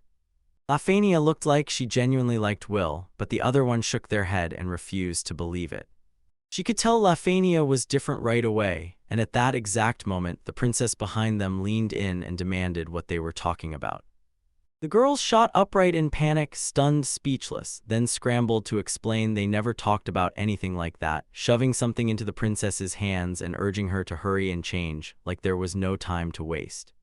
The princess finally got out of her old clothes and warmed her hands by the fire, and when Mia hurried over asking if she was cold, she snapped back that she was totally fine. Right then, another girl slid up to her and asked, "Are you hungry?" They still had elven food left, and the girl was holding a tray of it with both hands, something the princess had never seen before. She grabbed one portion, took a bite, and wow, it was insanely delicious. Suddenly, she wondered if she could just sit there, because the girl with the tray insisted she needed a good rest, and that's exactly what William told them. They couldn't let her freeze. More girls started pouring under the dome, elves with dripping cloaks, revealing the last elven warriors, arriving right away, yet somehow still in a steady flow, and one of them snapped their gaze straight toward them. She stepped up to the girl, then turned and thanked the man for everything, and at first her words didn't click until the memory of that cave hit her like a wave. Then she looked at the warrior and asked how her wounds were. Turns out the body was totally healed, every bruise was gone, but the soul still hurt, and if they'd pushed a little faster, they might have stopped it all. But the elf didn't buy it. She insisted everything was fine, then turned the blade and kept slaughtering orcs again and again until that sweet relief finally hit. Already fuming, she stormed off by herself. Then the princess, watching from nearby, sank into deep sadness. She snapped that they had to rush and act already, but now it was time to get themselves together and conserve their strength, especially the princess. With that, Cerelia clenched her fists and Eileen caught the meaning right away. Her eyes fell to the ground in a rush of sadness. The air between them snapped tight and Will raced past without even slowing down. The girl stared at him, annoyed as hell, and one snatched his hood, yanking his focus right onto her. She demanded where he was headed and he started gearing up for reconnaissance, until she snapped him down and shut it all out, then watched him tap cottage magic and something else, because the truth is he works way too much on his own. And Mia could scout ahead. She ripped at his cloak before he even caught his breath, because they couldn't let their main strike team charge in solo. Mia can even keep running nonstop. She just told the girl, don't push too hard, don't get worn out. Mia told us not to worry, promised she'd move carefully, and sprinted to the side, because the rest of us still needed to rest for a bit. Mike curled up on a giant tree branch, eyes on the sky, and you could feel morning inching closer, because it was finally time to head back. The moment she said it, she spotted the familiar elven warrior slipping below. Reconnaissance, but why would he be there? Her ears twitched like something was off. She spotted 3 orcs lurking off to the side, too many for one elf, but if they didn't spot her, she could slip away and make it out alive. That girl had zero intention of leaving. She snapped her bow up and trained it on the monsters right away. Mia's mind raced because she couldn't even tell what she was doing. The furious elf was already lining up the orcs, and Mia was left thinking, what in the world was she supposed to do next? The second the sun started pouring in, Will snapped his eyes open, blinked a few times, and shot upright, then twisted his head sideways and caught sight of Cirilla's morning prayer. She glowed like a living miracle, and the other elves watching her just burst out, calling her a goddess. The girl whipped around and wished him good morning, and the boy asked, so this is where faith starts? But she just stared back, totally clueless about what he meant. The hero spun around and stared at the pile of clothes, demanding, where's Eileen? Then the truth hit. When Cirilla woke up, Lady Eileen was already gone, and she and Satsuki must have dashed off to train. Alright, Satsuki, if Eileen's behind this, it's probably just for kicks, and you're the one getting toyed with again, so tell me, did the monster princess strike back? No way she's like this by accident. She's been grinding nonstop. Satsuki forged herself into a brutal opponent, because nothing hits harder than facing a hardworking genius who never stops. And the wildest part about Satsuka, she never throws in the towel, and when trouble shows up, she's already braced to take it head-on. It also hit him that just days ago he'd managed to fire 4 more magic arrows against Alice, and the craziest part, his mana kept climbing. His options kept growing, and it shocked him so much it lit a fire under his excitement, so the girl stepped in, told him she understood, and begged him to calm down, then let out a heavy sigh. She feels sick to her stomach seeing all these monsters swarming around, and the guy just doesn't get what she means. Like, was Eileen supposed to be the monster here? But to her, he's the real threat standing right in front of her. He tore her bubble by showing her the truth. She was just ordinary, with no real talent and no hard work to back it up. Turns out she was famous in the temple for her talent, and that detail hit him hard, because if she truly wanted him to know, the real question was this: did she want to stand with the hero or throw in with the monster? She stared at him and snapped, "Are you even listening?" and then made it crystal clear he didn't get to overthink it. He had to pick the side she wanted. Turns out he was just trying to lighten the mood, and yeah, she and Mia are insanely talented. But hey, your value isn't measured by skills alone. Sitting there comparing yourself to someone else just to decide if you're inferior is plain stupid, because isn't the whole world run by an elite like Will's father? From the very start, he swore the people around her were one of a kind, no one could ever replace them, not even close. She didn't have to worry. Still, she called him, and the moment she did, his face twisted into something strange. Did he seriously think this all traced back to his relationship with his father? He believed it, because now it all clicked, and it explained why Eileen had pushed him to consult William. The elite king included, plus Eileen and the court's top magicians, couldn't calm him down just because of who they were in society, but she could, and she proved it. She called him back, carried the conversation forward, and asked if she could throw in her take on it. He told her she could. She begged for forgiveness, but his words hit her like hollow noise, nothing but empty chatter. In this world, anyone who can't follow logic just burns through resources. Like bandits, they raid villages, torch homes, and steal every bite. If things spiral out of control, they'll drag down anyone brave enough to try and make the world better, so he can't stop wondering, where's the honor in admitting you're incompetent? So when the knight gets blocked from catching the bandits because the villagers step in, Cirilla can't ignore how his thinking mirrors his father's. She hates it, maybe even fears it, because that's exactly why she believes they're dragging him down. He stared at her like the question burned a hole in his brain, totally stunned at how they'd ended up here in the first place. She kept worrying he'd find better people for the companion role, and he had no idea this was coming or how to even respond. Something more suitable than me is just nonsense you can laugh at, but even if he says it, it won't land in her heart because to her it's just empty talk. If he stays silent, it's basically him giving in, half agreeing with her, and getting shoved into a world he never wanted to step into. No, not even close. That's the last thing he wants, and that's not what this is about. Now it hits him, and suddenly everything makes sense.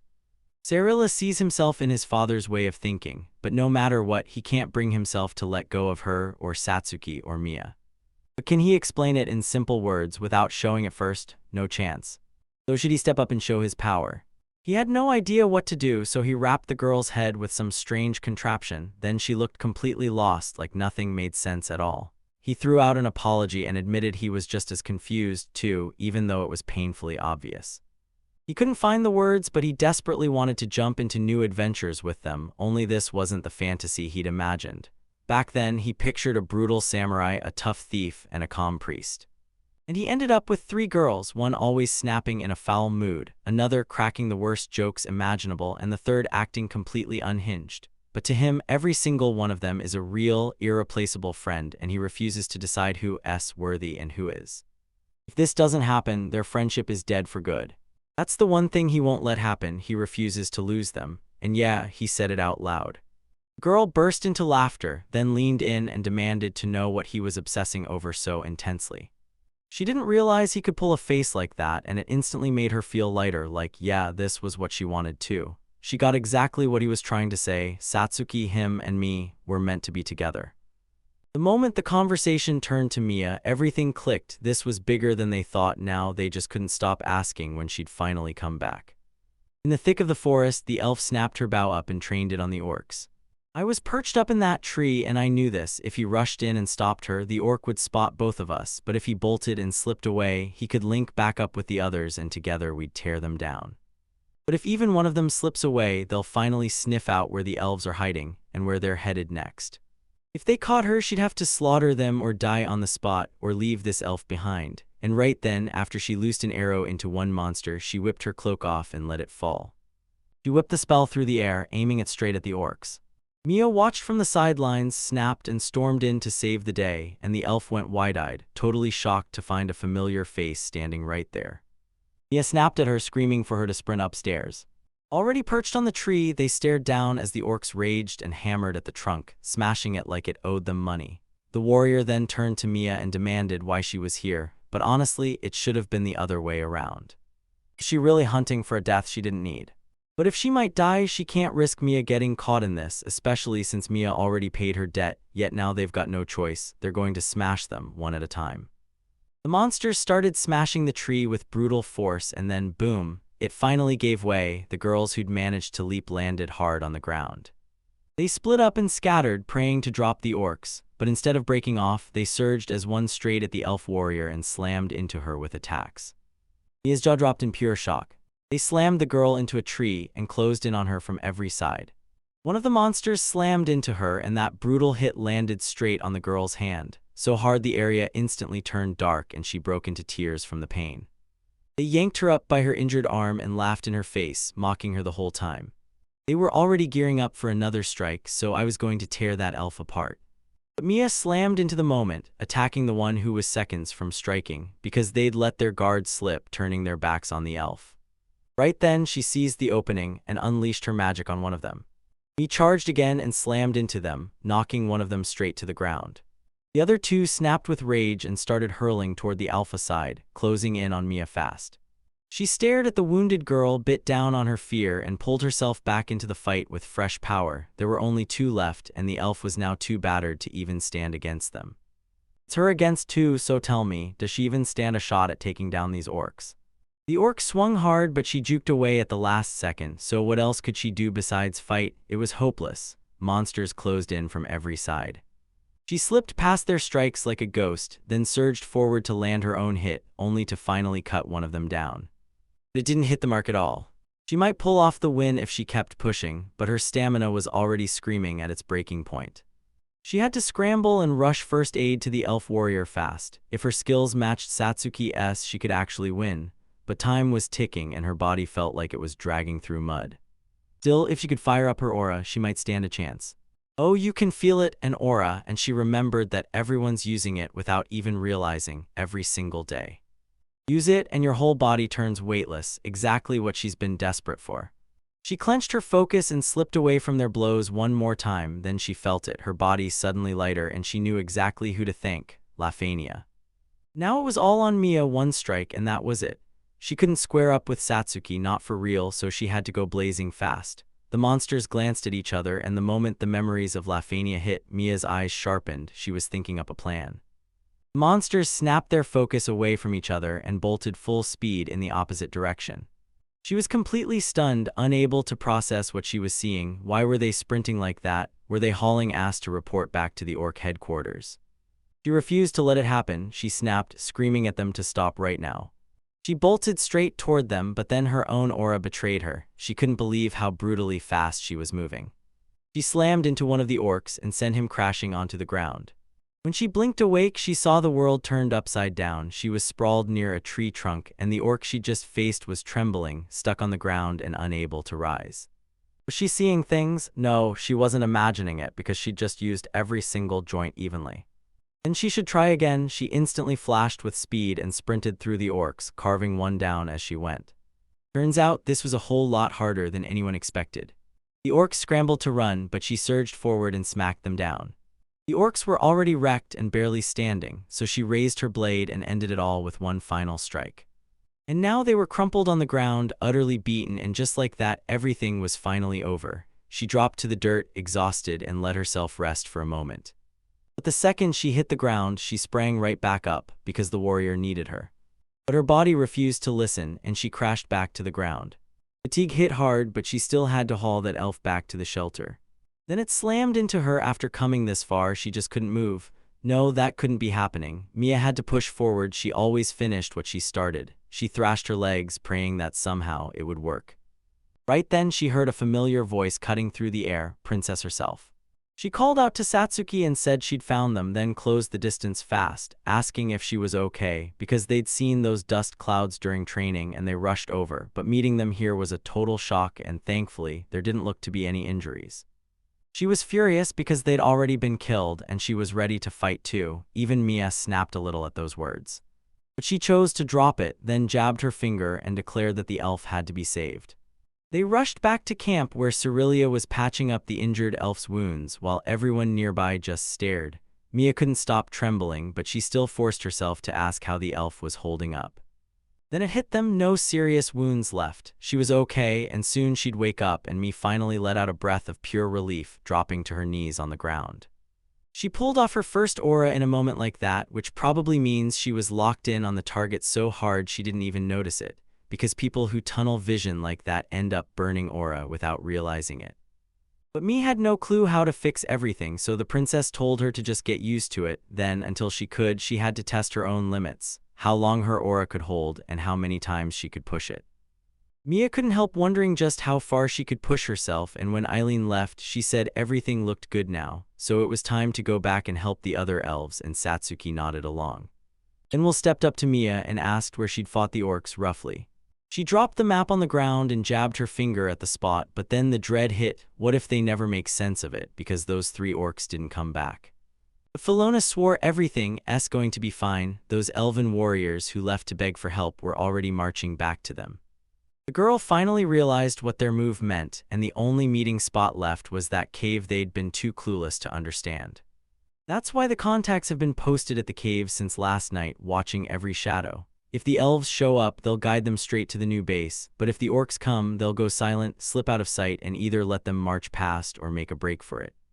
I tracked down the orcs near that cave, and right away I knew we were in trouble, because the enemies had already been battling them there.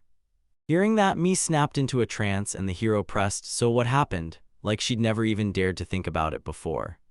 If she had bolted and run, would that have spared the elf? Right then, the very person they were talking about snapped awake and shouted that it wouldn't have been that way. Mia didn't just win, she fought tooth and nail clear to the end by herself. Honestly, the elf couldn't even wrap her head around it at first, like, why save someone who's already here to die? But when she finally got left alone, all she could do was bolt. But she refused to quit, even trapped in a losing spot. Mia was crushed with despair, yet the warrior drew strength from her, and she surged into battle so she could live. With all those endless years, his elven heart will never forget Mia. She battled for her life and he became her little savior. She fought with everything she had, then she gave her life. And now the very boy she once saved was ready to pay her back in full. Just when she finished those words, the girl crumpled to the ground again, eyes shut tight, like she'd finally fallen into sleep. He patted Mia on the head, grinning like, "Wasn't that awesome?" Then she yanked his hand back the second it touched her. "Sorry about that." He braced for her fury, convinced his move would spark rage. Then he realized she wasn't mad at all. She was stone calm, glowing with pure happiness. The girl hurrying past shouted at Satsuki, and at the princess from the human kingdom too. "She made me promise, call her just Eileen." So they jumped in to help with the housework too. Mia was already doing everything she could, and they wouldn't just sit around idle. Then they told her she could use aura. The girl stared as Lafania's tears finally spilled over, and the room went heavy. She's glowing with joy because she busted her tail and pulled it off, turning into a real warrior. Even as a thief, she'll be okay wherever she goes now, but the real question is, do they want to marry her off to someone? The second marriage got brought up. Lafon froze, then pressed William with one sharp question. How many wives did he actually have? "Princess, I still don't get what she was saying." She grabbed Satsuki and shook her, demanding if Will had gone and married, but there was zero word like that. Then Lafania leaned in and asked straight up if they were part of his harem. She was so convinced everyone was a polygamist until the princess erupted, screaming, "Wait, where did you even get that from?" Then she snapped back, "I know there are people like that, but they're not us." Then Lafania finally snapped to it. She'd been wrong the whole time, and all she wanted was to slip into the fun once everything finally ended. Those words hit the princess so hard she actually trembled, and right then, someone sprang out from the bushes like a shadow with teeth. Bellowing at the top of their lungs that something terrible had happened, they realized it. The orcs had surged forward, and just like that, the taste of victory vanished. Now the next showdown is already on the horizon. The princess stared as Satsuki tried to copy the elven gait and those heels, like the world was holding its breath, and then it hit. An orc crew had just rolled out. They sprinted back to their old cave hideout, because the commander, turns out he's not just any orc, he's an orc lord. They can tap into aura, and yeah, that protective aura they rely on is brutal, so they're basically heading into a fight with around 30 to 40 orcs. And that detachment is just a measly third of the main orc army, about 100 units strong. Before, they could only squeeze out one squad of 13, but now the Emperor is gearing up to unleash a whole platoon. They're brutally cruel. If they'd all marched together, they'd have stormed the base and dragged the prisoners to safety, but now what on earth do they do? If it were just one platoon, they'd blitz them head-on and call it done, so the girl nodded along. With only about 30 elven warriors left, their numbers were basically a dead-even match. But they were running on fumes, and every move was about cutting the risk, because the orcs had strict instructions and had to report anything that went wrong. So yeah, none of them know their real power or where it's actually coming from, and that's the perfect advantage. We can't let them figure it out. To stop the damage and make sure nothing leaks, they have to be wiped out, every single one. Yeah, she says it'll be fine, sure, but does it really mean anything when their numbers match, yet elves and orcs are built so differently in size? After last night's rain, the grounds turned to mud in places, so if they want to use the elves' full agility, they've got to fix it fast. But the non-heroes suddenly thought maybe it's not so bad after all, and the girls just stared in shock. Soon, one of them got hunted by a rampaging mob of orcs. She sprinted toward a jagged cave-like crevice like it was calling her name. Will slipped to the side and waved her in stealth, congratulated her for coming back, and demanded to hear what happened. She swallowed hard and said they'd probably get caught. Orcs are storming after the elves, and Mia instantly regretted making Lafania do all the work. She insisted everything was fine, because hey, she'd been out scouting all night yesterday. She was curled up in her backpack, sure, but it didn't take long before she was back in perfect shape and the real problem hit. She had no clue what to do next. That's when Satsuki pitched her the answer: use a backpack so she could sleep and still move whenever she needed to. Now the orcs came charging in their direction, right there, closing the distance fast. Will unleashed illusion magic, summoning a perfect copy of Lafania right in front of the orcs, and Lafania swore it looked exactly like the real her. Yeah, one detail was off. He just managed to mess up her whole impression and Finola's body type too. Mia shot back that it was a blessing Eileen wasn't here right now because she'd be stuck in her own head over stuff like that. He had zero clue what she was talking about, but she shut him down and told him not to worry about it. Then the orcs snapped right into their trap and marched straight after Illusion into the cave. They leaned in from the sidelines and locked eyes on the orc lord. Will shoved Mia ahead, sending her running first into what came next. They stared at the orcs and realized they weren't moving, just like the hero warned. Sure enough, those beasts were on edge, and they figured the traps had to be hidden right inside the cave, all because of that illusion. Now that they've finally stopped, you can land magic and arrows with way more precision, and that nasty mud is still stuck there, even after yesterday's rain tried to wash it away. So yeah, Elf decided to grab her spot, but the guy warned her to stay sharp because they still hadn't won a thing. At first, she felt like it was all pain with no chance of winning, so now I can't stop wondering how this story ends. The hero got yanked from behind. Yep, it was the princess. She told him the flank had been reinforced, like the plan had just locked into place, and sure, it felt like the moment to start, but she was also fixated on something else. She asked straight up if he and Lafania had been alone, and he said yes, without hesitation. Then it hit him. Mia's warning rang in his head. Eileen hadn't been there when they built the illusion. He told her that even with their shared interests, he still felt genuinely grateful she'd come and be there with him. And when the fight finally ends, he slips the illusion onto her too, only it turns out he totally misread what the others said, and she doesn't get a thing about what he's trying to do. Either way, now it's go time for them. The plan says his odds of getting picked off are 90%, but she grabbed his hand and told him not to panic, lean on her, because she'll shield him no matter what. He summoned magic and slammed it straight into the orc squad. He unleashed the wizard's skill.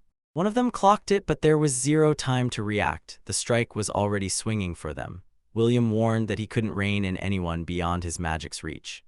And the last time it was 13 orcs, now there are 2 more closing in. He fought to hold them off, but the enemy's numbers barely budged. Everyone had to stay sharp. He kept swinging anyway, and the elves stared at him like, wait, why are you still going? Even the lord got struck down and bled. And in the end, only a handful of fighters were still standing strong on their own 2 feet. He blasted half of it to pieces. Right then, the elves snapped their bows up, and on the command, they opened fire on the survivors. Lafania barked at them to stay sharp, because the enemies weren't gone yet, and if even one orc was still standing, they were going to fight. The orc lord was still standing strong, and the second he spotted the hero charging straight at him, his attention snapped into place. But the princess snapped his strike aside, and the look on her face said it all. She hadn't expected him to still be standing and fighting. So she stepped up as his opponent, and the 2 of them traded blows, one attack, then another, back and forth. She clocked a brutal protective aura around him like nothing could touch him, yet every one of her strikes was meant to kill, and she warned the hero to stay out of it. She wasn't here to share this fight. She wanted to take that orc down herself. He figures she'll pull through, then whips a magic arrow straight at the other survivors. Satsuki leapt into the brawl, teaming up with the rest of the heroes as the mighty orcs closed in. So yeah, he's gotta get ready for the moment everything goes off script. He spotted the orc already crumpled on the ground, totally defeated. If those injuries didn't hit him, this would have been way harder to survive, because that orc emperor is no joke, they're insanely strong. Looks like the fighting's done and the dust is finally settling. The princess clocked it instantly. Mi had started moving faster than Satsuki. But next time they'll have to storm their base and face the Orc Emperor, and he told them, don't panic, because he already has a plan for how to handle their base. After a while, they wiped everyone out. No survivors, not a single casualty on the elven side. Turns out he crushed the fight, an absolute cakewalk. After he said that, the elves figured it was a win for them. He was here, and now they had to learn how to live with humans too. So Lafania pushed for a break, but Will snapped back that they couldn't stop now. Turns out he was about to strike the base and go straight for the Emperor himself right this instant. That attack, once it starts, it won't be stopped. The girl shrieked through the forest, demanding he start by telling her exactly what he meant. Every single person snapped their eyes onto him like they'd just seen the impossible. After they wiped out a whole platoon, the orcs are going to smell trouble instantly, so with no clues to go on, this is the perfect moment to hit back.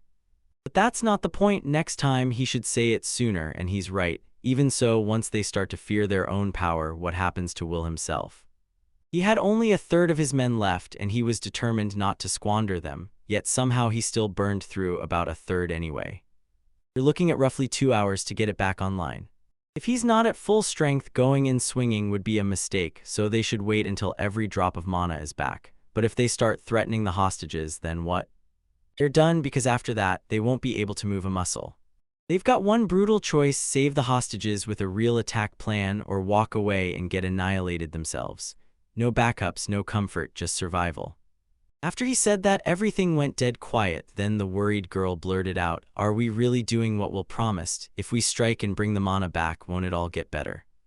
The elf chewed on her words. Then another girl slipped up from behind and urged Vanola to step aside for a quick chat, while the other elves kept yanking their arrows out of the orcs' bodies.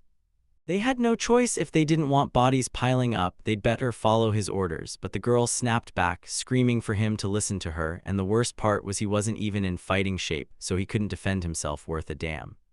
The princess begged her to handle this elf, and they never once imagined he'd end up in real danger. Everything will be fine because they're not alone, so even if he's hurt, they can patch him up. The elf truly believed that too easily, like it was guaranteed, but that's not how it goes. He just crammed it all in at his command, and that's where things started going wrong. They all started bickering, but she refused to back down. She pushed forward and went off to do everything she could. I figured I'd let him crash in her bag while they walked like she always did, so he could refill his mana and get back to moving. But it turned out there was no way it could physically work. The bag was too small, so they tried to stretch the fabric and carry it together. Mia even admitted the girl was a genius when it came to wild ideas, yet they decided to go for it anyway. But doubt already clawed at the boy. Sleep felt impossible under these conditions, and the elf swept back up with a mysterious bottle, telling William to drink it. Turns out that bottle was an elven potion packed with real magic, and when the hero's companion spotted it, he screamed. Was it dangerous? Yeah, in a way, it totally was. This potion is brewed from the world tree's pure juice. Take a sip and your mana surges back, but it'll cost you 50 gold. That price was straight up insane for one potion, yet they still snatched it out of the treasury while everyone was in chaos from the orc attack, and somehow it turned out to be the right move because the guy couldn't believe they just handed it over like it was nothing. But it was fine, really. For mercenaries like them, that reward they'd already agreed on just wasn't going to cut it, and man, she was truly grateful. But they still hadn't left the forest. Then boom, the guy got wrapped in cloth, hog-tied with a rope, and everyone started firing off wishes for luck before the decisive battle. Then the guy fired off the plan as he went, spilling every detail on the run. After a while, the girls marched forward, rope still tight around them. Towering orc barreled forward and pushed them along like they were nothing. Mi said, "Sure, I look like an orc, but I smell like Will," and Satsuki shot back that she might mess up and accidentally slash him. Then Mi just laughed and said it'd be awesome if the two of them could chill out a little.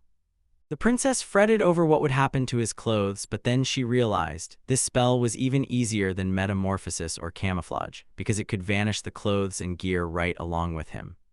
And that disguise only swaps his look. The princess breathed easier because he was still dressed, but Cyrilla stared at her with unsettling eyes and told her to stop. They were damn near at their destination, and worry gnawed at everyone's nerves. How in the world would they find the Orc Emperor? Then it hit them. The hero had already flung the magic eye ahead, and just like that, everything was back to business as usual. He downed the potion the elves handed him, and right then, he started to glow. At last, after he pulled himself together, he thrust his hand forward and roared for everyone to scatter, and the whole thing was wildly absurd. At the entrance, another orc blocked their way, and when he spotted the huge catch, he froze in shock. The hero just smirked and said it was for the boss. No wonder, because the other guy thought his catch was downright tasty, but now he can't even remember him. They were already panicking about getting exposed, yet he still went and did it anyway, so stupid it's painful. Just a little more, and if that language-borrowing spell hadn't stepped in, everything would have gone from bad to catastrophic.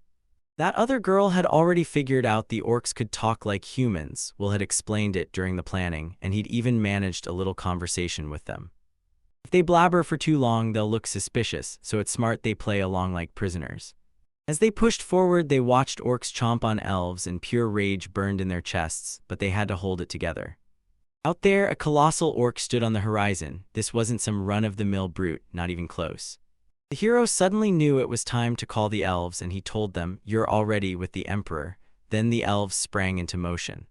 She told them, "Don't you dare die for us," even if victory came and the team still fell, and yeah, that crushed the mood. He got it though and swore he'd earn his reward for sure. After all, he still had to burn off the magic potion she'd slipped into him. She kept insisting that the potion was part of the prize too, do more for them, and she'd have to hand over the entire treasure because they were closing in on the Emperor. "Stop eating," he snapped, staring at the people closing in on him, and then he hissed, "That hero reeks." It didn't smell like women at all, it reeked of a regular human male, and he tossed him some of the uneaten food and fired off, "So who are you?" Right then he snapped a spell and yanked the girls free from their robes. They all pushed forward toward the Emperor, and he couldn't believe it. The man and Mile were actually standing side by side. Had they really marched all the way here just to be eaten by him? He yanked out a massive club and clocked that the three girls could tap into aura. He fixated on the prey and closed the distance in one decisive move, and the princess couldn't miss how fearless he looked. The Emperor's roar ripped through the area as he demanded every soldier rush to him. Anyone who didn't make it in 30 seconds would be killed on the spot. So he figured he'd crush them with sheer numbers or avoid a face-to-face clash because that would turn ugly fast, and after sizing up their power with ice-cold calm, he realized he was dealing with someone smarter than expected. But even then, they weren't going in blind, they had their own plan. The plan's explanation came out messy, but one thing was crystal clear: they had a kind of magic ready for moments like this, even if he had to shout for help from the orcs back in the settlement. The hero slammed open a spatial gate with his magic. It didn't matter anymore, the Orc Emperor was already out of time. Their brutal enemy was cut off and trapped, and this was their hard-earned setup for the fight to come. To reach the Orc Emperor, they slip into disguises, juggle borrowed languages, and even use a magic link to pose as prisoners. Because the disguise won't just hide them, it'll completely flip how he looks. They even borrow a language so if they get stopped, they can swear everything's fine, because that magic link lets them fake being prisoners, and if they go and destroy their emperor, the orcs will be left utterly confused. The elven warriors had to move in early, because if they didn't, their orders would get broken, so they tightened their circle around the enemy camp before a single alarm could ring. Once they hit the Orc Emperor, they'll slam the dimensional gate into action, then separate everyone fast before the whole crew can bunch up. Right after that, he slammed down a strengthening spell while his companion threw a blessing on top, yet the other girl couldn't wrap her head around why they wouldn't cast it earlier, until she realized they had no idea how long the trip would take. So if that effect faded before they hit their target, all that mana would have been wasted, and mana couldn't afford to be spent recklessly. And he might not even be alone out there, but they still want the edge, so they're trying to hit him first. They'd better move smart, just like last time, because getting to the orcs is no walk in the park. The princess apologized for him because, of course, he was the shortest anyway. Then the story snapped back to the present as they stood face to face with the Orc Emperor. Eileen and the Orc Emperor match in raw power, and Satsuki and the Orc Lord stand on equal ground too, yet there's another Lord and 3 regular orcs that throw everything off. So something has to be done, because if you don't fix it, the forces never stay equal, never. Eileen and the Orc Emperor match in raw power, and Satsuki and the Orc Lord stand on equal ground too. Before you toss them into another dimension, you've got to wipe out the extras first. The girls kicked off the fight while the guys clutched the staff and stared, begging to know how much damage it could land on him. Then the furious Emperor stormed in toward them, all sharp reflexes and deadly speed. He warned them don't get cocky, because if they dodged, they'd blow their only shot at a surprise attack. The princess got it, and that truth lit a fire under the emperor because it enraged him. He lunged in, aiming to smash her left arm. Satsuki was mowing down the other orcs left and right, and this time she was winning big. Mia was right on her heels too, but she really shouldn't have burned through all her aura. They pull off a lightning-fast ambush and Eileen whips into action, yet her arm is still left badly injured. Satsuki started clashing with one of the lords, but before she could wrap up her usual routine, the others finally launched their attack. The emperor barked that the princess was impudent, so tell me, did she really think she could challenge the emperor with just one hand? As a knight and a princess, she was bound by duty. Then he learned she wasn't a spirit at all, but a real human princess named Eileen Grazarod, the first of the Grazarod line, and she swore on her own name she'd crush the orc emperor. He just couldn't wrap his head around why anyone thought they had the right to act like they owned him. A fierce squabble erupts, she's screaming, "Who does he think he is?" while he keeps barging in and seizing the elven settlement. They fought and shouted insults at the same time, and the orc finally blurted out the truth. Those elves had chosen these lands as their home, naming it their country, and if anyone found them, they'd be hunted down and killed because everyone's calling them evil. That's why they keep getting cut down again and again, nothing else. The hero just stood there, dead quiet, taking it all in. The princess added that orcs are just as savage toward elves. Wait, how is that evil when the emperor just told them they only had to eat to stay alive? So why does that sound wrong to you? So they're still not getting it. Without borrowing females from other species, they can't even reproduce. If they're hunting for someone to blame, then point it at God. He's the one who built this world. After hearing him out, the princess snapped that she's taking her words back because now this isn't talk anymore. It's war, and the orc's very existence is hanging by a thread. The girl beside them unleashed her blessing, pouring power straight into her comrades. It felt like a miracle, real goals, real divine protection. Maybe it just brings calm and hope, but that's exactly why it matters. It's 10,000 times better than getting nothing at all. Especially since Satsuki throws down hard, but every time she just can't pull off the win. If this divine protection can pull off something this powerful, you'd better play it safe and use it. He fired a physical enhancement spell at me, aiming it straight at my body. At first, she had no clue what was happening, then it hit her like electricity. Her entire body surged with new power, getting stronger by the second. The hero snapped at her, telling her she could finally face the Lord, and if she couldn't, she'd be a fool. Then she charged straight at him. She couldn't pull that off before, the blade didn't even scratch it, but somehow she flipped the rules and won with zero trouble. The emperor snapped that she'd done enough darting around, yet somehow he was already learning, through all her stubborn distance, that this was just the way she kept pushing him away. This was brutal for them, and if it kept going like this, the whole situation was about to spiral out of control. The emperor swung his club at her. Everyone kept their eyes locked on the chaos, then she shot off to the side like lightning. He was in rough shape, no doubt about it. Everyone knew they had to move fast and help right now, but their own enemies were already closing in. Eileen's in a foul mood right now, but her defense powers got her covered. Yeah, a direct hit might hurt, but she'll be fine unless it's the kind of fatal strike that ends her. But he can't afford to dwell on it. He's going to face whatever this battle throws at him and take the outcome as it comes. The Orc Emperor let out a derisive scoff. Sure, he'd landed a brutal hit, but the fact that she still stood tall after taking his blow actually stunned even him. The hero clocked the Emperor's grin like he'd already won, but it was game over before the Emperor even realized it.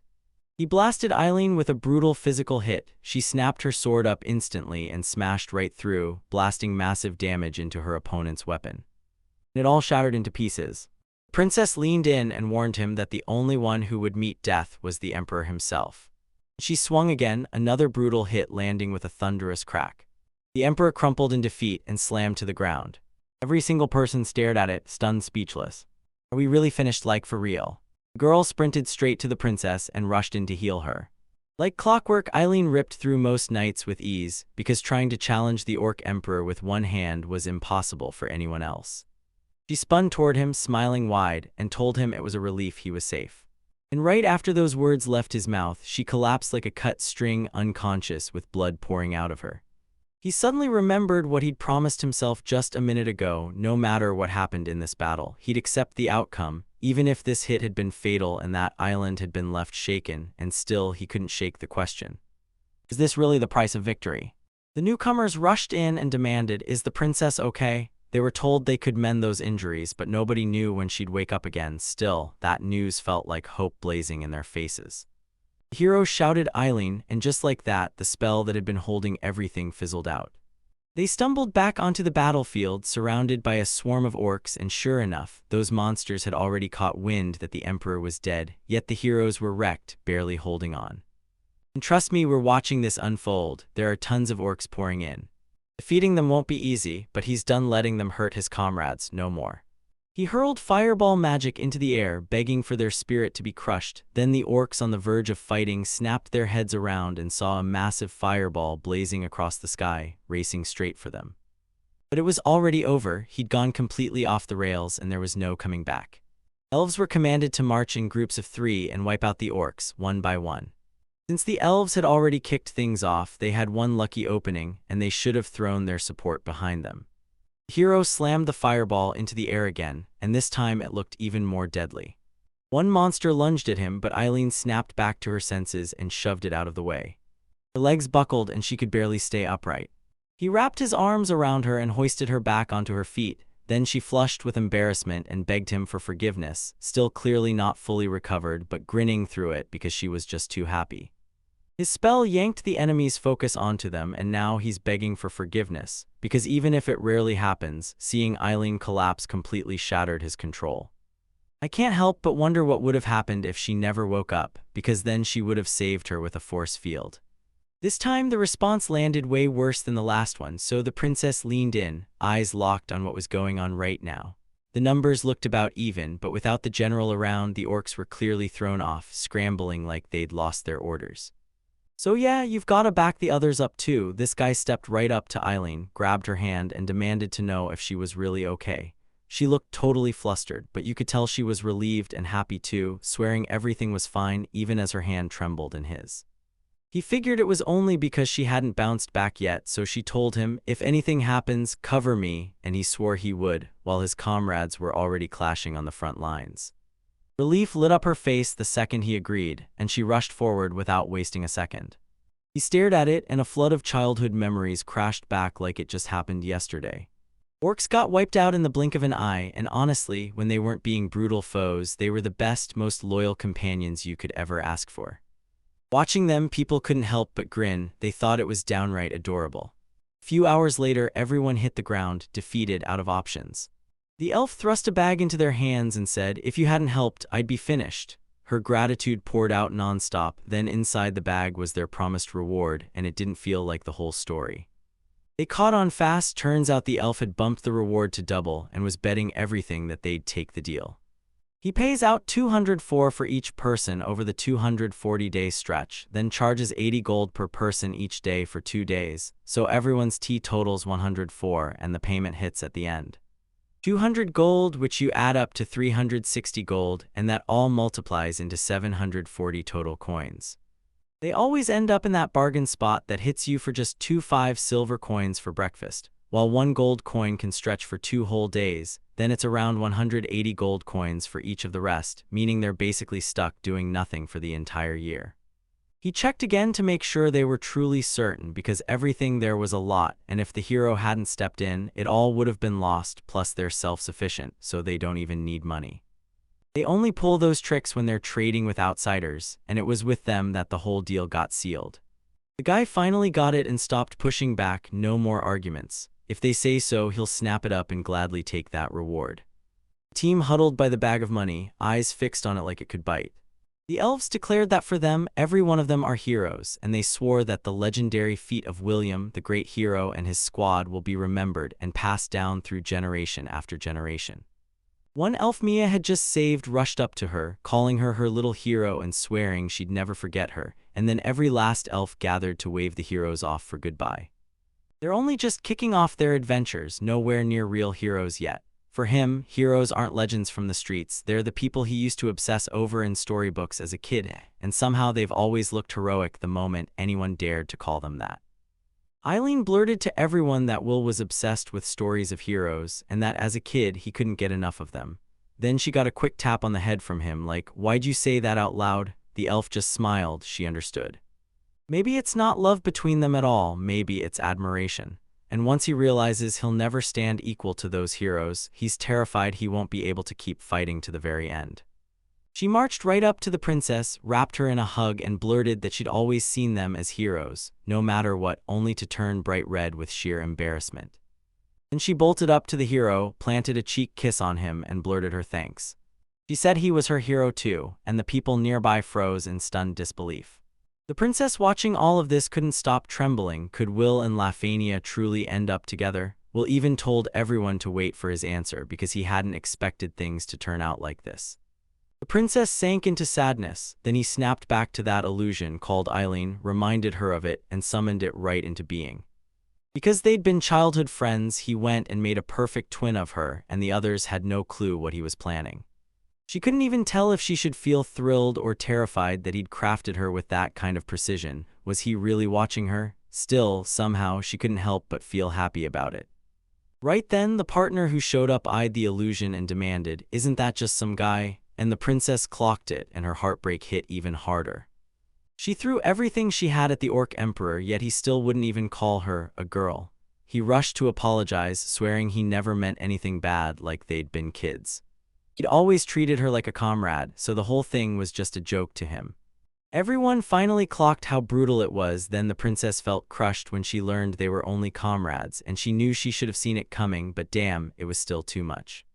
But he always treated her like a girl, and when he heard that, relief hit her chest. Then he spotted her torn clothes and ripped his robe off, and she instantly blushed, choking out, "Why are you undressing?"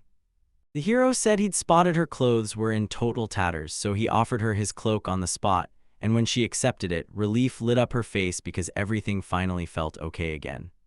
And sure, the elves lost the battle's worst chapter because the orcs were finally wiped out. But that doesn't mean their troubles were over, not for every fallen soldier and not for the wounded who still carried the cost. And if you've lost family, friends, or people who are struggling physically and mentally, trust me, life piles on a mountain of problems you'll have to fight through every single day. But that's a whole other chapter. Right here, their story finally shuts the door and they rip into a brand new journey next. They finally rolled into Adelsha and dropped into a table, sipping tea like they'd earned it, because for the first time they could rest. But nope, their plan wasn't meant to land, because right then a girl exploded through the door with a joint mission. But someone shot it down. Didn't they have enough money to rest? Mia lit up too, because this was her first joint mission, and Will nodded, saying they should go for it. In the end, the final voice fighting everyone shut down and the whole task clicked into place. This wasn't arguing at all, it was about hunting and conquering monsters. And she went dead quiet, and the others couldn't even read what she'd found. What's got Cyrillus so rattled, and who's the real target out there? And just like that, they tore into Norman, the rough mining town where the ground shook and the money chased. They'd only been here for 2 days, and the place was packed with dwarves everywhere. One girl couldn't stop wondering if those stone worms they'd been talking about were anything like real earthworms.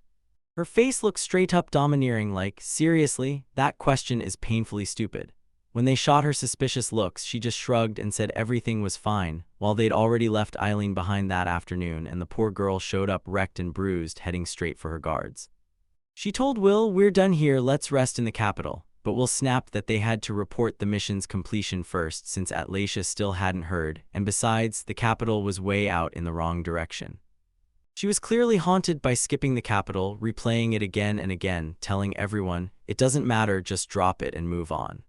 The dark-haired girl burst into laughter and said she still remembered stocking up on tons of souvenirs, and when she answered, she looked shy as she admitted she bought them purely because they were just too cute.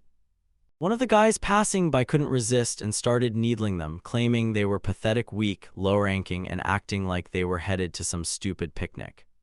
The folks beside him urged him to forget about them because they'd be gone before long, but he erupted in even louder laughter, saying they'd nailed it perfectly, since these fresh recruits wouldn't even bother listening to the advice from their older comrades. Even with their higher rank, they were thrilled to hand out advice, and he didn't look even a little sad. But while they played the part of elders, contempt was all he felt, not a drop of respect.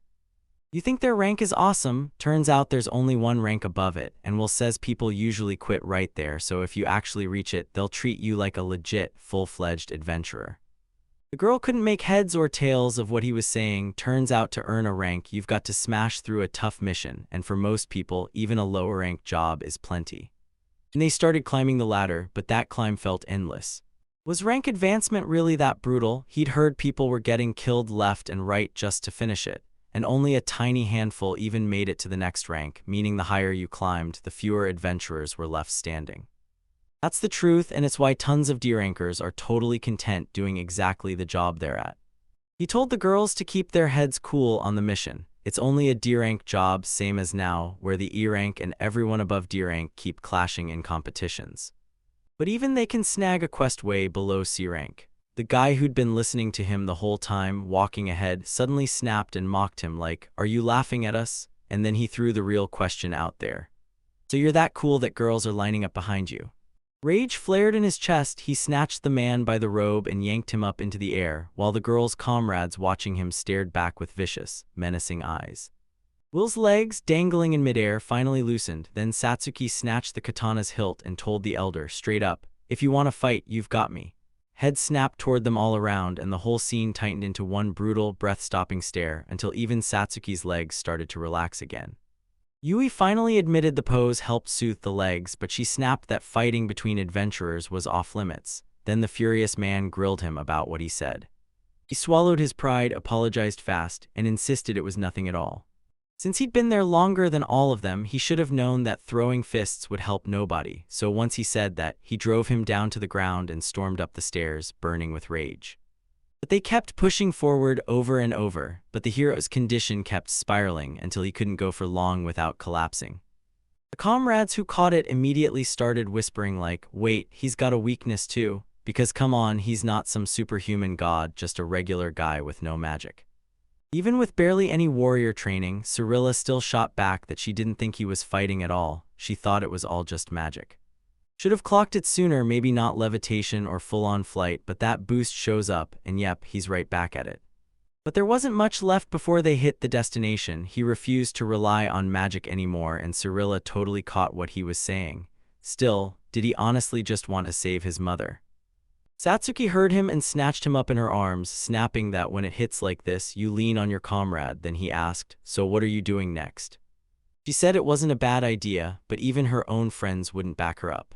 The girl barreled down the stairs, furious, screaming that even while he was asleep she was done playing the background, yet he still demanded she let him go. But they'd already reached their destination, and the older comrades there had witnessed everything. Then the man who'd just been bullying him, stunned by it all, snapped, asking if he was ashamed. The hero admitted he was crushed with shame, and the elder, still reeking of that recent rage, wore the saddest, most pitiful face, and the hero finally understood. Then they pulled off the impossible, moving without spending a single drop of mana. Stunned, Will swore he'd make sure he'd never have to use that trick again. They piled into the building right behind their seniors, but the seniors grabbed every seat, so Will's team got stuck standing awkwardly. A girl sat in one of the chairs, Mayor of Norbin, and the moment she saw them, her face lit up, because from what she could tell, everyone here had only one mission, to grab the quest for the stoneworms. The man flashed a grin, jabbed a finger at the crowd behind him, and bragged that they were just E-rank rookies, while his own crew was packed with seasoned D-rank adventurers, and he even thought she already got it all by herself. So she can pretend she never noticed the newbies, and then toss double pay to the veterans. Mia snapped that his sense of humor was even worse than Williams's, and the moment those girls heard it, rage lit up their faces. Cirilla stood right beside the hero, grabbed his sleeve, and hissed that they had to show out and beat that team, no questions asked. But it didn't make sense to him at all, because this wasn't some game, it was a brutal real test for adventurers. He stepped forward and declared even if they were less experienced, they knew all about the rockworms, and exactly where they could be hurt. The second the mayor heard that, he snapped his gaze to the elders and demanded, "Do you know anything about them?" The bully waved over his buddy, and when he tried to explain, he stumbled with lame, empty words, saying they looked like giant worms, lived mostly in caves, and were brutally strong. The mayor cut him off, said she got it, that was all she needed, and spun toward the hero, demanding he spill everything he knew. The hero warned that the stone worm is a monster haunting mines and rocky tunnels, its body stretching to 5 miles long, though it can grow even bigger. Earthworms burrow underground and feast on the soil, but rockworms, they smash right through rocks, munching them for food, and if you get in their way, they snap open their mouths and spray deadly acid. And yeah, his body turns rock solid, so cheap weapons can't even scratch him, plus his monster rank hits D or higher the moment he's bigger than normal. the mayor notices he's fully aware and tells him he can stop. She said now it was crystal clear who was really hungry for this mission, but she still wanted both groups to go because they'd popped up in several tunnels all at the same time. Nobody knows the exact number of targets, so your reward will swing based on how many stoneworms you manage to wipe out. She's praying they don't wreck the adventurer's hard-earned reputation. The healer couldn't help but beam the second they saw those faces. His performance lit up the room and he absolutely nailed it. Then the girls showered him with compliments so hard he couldn't help wondering, have they always been this obsessed with me? They'd already dropped into this tight shaft inside the cave, and with ceilings like that, their older comrades would have been left bent and cramped, plus Satsuki's sword would snag the second she tried to swing it overhead. But the real nightmare with those stone worms is they can pop out of nowhere, and when one of the girls saw Cyrilla acting weird, she immediately leaned in and asked, "Are you okay?" She told him everything was fine and that she was completely in her right mind. Even their older comrades were squirming around the cave too, and the one who just fought with the hero's squad fumed the whole time, because the place was so cramped it drove him mad, and the worst part was how they kept getting treated like they were beneath will. And it all blew up because their mage humiliated them in front of a client, so one of the guys snapped, "Why didn't you answer it yourself?" But the mage just insisted gathering info was the real grind, and that's exactly why the other guy could nail the question. Didn't win by skill, they got lucky. Another comrade snapped back like, "Nah, you're not special, you just got lucky, because out there, monsters come in every shape and who in their right mind would actually remember all of it, not even some college graduate." Suddenly the ground lurched and everyone panicked because the tremors were right on top of them, and nobody could figure out where they were coming from. Then the magician burst into a scream and every single head snapped toward him. Turns out he totally forgot the warning spell, the one that pings you the moment a monster slips into a 50-meter radius, and everyone just sat there, baffled, wondering how he could miss something that big. And if he refuses to save his mana for attack spells, then yeah, he's basically useless. Right then, the wall behind him crumbled, and a massive worm burst out like it had been waiting for him. Then it opened its mouth and flashed a mouthful of teeth, and the men panicked, screaming at the top of their lungs. A worm was barreling straight at them, and they couldn't wrap their heads around how a thing like this got a daring. Then the mage snapped, telling everyone to calm down, insisting this monster wasn't even that fast. Their commander barked, then moved summon a wall. Right on cue, the worm vomited acid, splashing all around them and burning through stone like it was nothing. Everyone went completely still, staring in raw shock. The magician, panicking, snapped to the chief that he could dodge it himself and told him to walk away. Then the elder exploded in anger, shouting that he couldn't believe the magician thought this was only their problem. But if they fall back, they'll be crushed by Will, the one they despise with every breath. So the moment they heard that, the captain snatched his weapon and stormed ahead, shouting for everyone else to cover him. They kept their mouths shut, silently begging the universe to give him a win. At the moment, the hero's team was finally in a calmer spot. His warning spell had just pinpointed something ahead, to the right and down below, and the girl couldn't help but wonder, was it a stone worm? It was almost certainly that. There was a massive surge of mana, but Mia couldn't pin it down with her ears since the sound got scattered too thin to make out clearly. Then Will decided to cast the see-through spell, because the moment he did, right in the lower right corner, a worm came into view, closing in on them fast. He'd fire off support magic, then snap to a better spot where he could strike harder, and even his own team cheered him on, because this wasn't just any witch, it was the Institute's best graduate. They huddled up and raised their weapons at the worm, but one terrifying thought hit them. Was it crawling toward them because it sensed them, or because it somehow knew them before they even moved? Even Will couldn't figure it out. Maybe he can feel that magical trace clinging to them, because right now he's already closing the distance. The moment he spoke, a worm burst from the dirt and lunged straight for them, so the hero unleashed lightning strike magic and nailed the thing dead on. At the very same moment, a different crew of adventurers stared as a worm inched toward them, and in the air, a crackling roar like lightning started to sound off. The squad leader snapped at everyone to get their heads straight and strike that worm from afar. Then the whole team moved at once, and one fighter seized the blades and lined them up on target. But his shell was like stone, no one could break through it. So they called on the next squad member to attack, and he got stuck too because there just wasn't enough room to move. Commander watched it all and snapped to the conclusion that they were all completely useless. The magician snapped off a magic arrow spell and nailed the worm right in the middle. For a split second it seemed to work, then the worm started writhing in a weird way, and that only fueled its rage. It surged toward them even faster. Then the commander snapped and went solo, axe in hand, and sprinted straight for the worm himself. He landed a single punch, nothing happened, then the worm snapped back, flinging him like a rag doll straight into the wall. Agony tore through him, and the whole team just stood there, clueless about what to do next. But the commander didn't buy their answer for a second. He snapped that they could take him on if they'd just dare to try. Sure, they were rotten, but they were still a daring adventurer team. At the very least, they can't just bolt from a mission this big, they've got to go through with it. While that happened, William's other crew just stared as the magic-sick worm made its final moves. Then he handed it off to Satsuki and told her to finish it, even though it was already barely alive.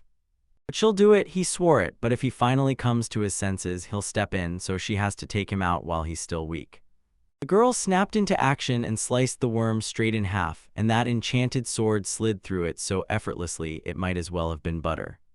But they couldn't tell if that was truly the whole job and if they were done for good, because they actually nailed every requirement. The rest is just extra padding for the bonus reward, since they aren't even sure there's more than one. If they still have enough strength left, they can push forward and keep moving.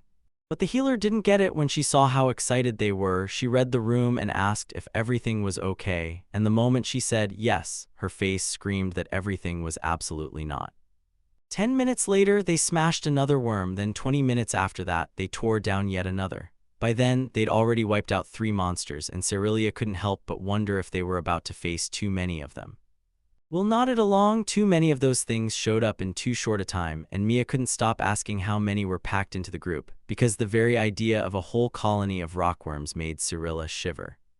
From what he'd seen, if there were a bunch of them in one spot, they'd roll solo or team up in 2s and 3s, though pushing through all those rocks in big groups was a nightmare. Still, he'd already crossed paths with 3, and right here, it looked like there were a few more lurking. But the mana was already sputtering out, and they had to rush back and spill everything they found. Cerelia practically lit up at the thought, and Mia asked if they'd return here again, and the hero fired back, of course. So everyone nodded in unison and agreed to fall back. A little late in Norvin, the mining town, a guy and a girl wandered around the streets, and he couldn't stop talking. He'd heard there were 3 gorgeous girls in town. The girl who locked up next to him backed Mr. Gurin's words, but she also said a guy was traveling with them too, and that left Gurin totally lost because he couldn't figure out why Cecilia was snapping. But tell me, who wouldn't snap when her beloved starts daydreaming about other girls? Can she at least feel jealous for once? That clingy, fiery side was exactly what he loved about her, because right there near their area, a hotel stood waiting, and he'd like to treat her like a snack.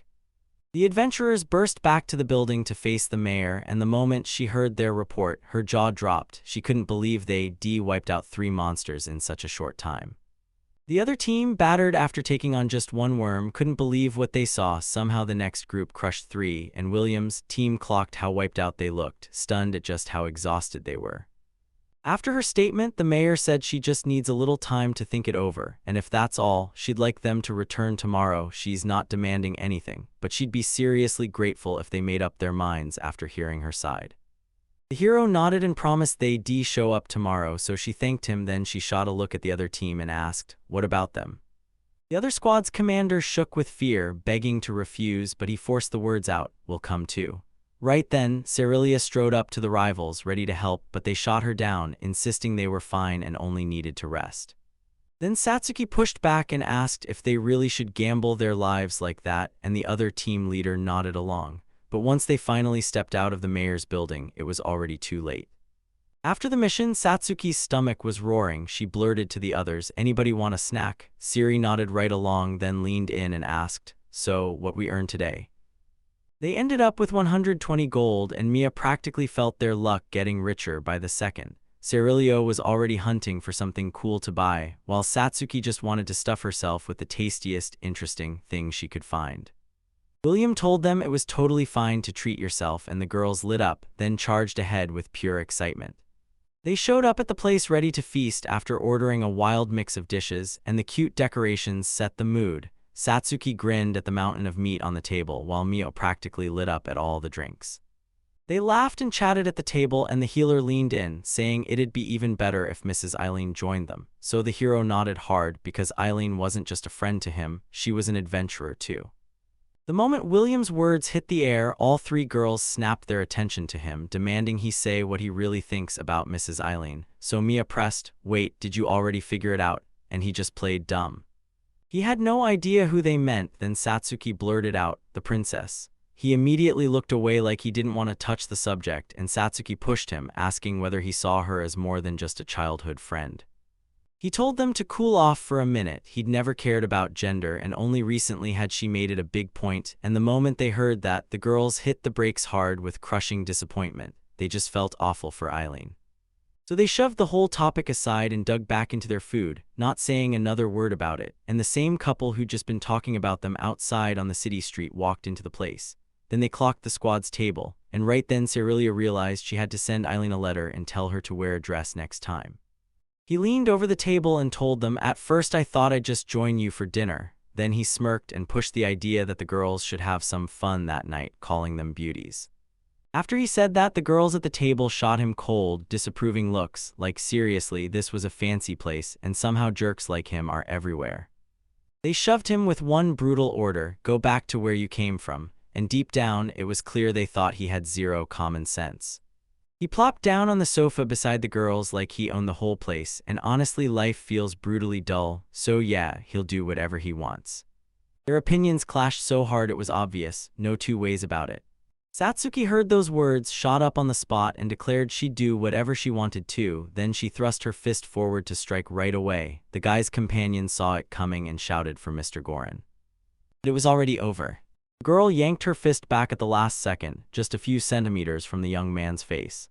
He just laughed and said she was exactly his type, and she still couldn't figure out why he didn't dodge, until rage hit her hard, because if she wasn't even going to land a strike, what was he supposed to dodge? He yanked Satsuki by the arm, yanking her up hard. She clearly hurt, her face screaming it, and the girls who witnessed it spiraled into panic while Will raged. He demanded the guy stop right then, and to make it worse, he finally let go of the girl's hand.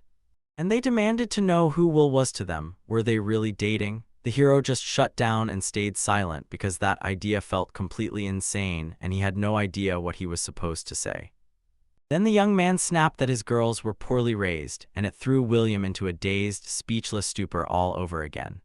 He couldn't quite wrap his head around it. Was it their clashing cultures messing with everything? After that, Gorin snapped and brushed them off, and the second they heard it, their fury exploded because of everything he'd said. Then Mi yanked the girls by their hands and dragged them away, and the hero trailed after them, still not about to grant his demands, but now he had to stick around and spend time with his friends. He marched up to the waiter and told him the man in black would foot the whole bill.